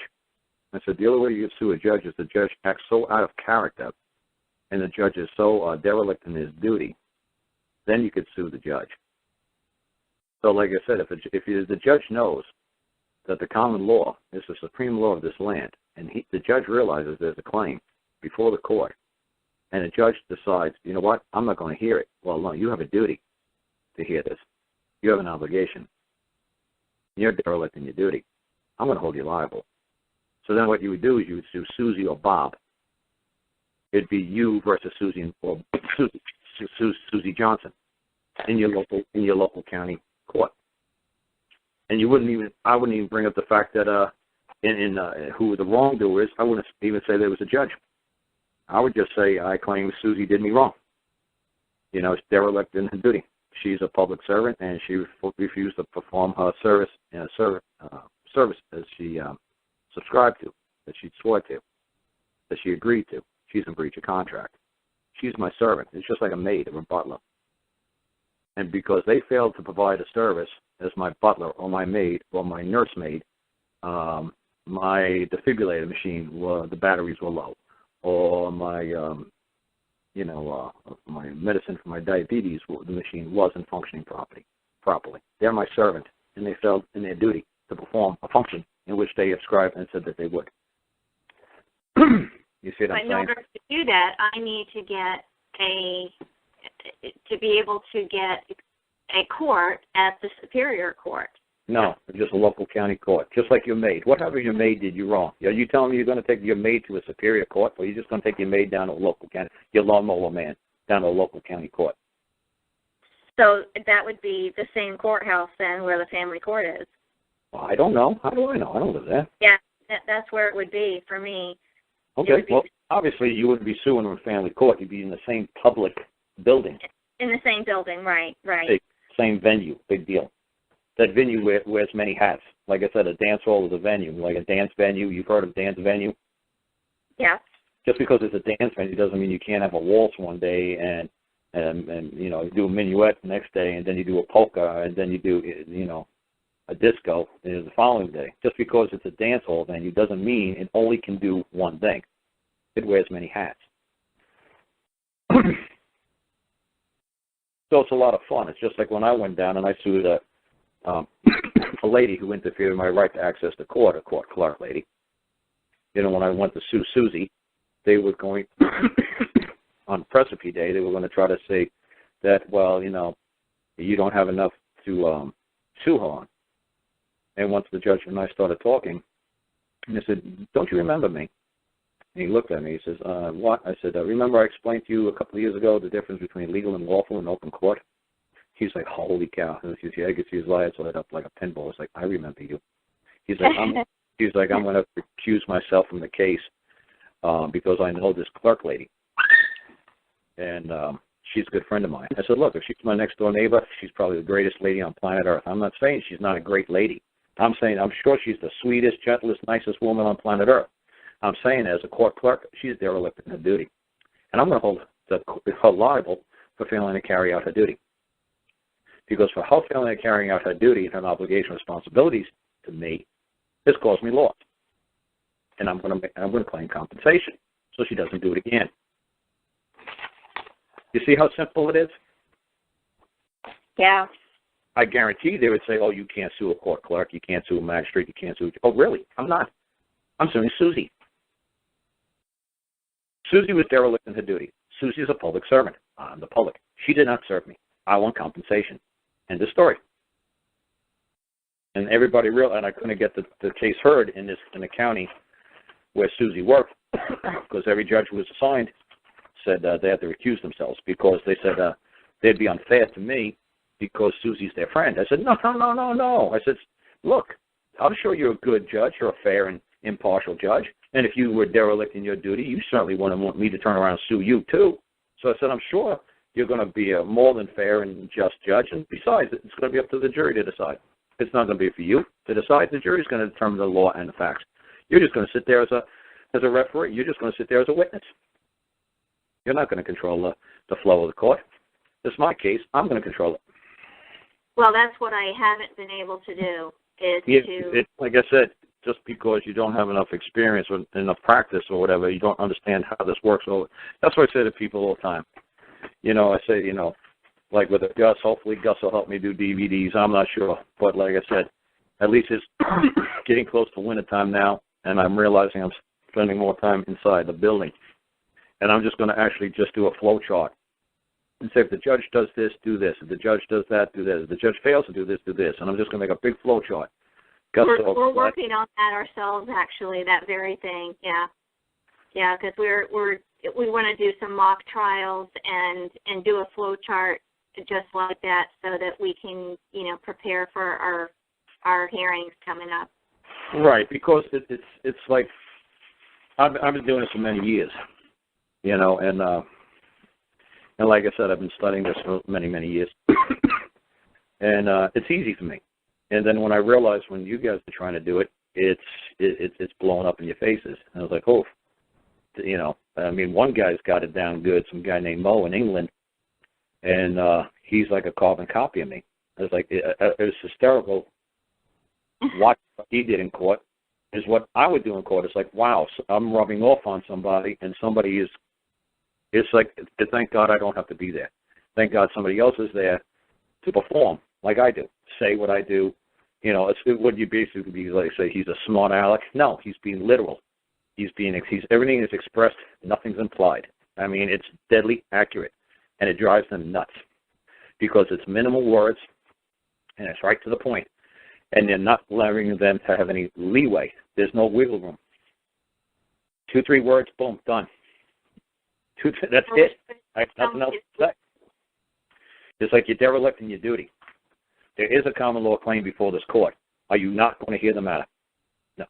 Can you give me the point in law of why you won't? Can you give me the conclusion of law, the statement of facts, why you won't do it? No, you won't. Oh, you won't? Okay. Then I guess we're going to have to ask your supervisor why they failed to train, discipline, and monitor you properly. Because you have an obligation and duty to perform. You don't wish to perform? No. Good. That's lovely. What's the name? Susie Johnson? Okay, Susie Johnson. You refuse to, perform your duties and obligations as that of a magistrate or a judge? Okay, that's fine. Not a problem. Is there anything else we need to do today then, Susie? Seeing how, you're just going to do whatever you wish to do. Not what's required of you, but whatever you wish to do. Is there anything else you would like to say today, Susie, before I go home? Because obviously you're not acting like a judge, and I'm not going to call you judge. And, well, actually mine isn't a judge. He's a referee. Well, regardless, whatever she is. What I'm trying to say, everybody says, like, well, Carl, that sounds like, look, I look at every judge, like I said, like one of the judges who was going to hear the Clark case with me wore a suit and tie when he talked to me on Precipice Day. The next judge that I went to talk to, he was wearing shoes with no socks. So see, when I talk to a judge a certain way, I'll talk to him, one judge this way, and I'll talk to another judge that way. So people like try to call me up on my show or during the week say, "But Carl, you said that you'd go after Susie Johnson, you'd be slapping her around in court." That's right, maybe. If Susie gives me an attitude, I'm going to give her an attitude. If she's polite, I'm going to be polite. It all depends, like I said, because every situation is unique. Every judge that I'm looking at, even Bolly would tell you, the first judge, I only put 2 or 3 sentences into the court. That first judge knew exactly what I was doing. Me and him were 100% on the same page. The next judge, me and him were about 85% on the same page. So I had to talk to him different than the first one. The first one, I didn't have to say anything at all. The first one knew exactly what I was doing, knew exactly what those 2 or 3 sentences meant. He was dead on. He knew exactly where I was going. I didn't need to stand up and explain anything. And he explained to the other side exactly what he's holding in his hand. Like, you realize when I'm holding my hand. You know what they wish. You know what's going to happen. You know that it's never been successful in the history of England. You do know this. So the judge knew exactly where I was going. That there is no way in the world the Crown could ever win when there's a claim of a man before the court. It is, like he said in open court, he said, in the history of England, the Crown has never been successful before the Queen. It has never happened. And he's like, and the Crown prosecutor, we will prevail. We will prevail on this. And the judge's like, no, you won't. Not if they know what they're doing. You won't. So that's the whole thing. Do you know what you're doing when you evoke like Queen's Bench or when you evoke the common law? Do you know what you're doing? And if you don't, if you're only 50% there, 80% there, 99% there, you ain't going to win. It ain't going to happen. So to me, it's simple. But to other people, it's not. Because I say the bare minimum, like that guy Mo, it's simple for him now. Because he's saying very simple, basic things. Like he said when he went to the court with the one man, he told the man, stay right next to my side. Don't let them separate you from me. Walk with me arm in arm. And then when the judge said, which one of you like Mr. McGillicuddy? And neither one answered. So the judge looked at him and said, are you Mr. McGillicuddy? He says, I am a man, and I'm here to aid and assist my fellow man. And the judge said, no, you're not. He said, point in the law, where A, do you believe I'm not a man? And B, what makes you believe that I'm not here to aid and assist my fellow man? So he threw it right back at the judge. He said, the judge said, you Mr. McGillicuddy? No, I'm a man, and I'm here to aid and assist my fellow man. And the judge said, no, you're not. Like, no, I'm not. What? I'm not a man? What do I look like, an aardvark? What do you mean I'm not here to aid and assist my fellow man? Of course I am. What else would I be here for? To take a walk? I got nothing better to do? See, so the judge was knocked backwards instantly because of an answer like that, just like I would do. I'd have the same, you're being a wise guy. Wise guy. Intelligent, wise. One of the 3 wise men. No, I'm not one of the wise men. No. So what do you mean by me being wise? Wise in being what, sir? He's like, well, you know what I mean. No, I don't know what you mean. Why don't you tell me what you mean? I don't know what's going on in your brain. Why don't you tell me? Am I a wise guy? A guy? Possibly. Possibly. I've been known as guy before. No, you know what? I think I'm just going to settle with the title of man. Yeah, I'm a man. No, I don't wish to be a wise guy at this time. I might at some other, future opportunity. But no, I'm very happy with just being a man. Thank you anyway. And I just keep messing with the poor judge. But like I said, it's almost like I'm a stand-up comedian and somebody's heckling me. And that's basically what you got to do when you go to court. You've got to know your routine down so well that if the judge tries to heckle you, you're like, you know what, this is my show. I got the stage. I'm calling the shots. I'm making the jokes. I'm saying what time of day it is. Not the heckler. And that's what's happening to you guys. You guys are being heckled off the stage. Yeah. Like I said, Paul Barley, like I said, he kept going over and over and over saying, I'm a man, I'm a man, I'm a man, I'm a man. It's like, oh, my God. He's like, okay, you already told that joke. Why the chicken cross the road? Why the chicken cross the road? Like, okay, you already said, now, do another joke. Now, knock down that heckler. That guy's, now he's coming at you with this, using them with that. It's like, okay. It's just like I said, I guarantee you if you guys tried to be stand-up comedians, it would be the same thing. You'd say, oh, my God, I got heckled the first time. The guy made fun of me, and I didn't know where to go, so I panicked. I froze. And the heckler took over the show. I was like, that's right.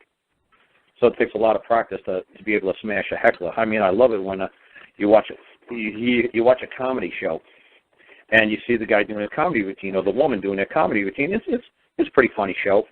But it's super funny when a heckler stands up. I mean, if I was a stand-up comedian, I'd actually hire somebody to be a heckler just so I could smash them. Because it's a lot more fun for the audience to see something like, say, improv, just like off the cuff. It's a lot more fun to watch somebody just do it from the seat of their pants than to watch a comedy routine. It's like, okay, I've seen this comedy routine yesterday. Oh, I saw it on TV last week. Okay, it's the same routine. Yeah. So when a heckler jumps up and says something, now the comedian's got to take it in a whole new direction. Now what does the comedian do? This guy just interrupted his routine. Now what do I do? And it's the same thing with the judge. The judge is going to go there and try to mess with you, try to, mess with your routine. That comes very natural to some people, and others it does take a lot of practice, and that means getting back into a courtroom where you don't want to be. Right. Well, like I said, that's why, like I said, I got to start doing some DVDs, saying the judge does this, the judge does that. This is where you go. This is the flow chart. He says this. Make a joke. Just like you say, this is what you do. And like I said, a lot of people, who call me up. Like I said, what I'm probably going to do is do some like DVDs like that, and then have people say, call me up and say, hey, Carl, I watch your DVDs. Now, I said, when I went to court, the judge did this. When the judge said that, I was like, that's good. I said, let's make a revised edition to that DVD. I'll put it like a supplemental, like DVD. It's like, okay, now we've had somebody go out there in the real world, and they've encountered this. So, on the first DVD, you see how I was explaining to you. Right, now, this is what you need to do. Because, like I said, there's no way in the world I could tell you every single scenario that could possibly happen, and depends on the temperament of the judge, the age of the judge, the race, the sex of the judge. Everybody's going to have their own way of judging. Everybody, we're not dealing with a machine yet. The judge is out there, we're not putting an IBM punch card in, and the judge is a machine and saying, okay, this is the fine, this is the penalty for that code violation. So we're dealing with human beings still who have emotions, who are, they see how you're dressed. They're going to treat you a different way than somebody wearing a three-piece suit and tie, or somebody's wearing flip-flops, and a beach hat. It's going to be almost the same exact case, almost the same exact scenarios, the same exact, controversy. But because you're wearing a three-piece suit and tie, the judge is going to rule in your favor. Because this guy's wearing a beach hat, this guy's going to lose. To me, it's ridiculous and absurd. But like I said, to try to figure out every single combination that could possibly happen in an open court, why the judge ruled for this man but not for this man, is almost impossible. So what I try to do is just knock down the probability of what's the odds of the judge going this way or that way. And if I see a judge going this way, I'm gonna go this way. If I see him going that way, I'm gonna go that way. So like I said, when I went to Chicago and I was helping a guy in Chicago court, it was very simple. The judge said to him, "Who put this notice into the court? Who put this notice into this case? You better take this out immediately." The guy didn't know what to do. The guy looked back at me and it's like, tell him, practicing law from the bench, like practicing law from the bench. And the guy was like so scared out of his mind, he just like looked around and he said to the guy's attorney, "Did you put this notice in the court? Did you make the claim like a common law claim? Did you put this?" And the judge was like, "Not me." And the guy looked at him. He said, Did you do it? And the guy just like looked at him. He didn't say a word. He said, "You better remove this from the case." I was like, it's like, "Judge, is the judge practicing law from the bench? Are you giving me legal advice? Are you giving me advice from the bench? Are you telling me to do something?" So like I said, but if you don't understand, if the judge tells you to do something, it's like, wait a second, are you giving me legal advice? Are you my counselor? Are you my attorney? No, I'm telling you to do something. Okay, then are you communicating a threat? If I do not wish to do such an act, are you going to hurt me? Are you going to put me in a cage? Are you going to fine me, penalize? Are you going to take my property from me? Are you going to take my money? Why are you getting, why are you ordering me? Are you ordering me to take that out of the case? Put it in the form of writing and order me. And then the judge in Chicago said to him, he's like, "Are you trying to practice law? You got a law license?" And I was hoping the judge was going to say that to me. Because all I said to the judge is like, practicing law without a license. Let me see. I'm in Cook County, Illinois. You know what? Here, let me ask his lawyer next to him. Hey, lawyer next to him. Yeah. You got a law license? What? You got a license on you? He'd be like, well, no. It's like, that's right. Nobody has a license in the state of Illinois, do they, to practice law? That's ridiculous. Because law is just an opinion. It changes all the time. There's no set rules in law. Law is fluid and dynamic. Law is just based on opinions. So how would you obtain a license for an opinion? So to have an opinion in the state of Illinois, I'd have to have a license to have an opinion. To practice opinion, to opine, I'd have to have a license. Does anybody have a license? No, Judge. I don't think there's any single lawyer. I think the prosecutor, he's a lawyer, right? Yeah. Oh, does he have a license? Well, no. Well, then I guess we better just close down this public courthouse until we get everybody licensed here. Because there's nobody running around this building with a license, so I guess this is a very, this is, what is illegal, Judge? Is it unlawful? What, people should get in trouble for practicing law without a license? Is that what you're trying to say? So I guess everybody in this building should all go to jail? Is that what you're trying to say? All the lawyers should go to jail right now? So like I said, just keep messing with the judge. But it all depends. Some judges are sweet, some judges are, and it was funny, the lawyer for this guy, when we walked out of the courtroom, the judge, the lawyer guy said to me, he started laughing his ass off with me on the hallway. He says, "I've been before this judge for like 20 years. I have never seen this judge so mad. I have never seen him raise his voice. I have never seen him totally lose his cool like he did today. I have never seen that." He says, "What a lot of fun that was." And me and the judge, the lawyer, were laughing like crazy. And the poor guy was like, "Well, wait a second, this isn't funny." I said, "Look, I don't know how to explain this to you. You haven't even been charged with a crime yet.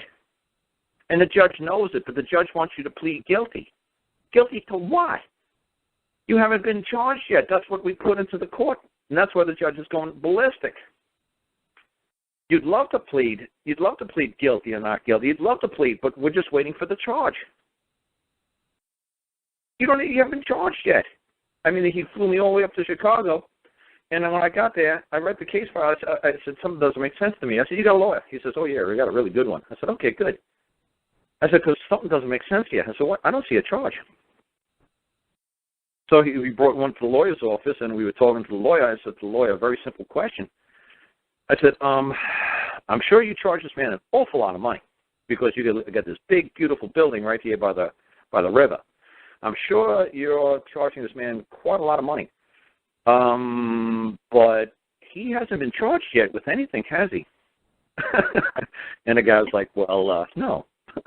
And the guy who brought me up there said, yes, I am. I'm charged with like manufacturing narcotics, whatever. And I said, no, you're not. He says, yes, I am. And the guy who brought me up said, yes, I am. Yes, I am. I said, see, I said to his attorney, I said, see what I'm talking about? I can't get through to this guy. He said, for some reason, he won't believe me. You're his attorney, right? He paid you a shitload of money, right? Yeah. Tell him, has he been charged with a crime? And he says, no, you have not been charged with a crime. And he argued with his attorney, but he had no problem arguing with me because I wasn't, I guess, a fancy pants attorney. I said, but I could read the case file. There's no charges here. I said, I'm going to write something really simple for when we go to court tomorrow. And it's going, and it should, and I kind of figured the judge was going to have a reaction. And that guy's like, man, I've never seen a judge react like that. He's like, boy, he's pissed. I said, yeah, because I caught him with his pants down. How are you going to rule? How are you going to do anything when there's no charges yet? What's going on? What is this? You know, certainly this isn't court. What's going on? You know, so like I said, you know, most people don't understand, especially when it comes to any kind of drugs. There's this one dad and daughter I'm helping out with in California, and his name is Steve, and the daughter's name, I'm not sure, I don't remember the daughter's name off the top of my head. I don't know if they're listening, you know, if they're going to call up or anything to me tonight. But she was scared out of her mind when it first started, this cocaine nonsense she was going through. And she said that she was listening, you know, her dad, to my show and trying to figure out what I do. And the first time she went to court, she said she just got clobbered. And then the second time she called up and she told me she did pretty good, and I told her a couple of mistakes she made. And then now she's saying, I can't wait to go back into court. They said they dropped it down from a felony to a misdemeanor just to get me to plead out and just go away. And she's like, hell no, I'm finding this the bitter end. Because I'm not pleading nothing. It's my body, and I'll do what I want. I said, well, God bless you. I said, because you know how many guys that I work with, that they drop it from a felony to a misdemeanor, they'll just take the misdemeanor. I said, F them. It's your body. You want to do coke, or you want to do antifreeze, or you want to do, you know, put maple syrup into your veins. I don't care. Whatever you want to do. You know, you're over 18. You know, you're responsible for your own actions. Do as you wish.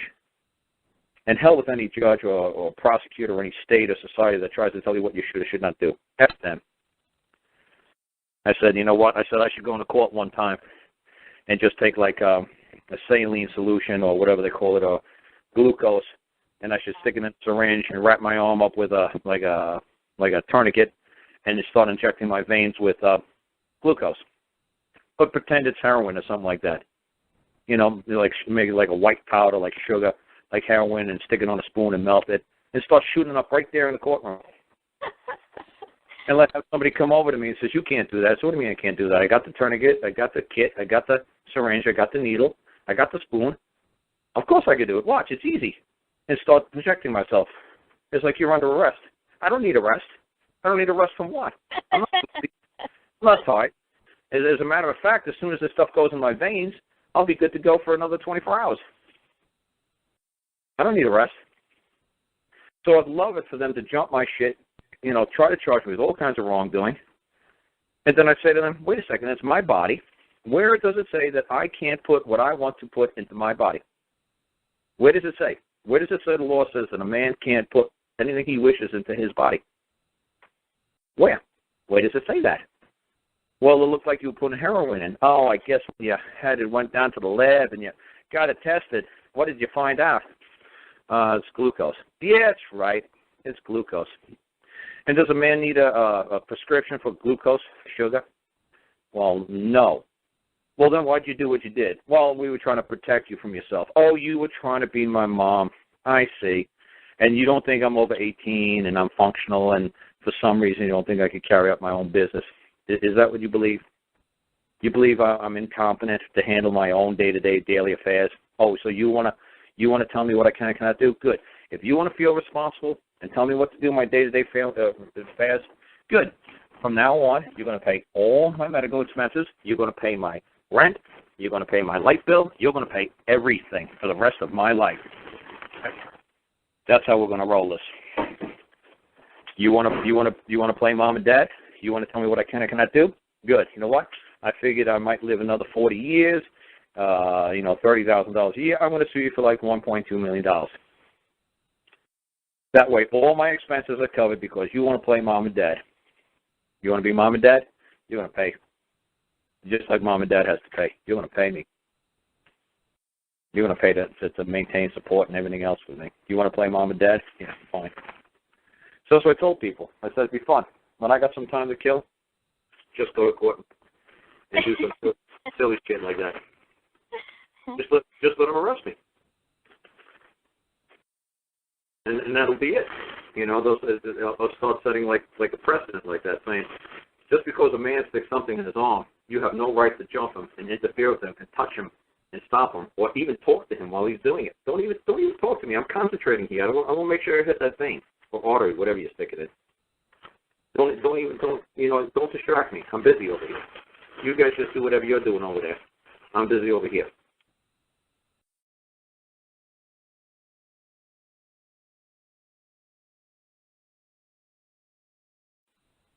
When I went up to Canada, they as soon as I got off the plane, they scanned my passport. My website popped up. They asked me a couple of questions. They said, "You're going to be under arrest." I said, "Arrest for what? Have I done anything wrong?" "No." "You charging me with a crime?" "No." "I don't need arrest." "Well, we're going to give you arrest." "Well, I don't need an arrest." And he's like, "Well, you're going to be arrested." I said, "Oh, really?" I said, "Okay, then from everything that I do from this point forward, it's against my will and it's against my wishes, and you're going to have to order me. So everything you tell me to do from now on is going to be a form of an order. Do you understand?" And they were like, "Okay." And I said, "Okay, and I'll be more than willing to do whatever you order me to do. One, because I'm going to be compensated because you're a man and I'm a man, and I've done no wrong. And two, you got a gun." I said, "So you boys order me around?" And it was so funny when I got on a plane. I made sure the very last thing I said to them is I turned around and shook their hands. I said, "Well, I hope it's been a pleasure for you folks." I said, "Did I serve you well?" And they said, "Yes." I said, "Did I carry out all your orders?" They said, "Yes, you served us well, and you carried out our orders." I said, have a nice day, man. And they realized I was recording when they said that. So I'm going to put that up on the website where the man said, "Yep, you served us well, and you carried out all our orders." You see what I'm saying? So it's a lot of fun that I realized that I said, as soon as I got there, they put in my passport, my website popped up. I saw the icon of the pawn, the chess piece, and the king. I said, uh-oh. I said, that's not a good sign. It happened when me and Gus came back from Canada, when we went into the American side. But they ran my passport, and I looked around the edge of the guy's computer screen. I saw my website, and I said, "Oh, you're looking at my website, huh?" He said, "Yeah." He said, "What's the word of the month?" I said, "Capitalize." I said, "You want me to explain minimus, medius, maximus to you?" He says, "No, that won't be necessary." So see, wherever I'm going and they put my passport through, my web page is popping up and showing them that this is what and who this man is who's standing in front of them. So when I went to Canada the other day, the same thing happened to me. I saw the web page pop up. It's like, oh, here we go. This should be interesting. Because, like I said, when I just asked them, "What's going on?" And I said, "It's the website, isn't it?" And they said, "Yes." I said, "Well," I said, "I was told the Crown's scared shitless of me." And they said, "Yeah, they are." I said, "Okay, that's good. That makes me feel good. At least they're scared shitless of me. Must mean I'm on the right track. They wouldn't be scared shitless of somebody who's a clown." I said, "I'm nonviolent." I said, "They're not afraid of my arms. They're not afraid of my legs. They're afraid of my brain, and they're afraid of my mouth." I said, "So that makes me feel good. Then I must be on the right track, or they wouldn't be doing this to me." So they were like, "Look, it's nothing personal. It just says that we are not to allow you to, enter into Canada." I said, "That's fine." I said, "But you also signed the UN Charter back in 1946, 1949. That's like Section 14 that says that a human being cannot be encumbered by a border." I said, "In his right to travel the earth or circumvent the earth or to go from point A to point B. I said, I don't know literally what it says, but you guys signed a treaty saying that you can interfere with a man's right to travel, interfere with a human being's ability to cross the border. I said, and you are. I said, you're in violation of a treaty. And they said, well, wait a second, we got the Immigration Act of Canada. I said, oh, really? Do you have a copy of that? Well, no. So you're saying that under the Immigration Act of Canada, you can stop me from, going to help my fellow man? He's like, well, yes. I said, can I see where it says that in the Immigration Act? He says, well, I don't have a copy of the Immigration Act yet. So you're just doing this off the top of your head, huh? Is that what you think? I said, yeah, that's smart. You could actually recite the Immigration Act of Canada. He says, well, when you got here to Canada, we asked you what you were coming up here to do.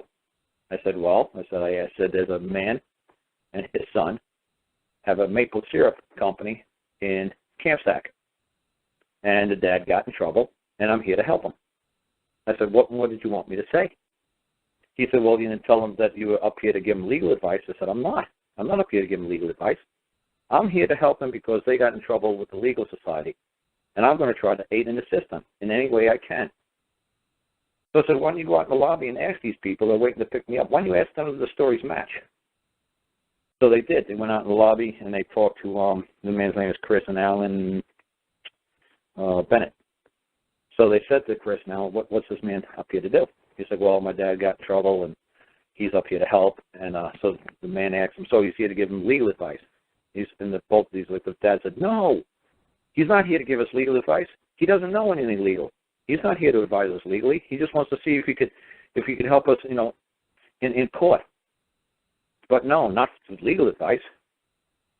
So it's funny, when the guy came back, I said, did you ask him, was I up here to help him? He's like, yeah. Did they say if I was going to come in here to give him any legal advice? He's like, no. They said, you don't do legal. I don't do legal. I don't care about legal, and, there's a common law land. Legal means nothing. Legal is so far down on the totem pole in this nation, it's not even funny.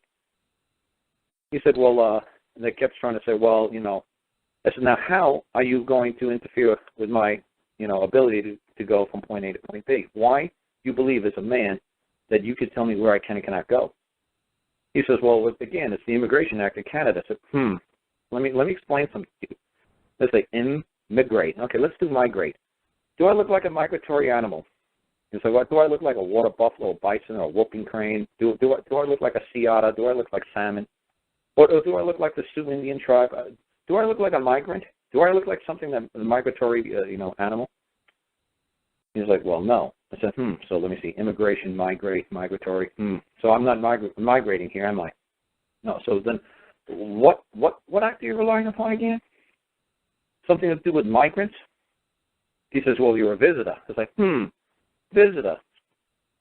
Yeah, yes, visitor. No. I looked at myself and said, no, I don't look like a visitor.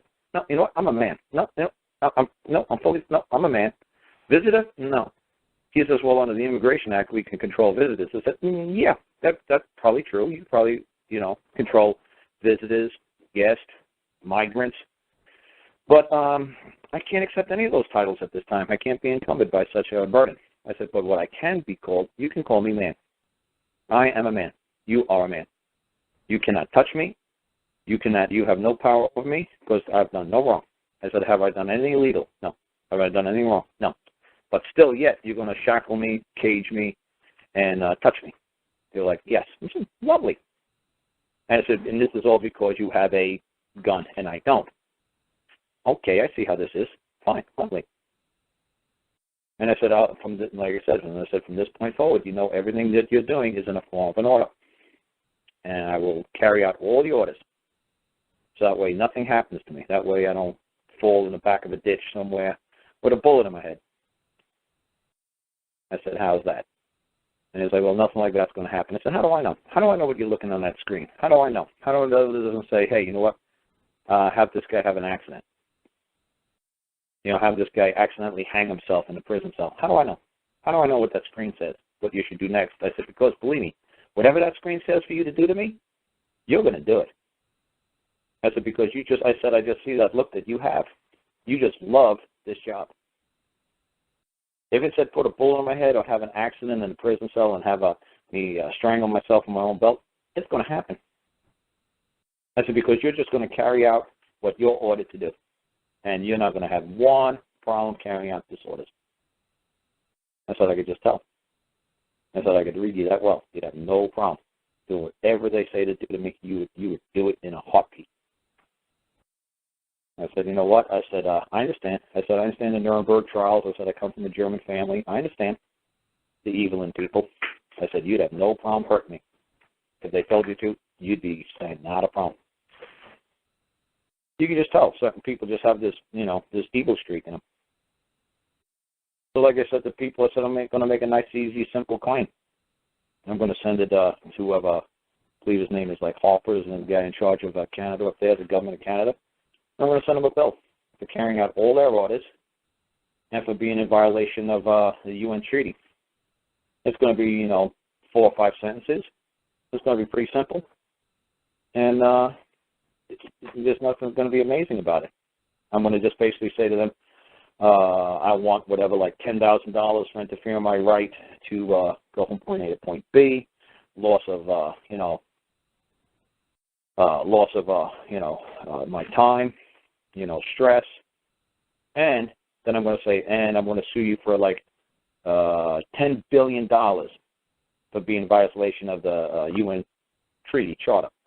But I'll not pursue the $10 billion if from this point forward, any man who appears, or any human being who appears at the border and says he wishes to go from point A to point B, that he wishes to circumnavigate the earth like it clearly says in the UN Charter, if you allow that man to go about his business at his pleasure, you must allow that to happen. But if a visitor shows up at the border, or a U.S. citizen shows up at the border, or a guest shows up at the border, you can smash him like a grape, like you're trying to do to me right now. But if a man shows up, you have to let the man go through. But if a citizen shows up, or a guest, or a traveler shows up, do whatever the code says to do them. Because I would not accept the title of traveler, citizen, visitor, guest. I wouldn't accept any of those. I said, no, I'm a man. You're a man, I'm a man. This is a common law land. This still runs on the King James Version of the Bible. You are in the image of God, I'm in the image of God. We are equals. You have no power, no authority to cause me any harm or to stop me from going from point A to point B. Unless you have you have any affidavit or anything on file that a man or a woman has said I've done anything wrong to Canada in the past? No. I've been up here 5 times this year. Have I done anything wrong to anybody? No. I said the whole thing, and then it's basically the Crown's just scared shitless of me. They're like, yes. I said, okay, I could live with that. That's fine. As long as you're not saying that I'm up here, distributing like kiddie porno or drugs or weapons. No, we're not charging you with anything. Oh, good. Because you could just make up shit as you go along. What the hell am I really going to do about it? Like I said, you could stick a stash of kiddie porno in my suitcase right now, or heroin or cocaine or bullets or guns, and yeah. So I'm grateful that the only thing that you people are telling me is they're scared of you because of what you say. Oh, good. I can live with that. Because, like I said, I'm from New York, and plenty of times a cop would just throw, pot in the guy's front seat. Oh, look at what we found, a bag of pot. Oh, look what we found, a bag of cocaine. They did that to some guy who robbed a pocketbook in the Treasure Island show. They said, oh, look what we found. We found 2 kilos of cocaine under your bed, so that way he could go to jail for the rest of his life, just because he robbed a Scottish lady's pocketbook during the middle of the pirate show at Treasure Island. So they were going to teach everybody an example. Don't come down here and rob the tourists. But we will put 2 kilos of cocaine under your bed, and you will go to jail for the rest of your life for stealing an empty pocketbook, basically, with maybe some lipstick and a tissue in it. So when he went to jail, he told all his buddies, you know what, well, I was hard up, I was homeless, and, I didn't have no money, whatever. So I went down into Vegas, and I was, tried to steal pocketbooks from tourists, and, yeah, well, they caught me, and you know what? They said they found 2 kilos of cocaine, which is like 5 pounds of cocaine, which is ridiculous. It's like $60,000 worth of cocaine. Why would some guy who's stealing pocketbooks who has $50,000 of cocaine steal maybe an empty or full pocketbook from an 80-year-old Scottish lady who's watching a pirate show on the sidewalk. So, like I said, I've seen cops do that, set people up. So I'm just grateful that these guys didn't set me up. So, but like I said, it's nice that, because like I said now, it's nice that now I can make a claim. And I can show you folks, this is how you make a claim when somebody keeps you from going from point A to point B. And now it's going to be like an international claim, which makes it even more fun, instead of just making a local claim. And like I said, if I make it just a little simple, give me $10,000, it's not really going to be any kind of headline news. But if I say, now give me 10,000 plus 10 billion, oh, it's going to make news in Canada big time. So that's what's funny is they're going to say, well, we were trying to keep this guy information from reaching, the Canadian people. Now this guy has filed a lawsuit for $10 billion. Now it's all over the internet. It's all over evening news. Oh, this was just really brilliant what we did. Oh, this was just a stroke of genius. Let's arrest this guy. So he just turned around and sues for $10 billion. The whole world sees the most ridiculous lawsuit ever filed, or the most amount of money ever filed. That's all I got to do is say, hey, what's the highest lawsuit that was ever filed in Canada? They'll say it was like $10 billion. Okay, I'll do $10 billion and $1. Just to make it so that everybody's going to say, well, what just came across the desk? What just came across what lawsuit just got filed up here? They'll say, what? $10 billion? Who the hell sued us for $10 billion? Oh, so I'm getting a call. For what? Oh, well, we wouldn't let him over the border. Why didn't we let him over the border? Well, he's got a website. Well, what about his website? Does it say, burn down Canada? It's like, well, no. It just shows people how to go to court. So he's a lawyer? No. So he's doing some legal work up here? No. It's just going to make them scratch their heads. Then, why did we stop him? Because his stuff works. And that's a bad thing? Oh, it's a very bad thing. The people up here in Canada don't need to know that they're really in control of the government. The legal society wants to be in control. It's like, well, why does the legal society want to be in control? Well, that's because they don't have to get dirty and work or get their hands filthy every day. That way they could be a bunch of lazy bastards and sit around and tell everybody, what's right or wrong, and never do a lick of work for their whole entire lives. And everybody else who's out there in Canada who's working, busting ass, well, we can control them and we can take their money from them. And that's what I tell people. I said, the legal society doesn't really mess with people who are 20, 30 years old. They wait until you guys hit 50, 60, 70, 80. When you guys have worked and saved your whole entire lives and you've built up a nice nest egg, now they're going to attack the nest egg. Mm-hmm. They're not going to get you when you're 20 or 30 years old because you don't got anything. You're in debt to your eyeballs. They're going to get you when you start to get successful, when you start to open up businesses, when you start to have a profession or a trade, when you start to get some real money coming into your lives. Then they're really going to come after you.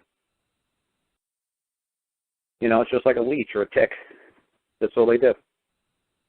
That's why being a lawyer and practicing legal in this country is like 500 years old. But for the first 200 years, if you got caught practicing like legalese in the Americas over here, it was a death sentence. Either they'd kill you instantly, or they'd throw you over the colony, the stockade wall, and you could have at it with the Indians, the local Indians. And the people who, they said everybody chose death. Nobody chose to be thrown out into the wilderness. So because of the logic was, if somebody practiced legalese, if there was a lawyer somewhere in the colonies, they said within 1 year, whoever that lawyer attorney would own the colony. If there was 2 lawyers within 1 year, they would own the colony and they would control it. So that's how well these guys are word nerds, how they manipulate words and get normal people to sign your soul over to them, sign over your house, sign your children over, sign everything over. These people are such massive manipulators. That's why people are like, did you sign that birth certificate? Yeah. Did you sign your child over to them? Well, did I? What do you think you were doing? I don't know. So then why did you do something that you don't know? Well, they just told me to do it. Really? And you just do it because somebody says do it. Well, they said it was the law. Whose law? Well, it's the law of Canada. How about the law of man? Well, I don't know anything about law of man, but the law of Canada, I'm in Canada. I said, okay, let me put it this way, like I said to those guys. I said, how about the law of Canada? You're saying there's a law of Canada, huh? I said, what happens, next week or next year when Canada's gone? And they just started laughing, Canada gone. I said, oh, okay, really funny. This is like saying in 1989 to a Soviet citizen, what happened when the Soviet Union is gone? And they just would laugh at me. Oh, the Soviet Union, we are going to last for 10,000 years. We cover 10 time zones. We are the biggest country on planet Earth. We are so big, we have 10 time zones. Yep, so what happens next week when you guys are gone? And the Soviet Union is no longer up and running. There's no longer a functioning government. Then what are you going to do? You put me in jail for what? Because the act of the Soviet Union? Oh, because an act of Canada? Oh, so you're going to touch me because an act of Canada told you to touch me? Well, what happened when an act of Soviet Union told them to touch another man? And the Soviet Union disappeared the next day. Then what happened to that guy that they touched? Well, they put him in jail for 10 years. Did they just let everybody out because he did a crime against the Soviet Union? So you're saying I'm doing a crime against Canada? He's like, no, nobody's saying that you did a crime against Canada. I said, then how are you doing this to me? They said, oh, well, you're going to withdraw your application to enter Canada. I'm going to, what? Yes, you're going to voluntarily withdraw your application. What do you mean? You're going to sign this piece of paper and say, you're going to say you do not wish to be in Canada. Really? And if I don't, oh, you're going to sit in a cage. So they had me sign a withdrawal that I do not wish to go to Canada at this time. They said, you want to go back in the cage? I was already in there for 25 hours. Like, you want to go back? Well, sign the piece of paper and go home. I said, I'll sign a piece of paper and go home. No, I'll go back in the cage. It was ridiculous. Well, it was a lot. To me, it was a lot of fun. That it's like a learning experience that I could, tell people. And thank God I actually got some video of them when they were putting me on the plane to go back home. And thank God I got them to say, yes, you've been a good servant. You served us well. Good. Now you're going to compensate your servant. And Gus heard it a little bit, and some other people I let listen to it a little bit. But I said, you know what, I'll put it on my website so you guys could actually see them walking me onto the plane.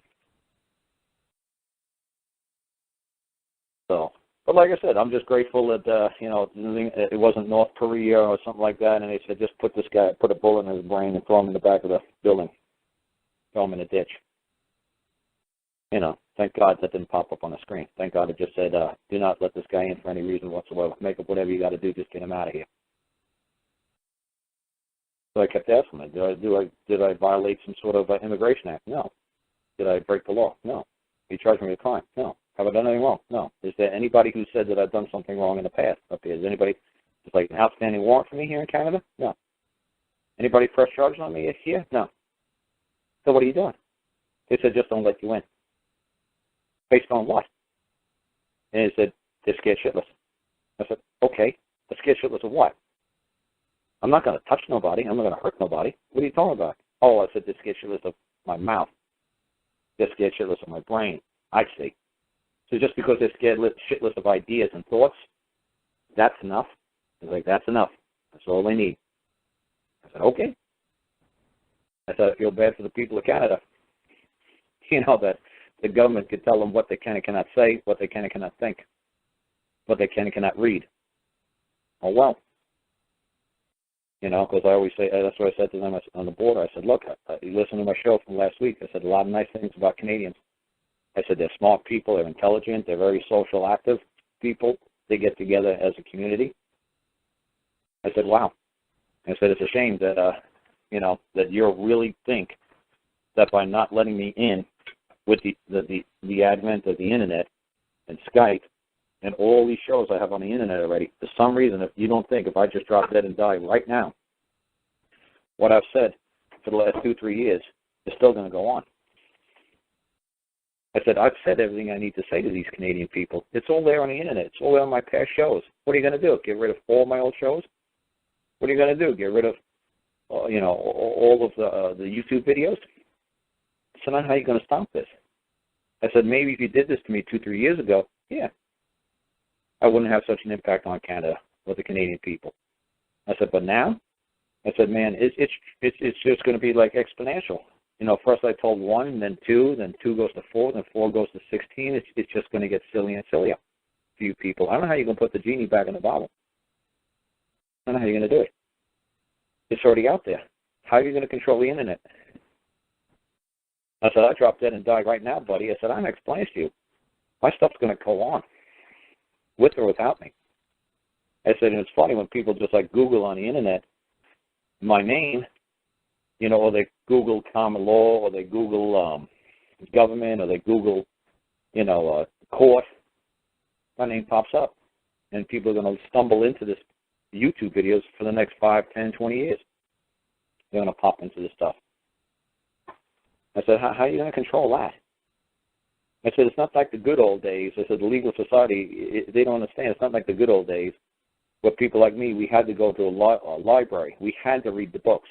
We actually had to try to find every single thing that was written down somewhere. And obviously the stuff that's written down is written down by lawyers. Stuff that's written down by somebody like me, a man, would be pulled out of the libraries, wouldn't be published. So for me to find something in a library was almost impossible. For these kids to find things on the internet, they're going to find it in microseconds. I said, I don't have any idea how to explain to you. The good times of the legal society is over. The easy times of just being able to put a bullet in one guy's head or burn his book is over. I said, now it's on the internet. What are you going to do? How are you going to shut the internet down? I don't know. I said, but good luck. I said, good luck with trying to stop what's on the internet now. I said, because I'm talking to people all over the world that I would have never met if it was still back in the days of paper, pen, and ink and a stamp. It would have never happened. That's why I just, like, most of the time, like I said, it was paper, pen, and ink up until about, to me, 5 years ago. I just wanted to be as far away from people as possible because no matter who I talked to, nobody had a clue what I was doing. Nobody had an idea what I was thinking. Nobody had, it was like, what? The government is this? What? We're in control? What? You're out of your mind.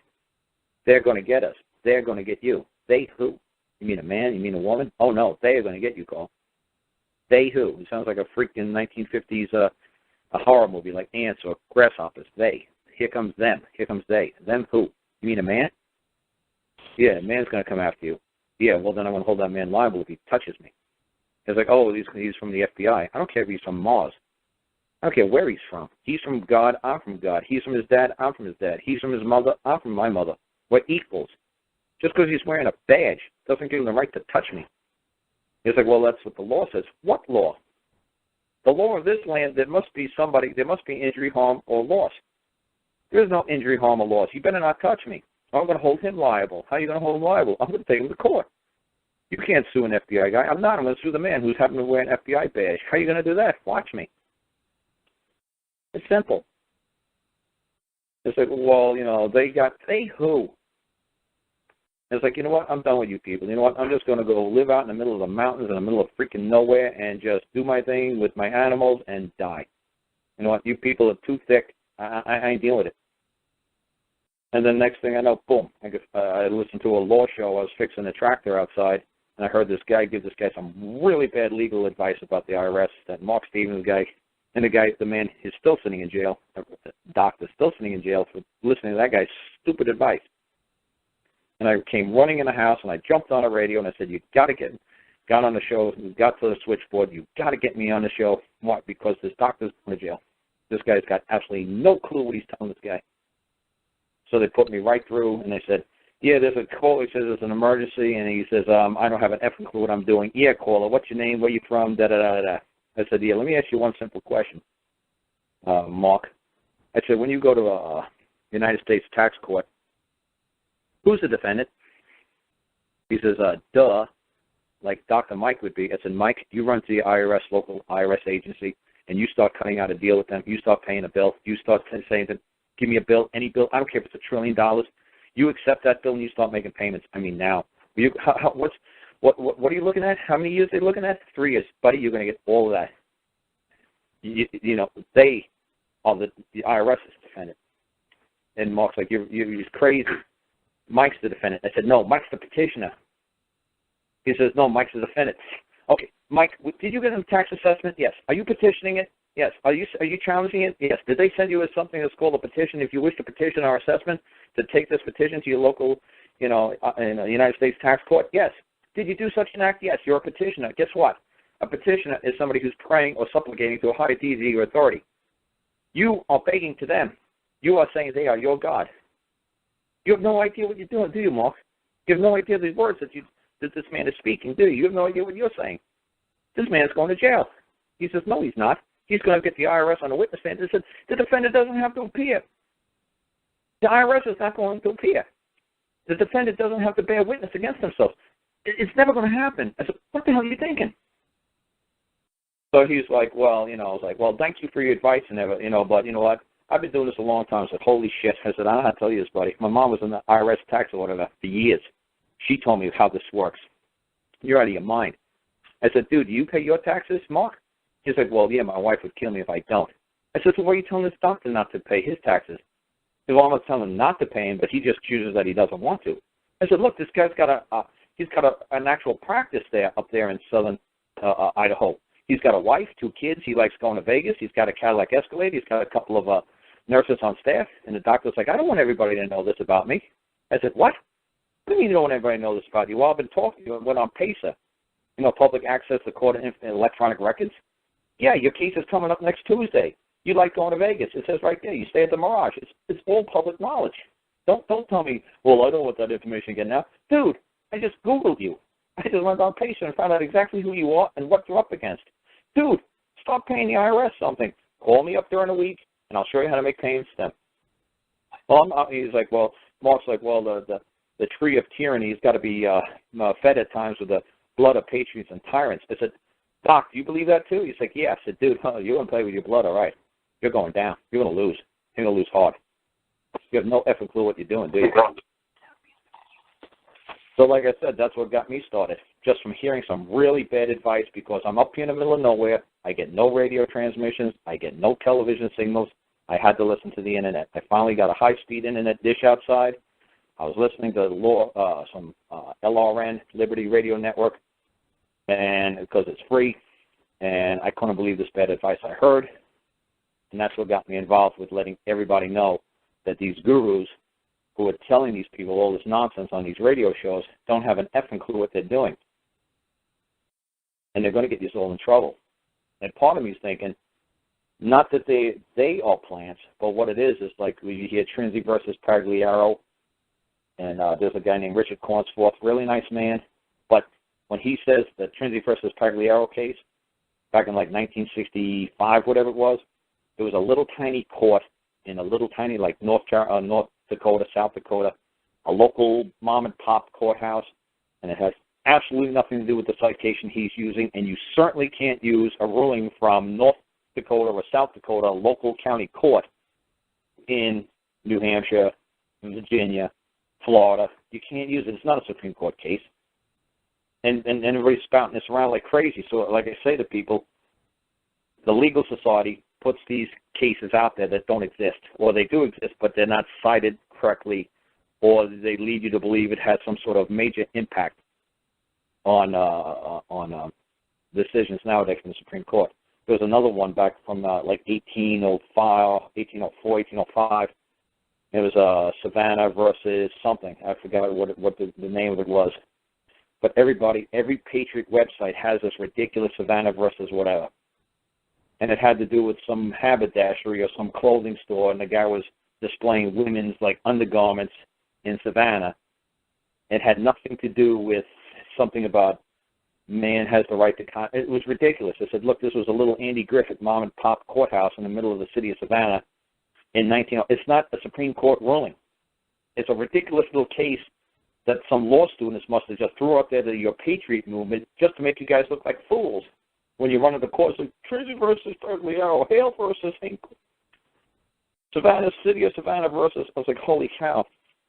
You guys are just going to get – it's going to be a bloodbath. They're going to eat you for lunch. They're going to destroy you. Walk in there, talk like a man. Don't worry what happened with Mr. Hale and Mr. Hinkle. You weren't there. You don't know why the judges ruled in their favor. You don't know if the judge was the best friend of his mom. You have no clue if the guy, spit at the judge. You don't know why he ruled that way in 1902. Don't worry about it. Stop using these ridiculous citations. Just go into court and start acting like a man. Say, hey, I'm making a claim. Hey, who's making a claim against me? Hey, do you have an affidavit? Somebody's going to affirm this affidavit and verify in open court saying I've done something wrong? No. So what the hell are you doing to me? Why are you interfering with my right to go from point A to point B? Why are you putting your hands on me? Well, the Immigration Act of Canada. Oh, the Immigration Act of Canada says you can put your hands on me. Good.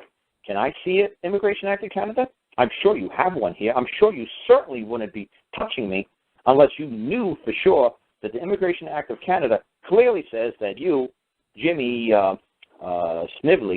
Snively, however you pronounce his name, can touch Karl Lentz. Where does it say that? Or where does it say that a man wearing a badge could touch a man who's not wearing a badge? Can you show me the Immigration Act of Canada? Because all you keep saying to me, well, the Immigration Act of Canada gives me the right. It doesn't give you any rights. It gives you duties, responsibilities, and obligations. And there is no duty, obligation, or responsibility that ever permits you to harm, injure, or cause loss to your fellow man. So like I said, it was a lot of fun to just be able to run through the stuff as fast as I could in front of these three, sometimes border agents. The oldest one was laughing his ass off. He thought it was funny as shit because he understood what I was saying. The other three were just like in a daze. They're like, what the hell is this guy going on about? But the supervisor was laughing. He was like, yeah, well, no matter what you say, you ain't getting through. You know that, right? He said because they're scared shitless. He said, yeah, it's your website. I said, does my website say anything bad? No, it's just they don't want you up here. Who don't want me up here? The Legal Society, the Crown. Oh, okay. That's fine. At least I know I must be having an impact. I said, that's great. I said, so hopefully the people in Canada, hopefully this will actually encourage them to look at my stuff even more. It's like, wow. They won't let Karl in? Wow, what's he saying? What's he doing? Is he like a terrorist or something like that? Is he dangerous? Why won't they let him in? Did they find drugs or bags of money on him? What did they find? Let's get the dirt on this one. It's like they didn't find anything. Did they charge him anything? No. Then why did they put handcuffs on him and throw him in the back of a police car and take him to the city jail and put him in there for a little over a day? What happened? Why? Why would they do such a thing? Why is he considered such a dangerous man that they had to do that to? Why? I was like, I don't know. Why don't you ask them? I just told you. Why don't you ask them? And I guarantee they're going to say, well, we can't talk about that case because, you're not an attorney or there's no reason for you to be listening or, all we know is that we couldn't grant him admission because he was in violation of the Immigration Act of Canada of 1992. It was like, yeah, he explained all that on his show. Now what's the real reason? What did he do?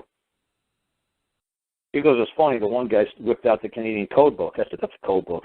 I said, now you're going to tell me I'm in violation of a code. I thought you said I was in violation of the Canadian Immigration Act. Which one is it? He says, well, it's in the code book. I said, no, it's not. I said, you told me it's an Immigration Act. Where's the Immigration Act? I said, this is the Immigration Office, right? Yeah. You're telling me you don't have a copy of the Immigration Act in your top drawer. No, you don't have it just laying around somewhere. No. You ain't got it online or nothing. It's like, well, I guess we could find it online. I said, so, you're telling me you're doing all this stuff based upon an Immigration Act? Yeah.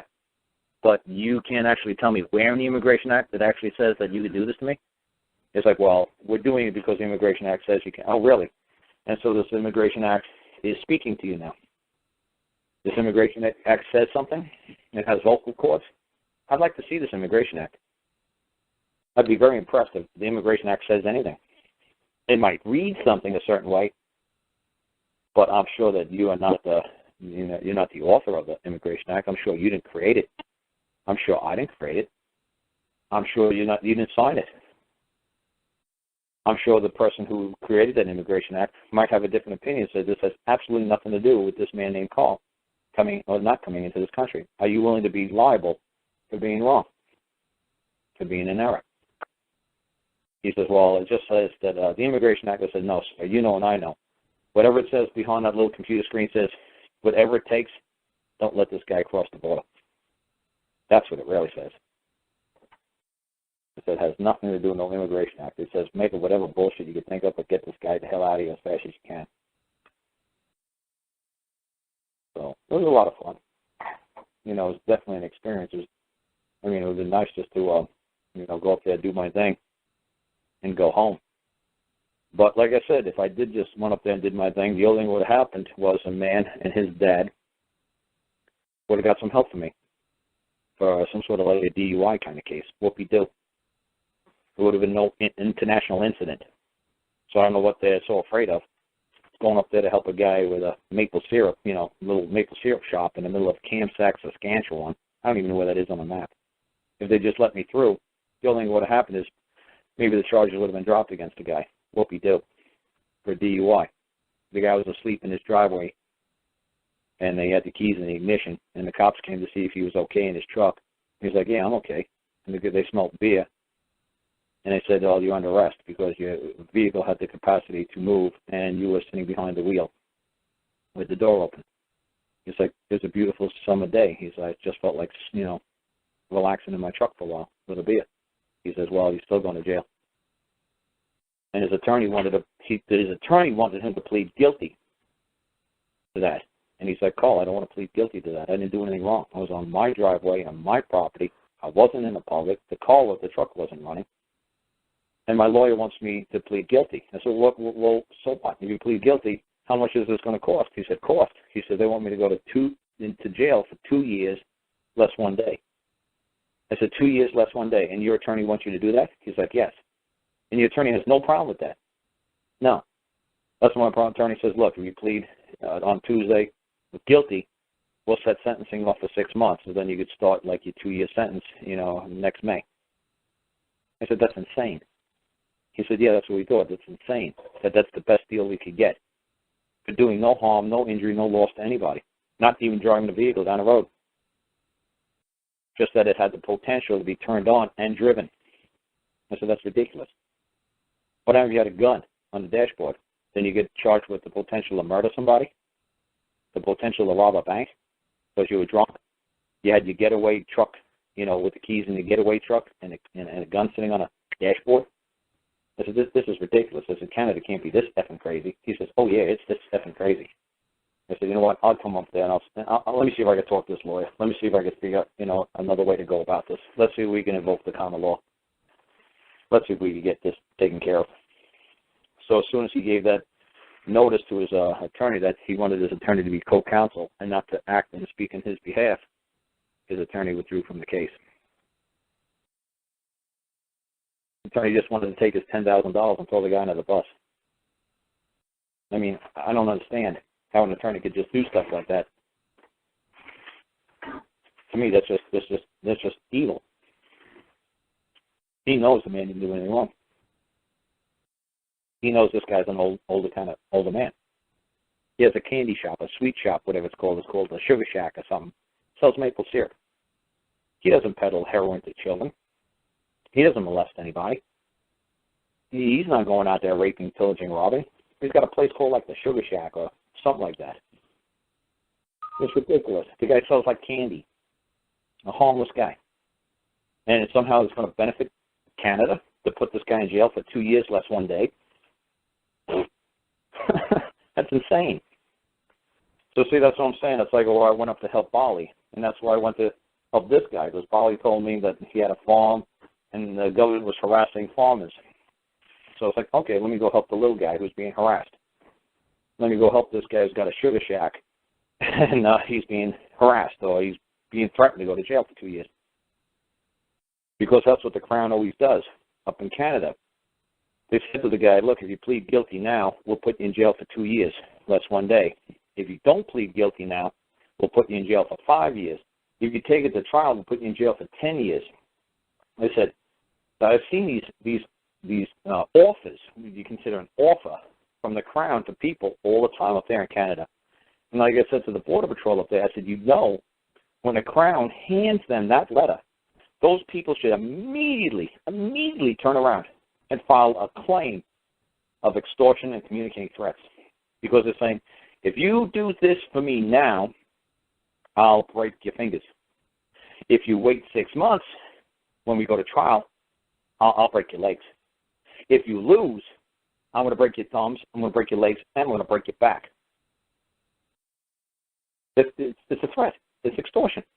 It's saying you either do what we tell you to do now or wait 6 months and see what we're going to do. Wait 6 months and lose in the trial and then see what we're really going to do to you.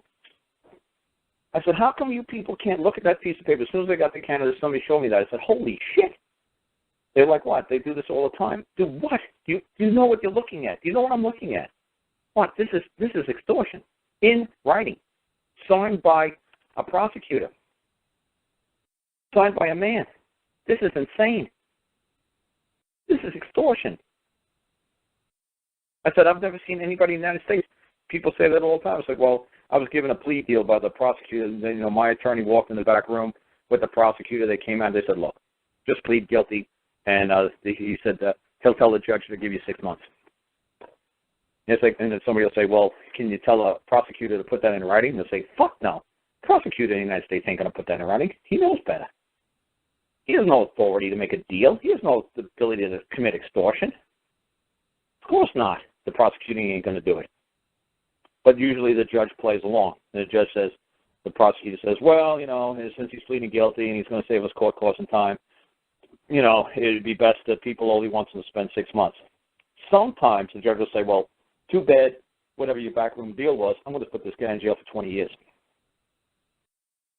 So just because you cut a deal with the prosecutor in this country doesn't mean the judge can just say, no, I'm going to put this clown in jail. Oh, he's guilty?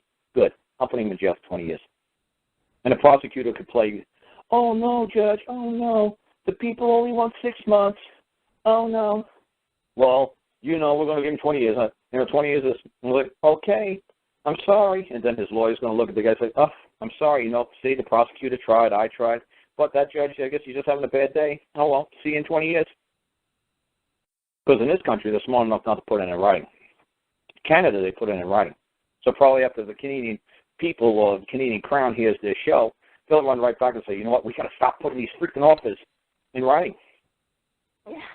Well, I tell people, you know what, why don't you guys find all those offers that they've made to you people for the last 10, 20, 30 years and sue them? Take all the old ones you got laying around and turn around and file a claim against them for extortion. That the only reason why you pled guilty or the only reason why you acted or did not act in a certain way, like take it to trial by jury, is because they threatened to hurt you.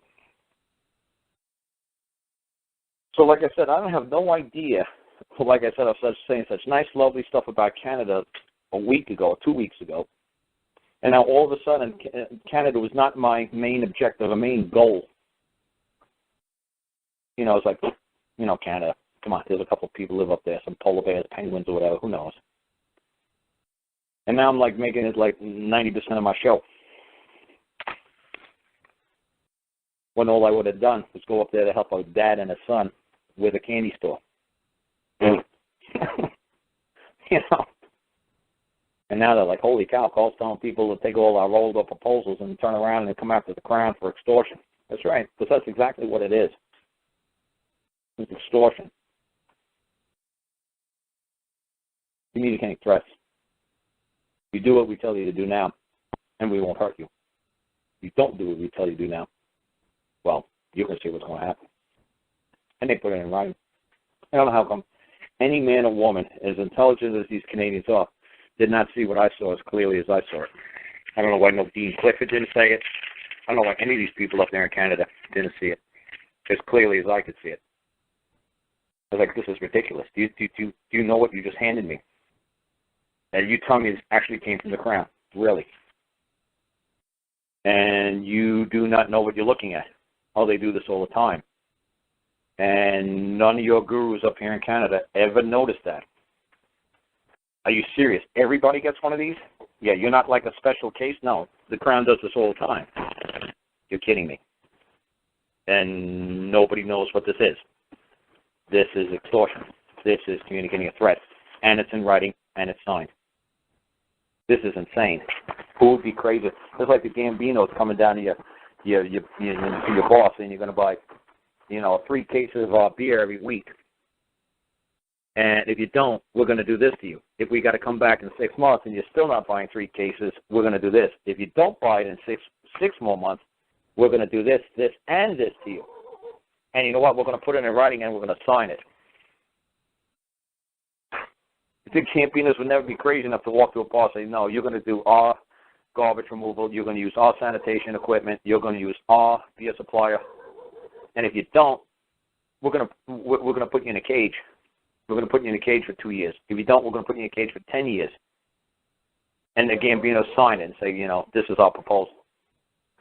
The Gambinos did something like that, that'd be ridiculous. They'd be like, what? We never said that to the guy. We never threatened the guy. We never told him if he didn't buy our beer, we'd do this to him. Nah. How could you people just say, oh, the Crown threatened me? Okay. It's like, I guess that people didn't even notice that. That's a threat. It's like, what? That's a threat. It's not a proposal. It's a threat. That's like saying in olden times, when a husband and wife got married, the judge or the justice of the peace or the priest would take the woman into a back room and talk to her out of the sight of the husband and her family and say, look, have you been sold? Has this been an arranged marriage? Do you really want to marry this guy? Are you under any threat? Are you under any forced commitment? And if the woman's like, well, if I say yes, that there was a dowry, or yes, there's a commitment, or yes, he's the local sheriff and he won't let my brother out of jail until I marry him, and it's like, I have to go through this marriage. And the judge or the justice of the peace would say, no, you don't. No, you don't. I got this, honey. I got this. And then he'd come back out in front of everybody and say, well, at this time, I won't be able to move with the marriage ceremony. I got a pressing engagement someplace else, and or I'll have to wait for her birth certificate. She doesn't have a birth certificate, or if she does have a birth certificate, it hasn't been certified by the Secretary of State yet, or whoever, and we're going to have to wait for that, to come through, and we'll do this again in 90 days.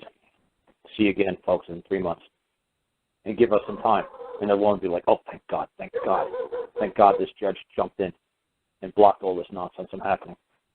Because I really didn't want to get married to this clown. So that's the other way they used to do it. So this is what I'm trying to say. How can anybody see that this is extortion and communicating threats? That somebody's trying to force you into something. I don't understand it. I mean, I guarantee you go back to listen to all the Dean Clifford things or anybody else up there in Canada, floating around up there in Canada. Not one time they say, you folks, did everybody get one of these? What? Everybody who didn't pay their taxes or a parking ticket or DUI or whatever, does everybody have one of these in the Crown? It's like, oh, yeah, my son got one, my cousin got one. Do you understand what this is? You all understand that the Crown is committing extortion. They all know they're communicating threat to a man. You do know that. They can't do this. What? And they're doing it every day. Hundreds of thousands of these things are going out every day from the Crown, threatening man, threatening a woman. That if they don't do what the Crown orders them to do or wants them to do, they're going to put them in a cage. They're going to make their life miserable. They're going to hurt these people. They're going to take things away from them. So you better just play ball with the Crown or you're going to wish you did. It's just evil. How can you people in Canada not just see evil in its face as it is? It's simple as I could. I've seen it, but that's insane. There's a husband and wife out there for growing pot. They got one of those things. I said, this is insane. I said, how come you people didn't turn around immediately and just say to the judge, you see what they did? You see what they sent me? What? This is extortion. How would you report this as a crime? I'm like, well, we didn't know. Everybody in Canada gets these. I said, this still doesn't make it right.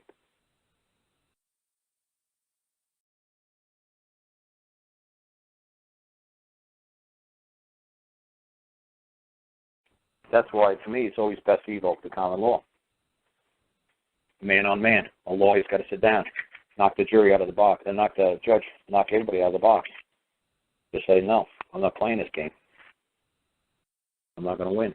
Why play a game that, you don't know what the outcome is before you walk in there? That's why I said to my buddy Jim, I said, look, we could write the greatest paperwork in the world. I said, we definitely, there's no doubt about it, we should walk out of here with no problem on Tuesday. But who knows? I've never seen this judge down here in this county. I have no idea why he's been assigned this case.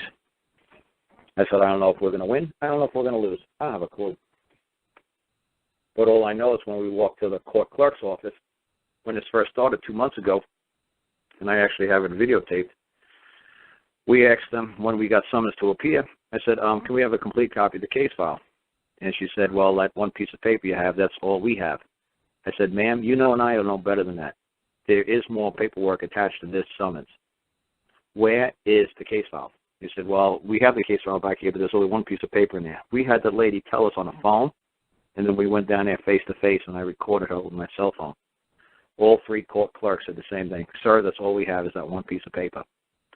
I said, well, let me explain to you what a trial by ambush is. If there's one more piece of paper that they produce in that courtroom on, like, the 14th, next month, I'm going to hold you liable. And I've already took one court clerk to court up in Augusta County. I have no problem taking the court clerks here to court as well. And the next thing you know, the court clerk says, oh, let me take a look one more time. She says, oh, here's 7 more pieces of paper that they filed. I said, yeah. I said, how did you allow me to have a summons to appear, Jim to have a summons to appear without attaching the complaint or the claim? How did you allow that to happen? How did you allow just the summons to be brought forth from this courthouse and not have a complaint attached to it? How did that happen? And she's like, well, we figured you didn't need it. Oh, really? I don't need to know what I'm walking into next month when I come to court. I don't need to know what's on these 7 pages. Oh, I don't need to know any of this? I don't need to know how to answer this? I just need to know when I come to court in 30 days to be ambushed? That's what I do need to know? That when I get here, I'm going to be jumped by the other side with stuff I have no knowledge whatsoever? Is there some reason why that you're in complete violation of Rule 5A? Is there some reason why? And they just looked at me and said, have a nice day, lady. And it was funny. I ran into her in the local Home Depot Lowe's store. It was funny. Like a couple of weeks later, she was walking around the store, and I seen her. And I realized who she was at first. I just recognized her face, said, hi, how you doing? And then she said hi to me back and said, she's that court clerk lady who tried to F with me. But, yeah, like I said, it's just funny, man, that, these people, have to still come out into the real world, and they still go shopping, at these stores like everybody else does. And I don't know how they could do it with a straight face and realize that they were going to throw me and Jim under the bus. So I don't know if the lawyers who work for that law firm, for the foreclosure law firm, pays these clerks off or brings them a box of donuts every day or gives them free concert tickets or something. I don't know why the ladies did what they did, but that was just evil. There was no reason for them to do that to me and Jim. We never did anything wrong to those ladies. There's no reason for them to just hold that information back from us and make, for us, I told this one, I said to him, Jim, tell your wife to call up and say that we need a copy of the case file. I said, what? I said, what did the sheriff give you today? He's like, a summons. What else did he give you? Nothing. Where's the case file? There isn't one. Yes, there is. There's got to be a case file, and then they issue the summons, and they attach the case file to the summons, and, you have to know what you're walking into next month. I said, well, I'm telling you, all I got is a summons to appear. Well, there has to be a case. There's got to be a case that summons attached to. I said, they're giving you like an invitation to appear, but there's supposed to be a case, like a box, like a case, a suitcase. There's got to be a case with a suit inside of it. So they gave you like a piece of paper saying you're invited to go to court next month, okay? But they were supposed to put a suit inside of a case and mail it to you as well, and have the sheriff deliver it to you as well. He was supposed to hand you a case with a suit in it with a summons attached to it, saying what you're supposed to do with this, like where you're supposed to, they're going to try this suit on next month. So you got to know what, how you should appear, how you can answer it. Hey, Carl, when you when a summons is issued, does it only have to have the claim, or does it, if there's notices put into the case, does the whole case have to be served? Well, the first thing is that you file a claim or against somebody, and whatever exhibits that you already put in there, you have to give it to them as well, because anything that's if you give some, like I said to those ladies, I said, look, I don't know how to explain this to you. I said, but you just gave us one piece of paper. If they bring anything into this court other than this one piece of paper, I'm going to tell the judge they did not give us anything. They didn't give us anything but the summons, and anything they want to bring into this court right now is inadmissible. Because you know the law, Judge. I know the law. When you summons me to appear, everything, you got to give me full disclosure. They did not give me full disclosure. The court clerks, I asked them, and I got them on video camera, and they told the wife, they told me in their face for 20 minutes, there is nothing else behind this counter but that piece of paper. And now I'm getting bombarded with 7 pieces of paper, 70 pieces of paper, 700 pieces of paper on the day of the trial. Isn't that lovely? And I asked these women, is there any other pieces of paper behind that counter inside of the case file? And they kept telling me, no. Tell me that ain't just evil.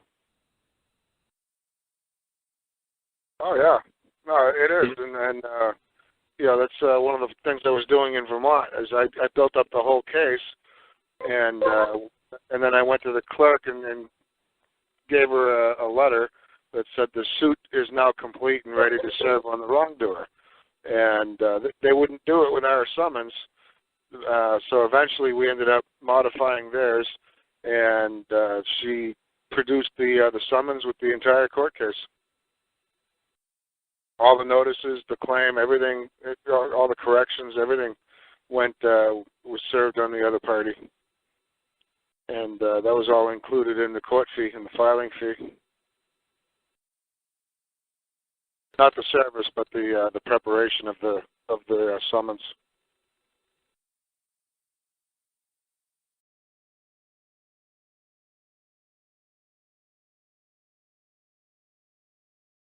If you can imagine, this man lost his son. He was grieving. 2 weeks later, he gets a phone call from the police department letting him know that they wanted to talk to him. So he figured they found out who the man was that had caused the accident.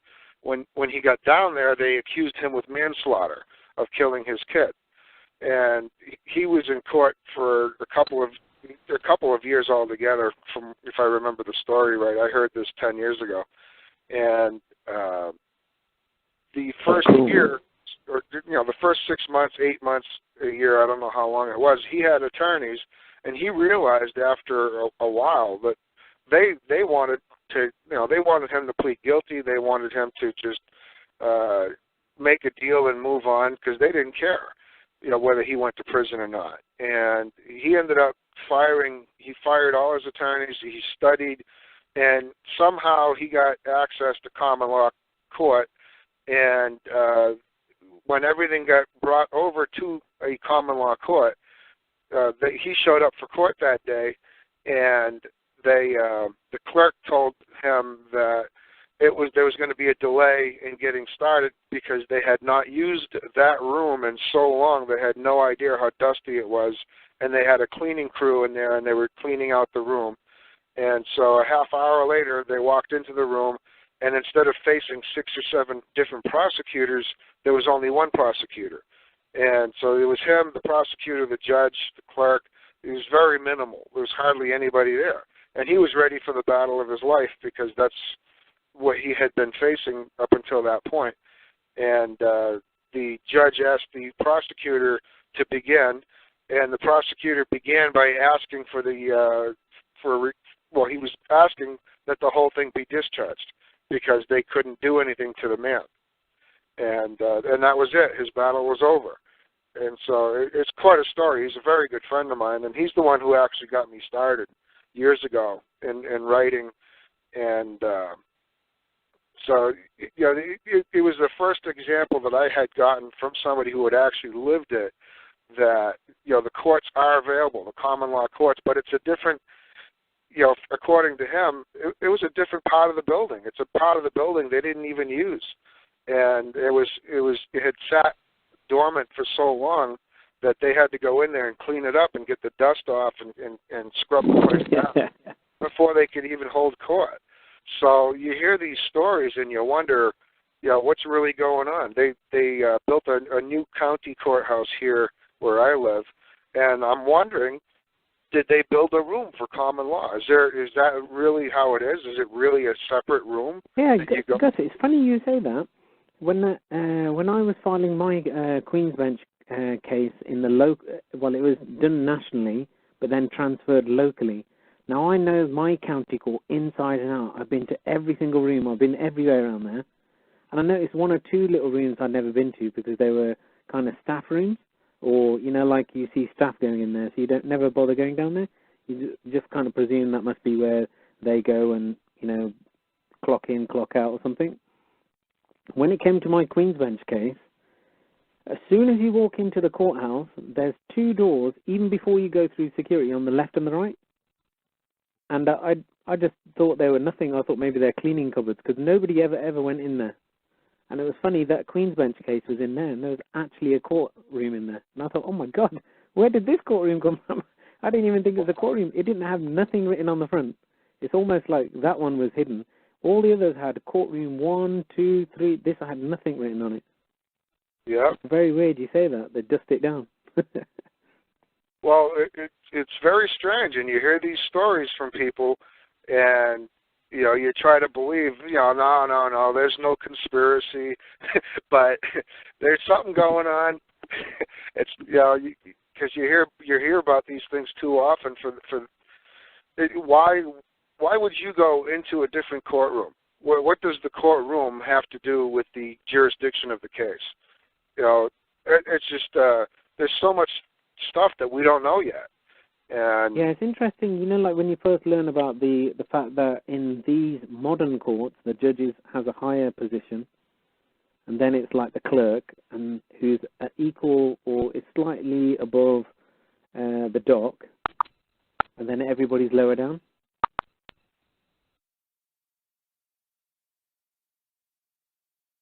Hello? Hello? Can you hear me? Yeah, I can hear you. I think I got a really bad line today. There's a judge, a clerk. Yeah. Yeah, so just the fact that the positioning. Yeah, I can hear you. Oh, okay. Yeah, I've been listening to you guys, but I had to mute myself out because it was a little loud in the garage. Yeah, so like I said, they're supposed to have different courtrooms. The court's supposed to look different. Have you seen the common law ones where everybody's on a level playing field and the judges to one side? Yeah, I'm trying to remember who I showed that picture to lately. Somebody asked me for that photo. What a common law. What should look like? The CT. Yeah, it looks like it. I've seen something. I'm trying to remember if it was Canada or England. I'm trying to remember. I've seen it in England, so I'm guessing you did it here. Yeah, I think I can't remember where I showed you folks that the magistrate sits up at the left and the jury sits in front of you, and then some places the magistrate, the clerk sits behind everybody, and you present it to the jury. They're just supposed to witness what happens. They're not supposed to be a part of the proceeding. Like something what happened like over in July in England, the judge is not supposed to be part of the proceeding. That you're not supposed to be, he's not supposed to be front and center. The jury's supposed to be front and center. The jury's supposed to make a ruling of all the exhibits and evidence, not the judge, not this kind of black robe.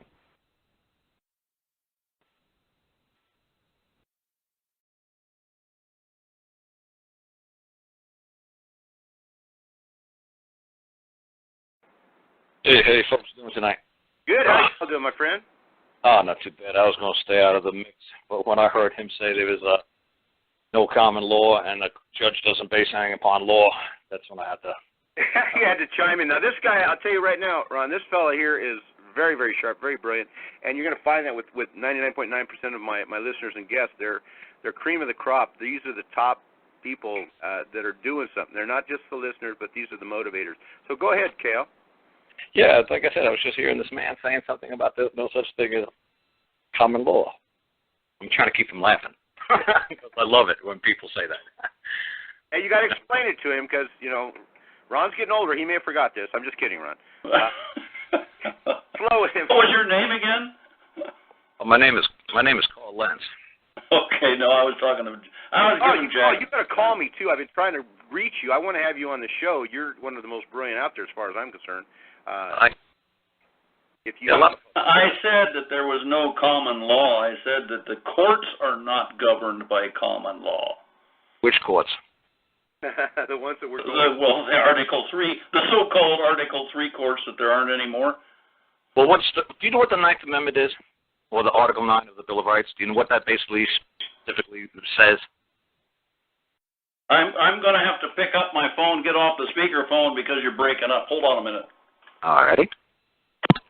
All right. Now maybe I can hear you without you breaking up. Go ahead. We can hear you a lot better now, Ron. Okay. Okay, yeah. Like I said, it's almost like the Bible, the Ninth Amendment. What does Article 9 of the Bill of Rights mean? Do you have any idea? Have you ever studied it? The Article 9, well, it has to do with the states, but I'm not totally cognizant of it.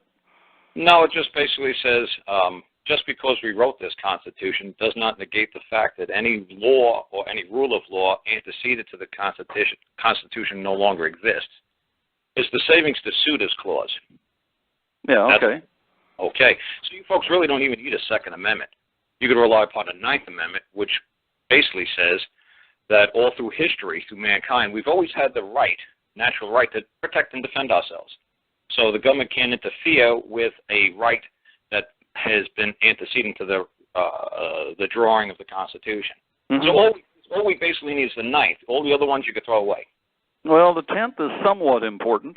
The 10th is insane to me, only because it says that whatever powers aren't delegated to the federal government are reserved to the states and the people.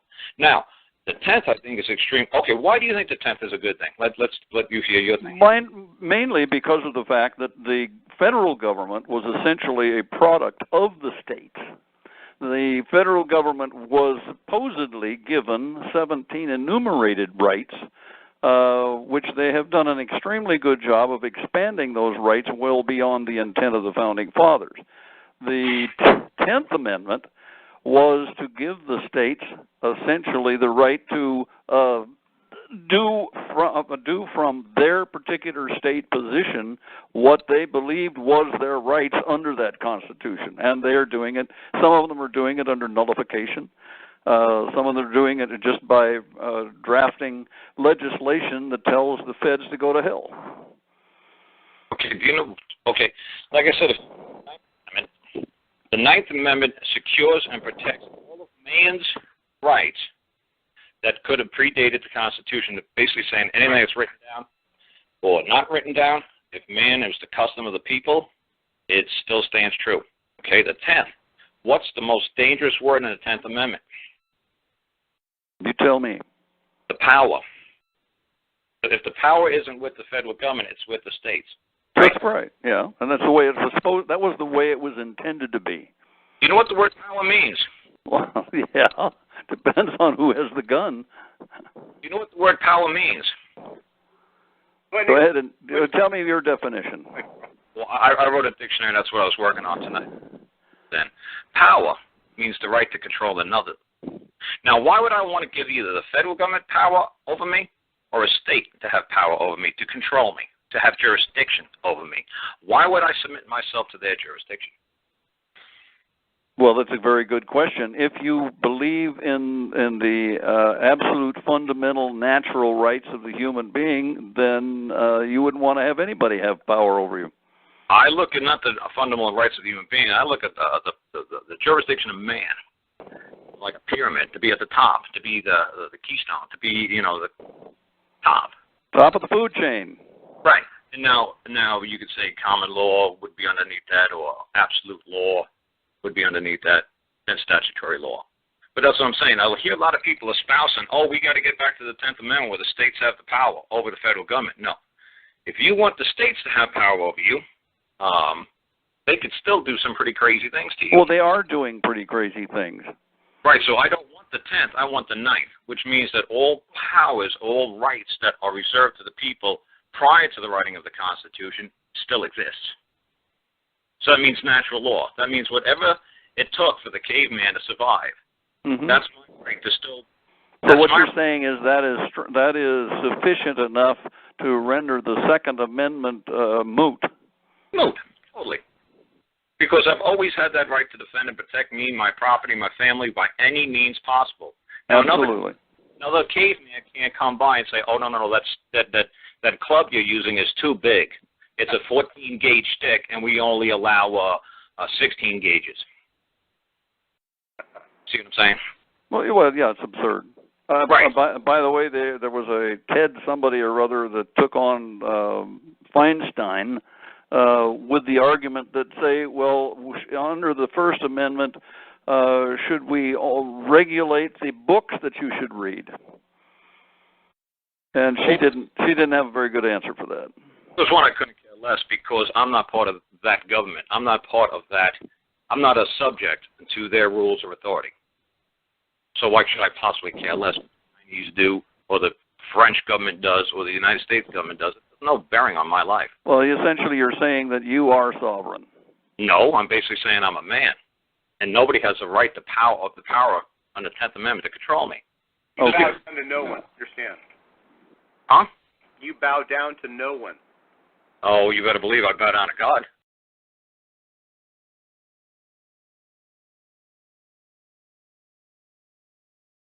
The reason why they laugh at you over the court, were you the prosecutor?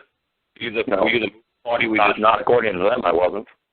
Okay, well then there's nothing on file with your name on it stating that you're the prosecuting and you're evoking your 9th Amendment right to move a common law court of record. And what they're going to do is they're going to rely upon the contract and the rules of the case that's before them. And if the contract, the rules, and the statutes that are before them has no provisions in there about using the Bible or the Constitution in your defense, they're going to laugh you out of court because you're not moving in a common law court. You're not the prosecutor. Right. The prosecutor makes the rules, not you. That's right. So when you prosecute, when you make the rules, you tell the court, this is a common law court of record. This will abide by the court of record. This will operate under the 9th Amendment, 6th, 7th Amendment. It will. If it's criminal, it's 6th. If it's civil, it's 7th. I just caught something on my paperwork 2 days ago.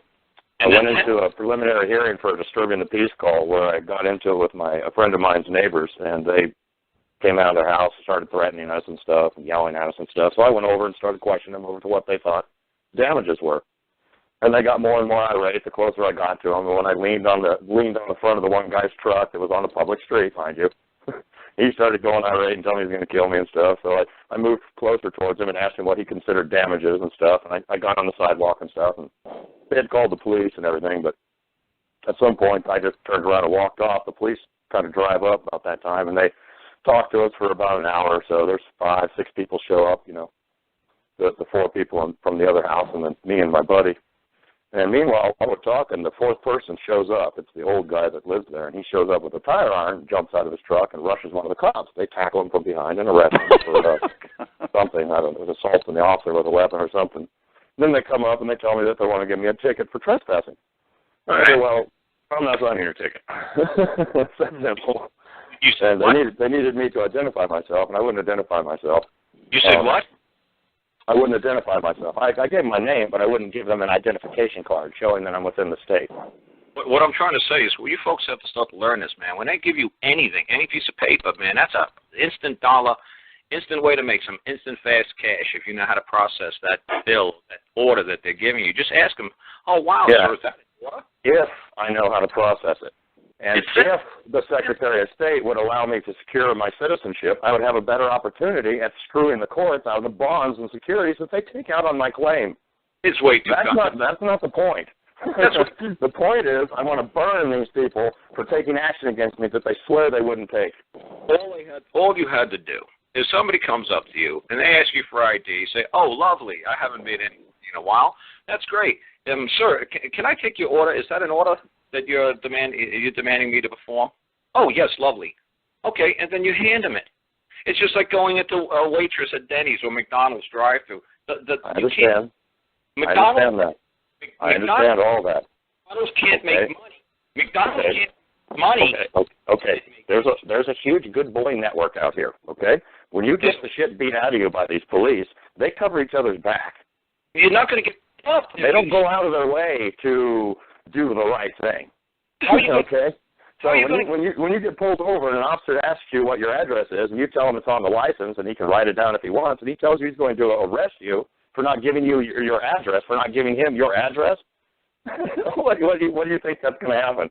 7 months later, they kick you out of jail 6 weeks after they drop the charges because nobody even bothered to tell you that they dropped the charges.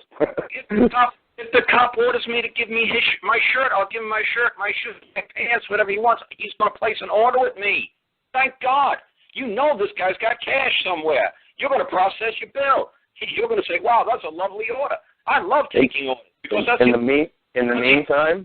meantime, after the fact, I want to take him into court and get my money from him. But in the meantime, I want to take him into court and get my money. After the fact, before I charge him for the orders he wants to give me, that's fine. Okay? When he puts a gun in my face and tells me that I'm going to have to accept his order, okay, I've got no problem with that. No problem. Hey? But after the fact, I want to burn him. You said you refused to cooperate with him. You refused to engage in commerce. You refused to intercourse with him, right? You said you weren't going to. I did not refuse. I gave him the identification card and all that. I went through the process of identifying myself in that particular instance. These are two different instances. This other instance just happened like 4 weeks ago. Well, I did not identify myself. I did not contract with them. I'm not part of the municipalities that they're charging me under the codes. Were you the man who was on a YouTube video with the green car? I'm sorry, say that again? You the man on YouTube video with the green car when the cop said, are you going to give me a... Yes. Was that you? Okay. Yep. Do you remember the next thing the cop said to you? He said to you, am I going to have to place you under arrest? Let me think. Did he say that exactly? I thought he said something like, if you don't give me your address, I'm going to arrest you. Or if you don't answer my questions, I'm going to arrest you, is what he said. And I said to him, let me get this straight. You're going to arrest me for not giving you my address? And he said, yes, I am. And I said, okay. And then he said, okay, you agreed. You want any please order? You bet I agreed. He's got a fucking gun. He's going to shoot me. I'm sorry. I shouldn't have said that. He's got a gun. He's going to shoot me in the head if I don't get out of the car and do what he wants. I mean, I saw the video. The man said, if you don't cooperate, I'm going to have to arrest you. You want me to arrest you? And you said, okay. You would say, you know what? Yeah, this is a pretty nice day to be arrested. You know what? Is that an order? Can I take that? Hang on a second. Would you like to place an order with me to be arrested? Oh, lovely. I'd love to take you. Okay, granted. What are you going to do with it? You can put all those orders and stuff together and say all that, but the bottom line is I didn't consent to anything. Okay, I'm being duressed here. This isn't a contracting process. This man was on video camera. Saw the arrest on YouTube. You better believe it. If he ordered me, I'd be placing all kinds of orders. This is when I went before the court. Like, see, he ordered me, and then he ordered me again. He ordered me again. This is $10,000 for this order, $30,000 for this order.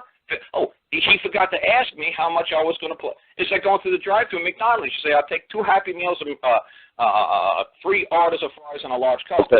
And what happens? I understand that, and a lot of people on this show understand that. You can't be ordered around without being paid for it. That's a given. Unless you accept it. So just to ask him, when you try to sue them for it, in these states in the middle, they screw you out of your remedy by keeping you in their private courts. I just noticed the other day on my current criminal charges for disturbance that changed miraculously to they morphed into other charges, but I noticed on the paperwork when I bonded, the heading from one court came from the Lancaster County Court in the 3rd Judicial District in lowercase Lincoln, Nebraska. Now, the other paperwork that I got from the Lancaster County Court comes from the Lancaster County Court in Lincoln, Nebraska, or in Lancaster, Nebraska, or Lancaster County, Nebraska. They're two different courts. The one court where my bond is sitting is the Chancery Court. The one court where my case is sitting is the private court. It's not your case. Hey, guys. It is too my case. My name's on it, and my money's in it. Hey, Hold up, guys. Jack here. Let me bring this back on target. Ron, are you still with me? I'm still there, but if you're heading off in this direction, I'm probably going to go away. No. I want to get back. Ron is my guest tonight, guys. And Karl, like I said, I want you to call me and schedule you on. If you guys, again, I'll give out my information. Get a pencil ready. You want to call me? It's 559 area code 291-6188. My email is Bauer, B-O-W-E-R, secret, S-E-C-R-E-T, BauerSecret@gmail.com. All right. Or you can hit me on my Skype, and the Skype name to get me at is michael.w.golden. Send me a request. I get a half a dozen every time we do a show, and I approve them immediately, and we can talk that way also. Anyway, guys, it's great information, absolutely. But this is a show I want to do with you, Karl. If you'll be on my show next week, we'll dedicate the whole 2 hours to you, either show. So please. And by the way, I think it is great information because it is our defense within the court system, and most people have no idea. They just bow down to whatever the court decrees. Well, what I'm trying to say to you folks, if you're always stylized as the defendant, it is not your case. It's somebody else's case. Who's ever the prosecutor, who's ever built the case against you, it's their case, and you're just one of the pieces of the puzzle for them. You're not. It's not your case. It's not all about you. It's all about the prosecutor. It's not about the defendant. So if you want it to be your case, you have to make a claim against them that they administrated your property without rights, or they interfered with your right to travel, or they did some wrong to you. But as long as you're the defendant, it's their case under their rules, and they're moving through whatever court they wish. Now, if you don't wish to be under a case private court, lowercase private court, you don't wish to do that, you then say, I have the right under Article 9 of the Bill of Rights to move it into a common law court of record. Now, if it's a criminal, it's 6th. If it's civil, it's 7th. And I have the right to move this before trial by jury. And nobody in a black robe could interpret my beliefs except for the jury. Nobody could interpret my claim or my case except for the jury. And a person in a black robe, the clerks of the courts, can't interfere with that process. They're not allowed to look in your case. They're not allowed to read your claim. They're not allowed to do anything. Karl, if I could, Ron, might he be a good contributor to the articles that you're going to write? I'm sorry, I didn't catch you. Might he be a good contributor to the articles that you're going to post? Very definitely, because we do write from time to time about areas in which people can defend themselves within the court system. But I'm not a lawyer, and I have not been up against it like you guys have. So my background in that area is sorely lacking. Yeah, that's the other thing about me. I've never been a defendant ever. Anybody ever tried to classify me or categorize me or pin me into the category of a defendant, I've always leaped around and went right after me, switched around and became the prosecutor. So essentially you're taking an offense position rather than remain as a defendant. Always, because the only thing I could hurt is another flesh and blood human being. Other than that, there's nothing I could hurt. I can't hurt Coca-Cola, Bank of America, the state of Alabama. I can't hurt anybody but another man. So if any fiction tries to claim, which they can't claim because only a man can make a claim, if any fiction tries to file a complaint, a criminal complaint against me, I just flip it around immediately and say, you trying to administrate my property without any rights? Oh, because you know what? Only man has rights. Oh, guess what? You have duty, obligations, responsibilities, and liabilities. Not me. I'm a man. I've got rights. Can I say something here? Sure. If a corporation owns property and you damage that property, are you damaging that corporation? Some man, like a stockholder or the owner of that corporation, would have to come forth and, make a claim. In the name of that property. In the name of that. In the legal name of that corporation. He would have to show my actions or inactions the direct cause of his loss, like a monetary loss or property loss. You bet. So again, Ron, getting back to your site. I'm an attorney.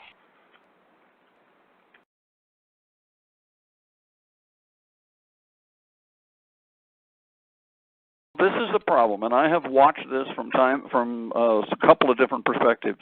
There is a U.S. code, 42 U.S.C. 1983, that allows people to sue if they believe that a government employee, through the color of law, has deprived them of their constitutional rights. Yeah, don't ever use that. Unfortunately, the history of these 42 U.S.C. cases is abysmal. Yeah, let me jump in real quick. Yeah, please, Karl. Okay. Don't ever use their title codes to make your claim, because that's not a claim, that's a complaint. That's a civil rights complaint, not an injury claim, like a tort injury claim. So if you want to make a complaint, that allows the magistrate to determine whether or not you stated a claim in which relief can be granted. Now, when you state a claim, the magistrate can't do that. So when you use Title 42, 1983, what you do is you stylize your claim as a trespass, and you make it simple, like they administrated my property without any rights, like they took my body into a cage. So that's what all property means. If you want to read John Locke, it's all that you claim is proper to your person that you have exclusive rights and to enjoy, nobody else exclusive to all others. So it's your property, it's your body. The government, whoever decided to touch you and put you in a cage, had no right to do that. Because they're government officials, they have no rights, they have duties and obligations. But if you diminish your rights to civil rights, that's why you say it's abysmal. Under Title 42, it's a civil right. So the government determines what your rights are and what they're not. So you're making a claim saying, oh, they interfere with my rights. Well, it's a civil right. And they'll tell you what they believe you should or should not have. And they'll say, well, in the best interest of justice, the policeman should have done that to you. So that's why you don't want to use Title 42. Well, the other issue, too, is the qualified immunity defense, and they all use it. Because you're going under a title code. This is exactly what I explained to Dean Clifford a month ago. And he said, holy cow, I see what I've been doing wrong, all these complaints I've been filing. I said, yes, you want to file claims. But what you want to do is when you file a claim that they administrated your property under a trespass claim, all you have to do for everybody on the other side to recognize, say, not only is it my belief that you cannot use color of law to interfere with my rights, but, let me see. The United Supreme Court ruled this on Bob versus Jones, and it also under Title 42, 1981 and 1983. So not only is that my belief in the common law man's vernacular, it is also your belief in legalese. There you go. Have you prosecuted these cases? I mean, have you I'm doing one right now. Okay. And like I said, Dean Cliff, it's in the state of So Alabama. are you're not going under 42 USC? Insanity. Can I say some things here, Carl? Title 42, I think the rules of civil procedure indicate that you can proceed with a general common law complaint or claim, however you want to style it, but the rules of civil procedure as well as criminal procedure, I believe, have all been liberalized to the point where you can state things in the alternative, and if you like the Title 42 citation, you can say that in the alternative, but like Carl says, you have to proceed under general common law due process. Okay, that's wait, your organic law. That's where your more powerful remedy is. Ron. And I believe Carl will back me up on that point. Absolutely. Again, we'll have that on next week. It'll be the main discussion. Ron, are you still with me? I'm still here. Man, I'm getting an education and a half out of all of Well, I think it's fascinating. Look, I've had these conversations face-to-face with people, and they tend to go round and round because it is a complex issue. Absolutely. And everything dovetails into everything else. Right. And so it's not easy, or it's not difficult to, and I'm not saying that you're going off on a tangent, but it's an important tangent to all of it. Let me make it really simple. If you say to me, I'm going to file a 42, 1983, you just spoke in some sort of crazy numerical code.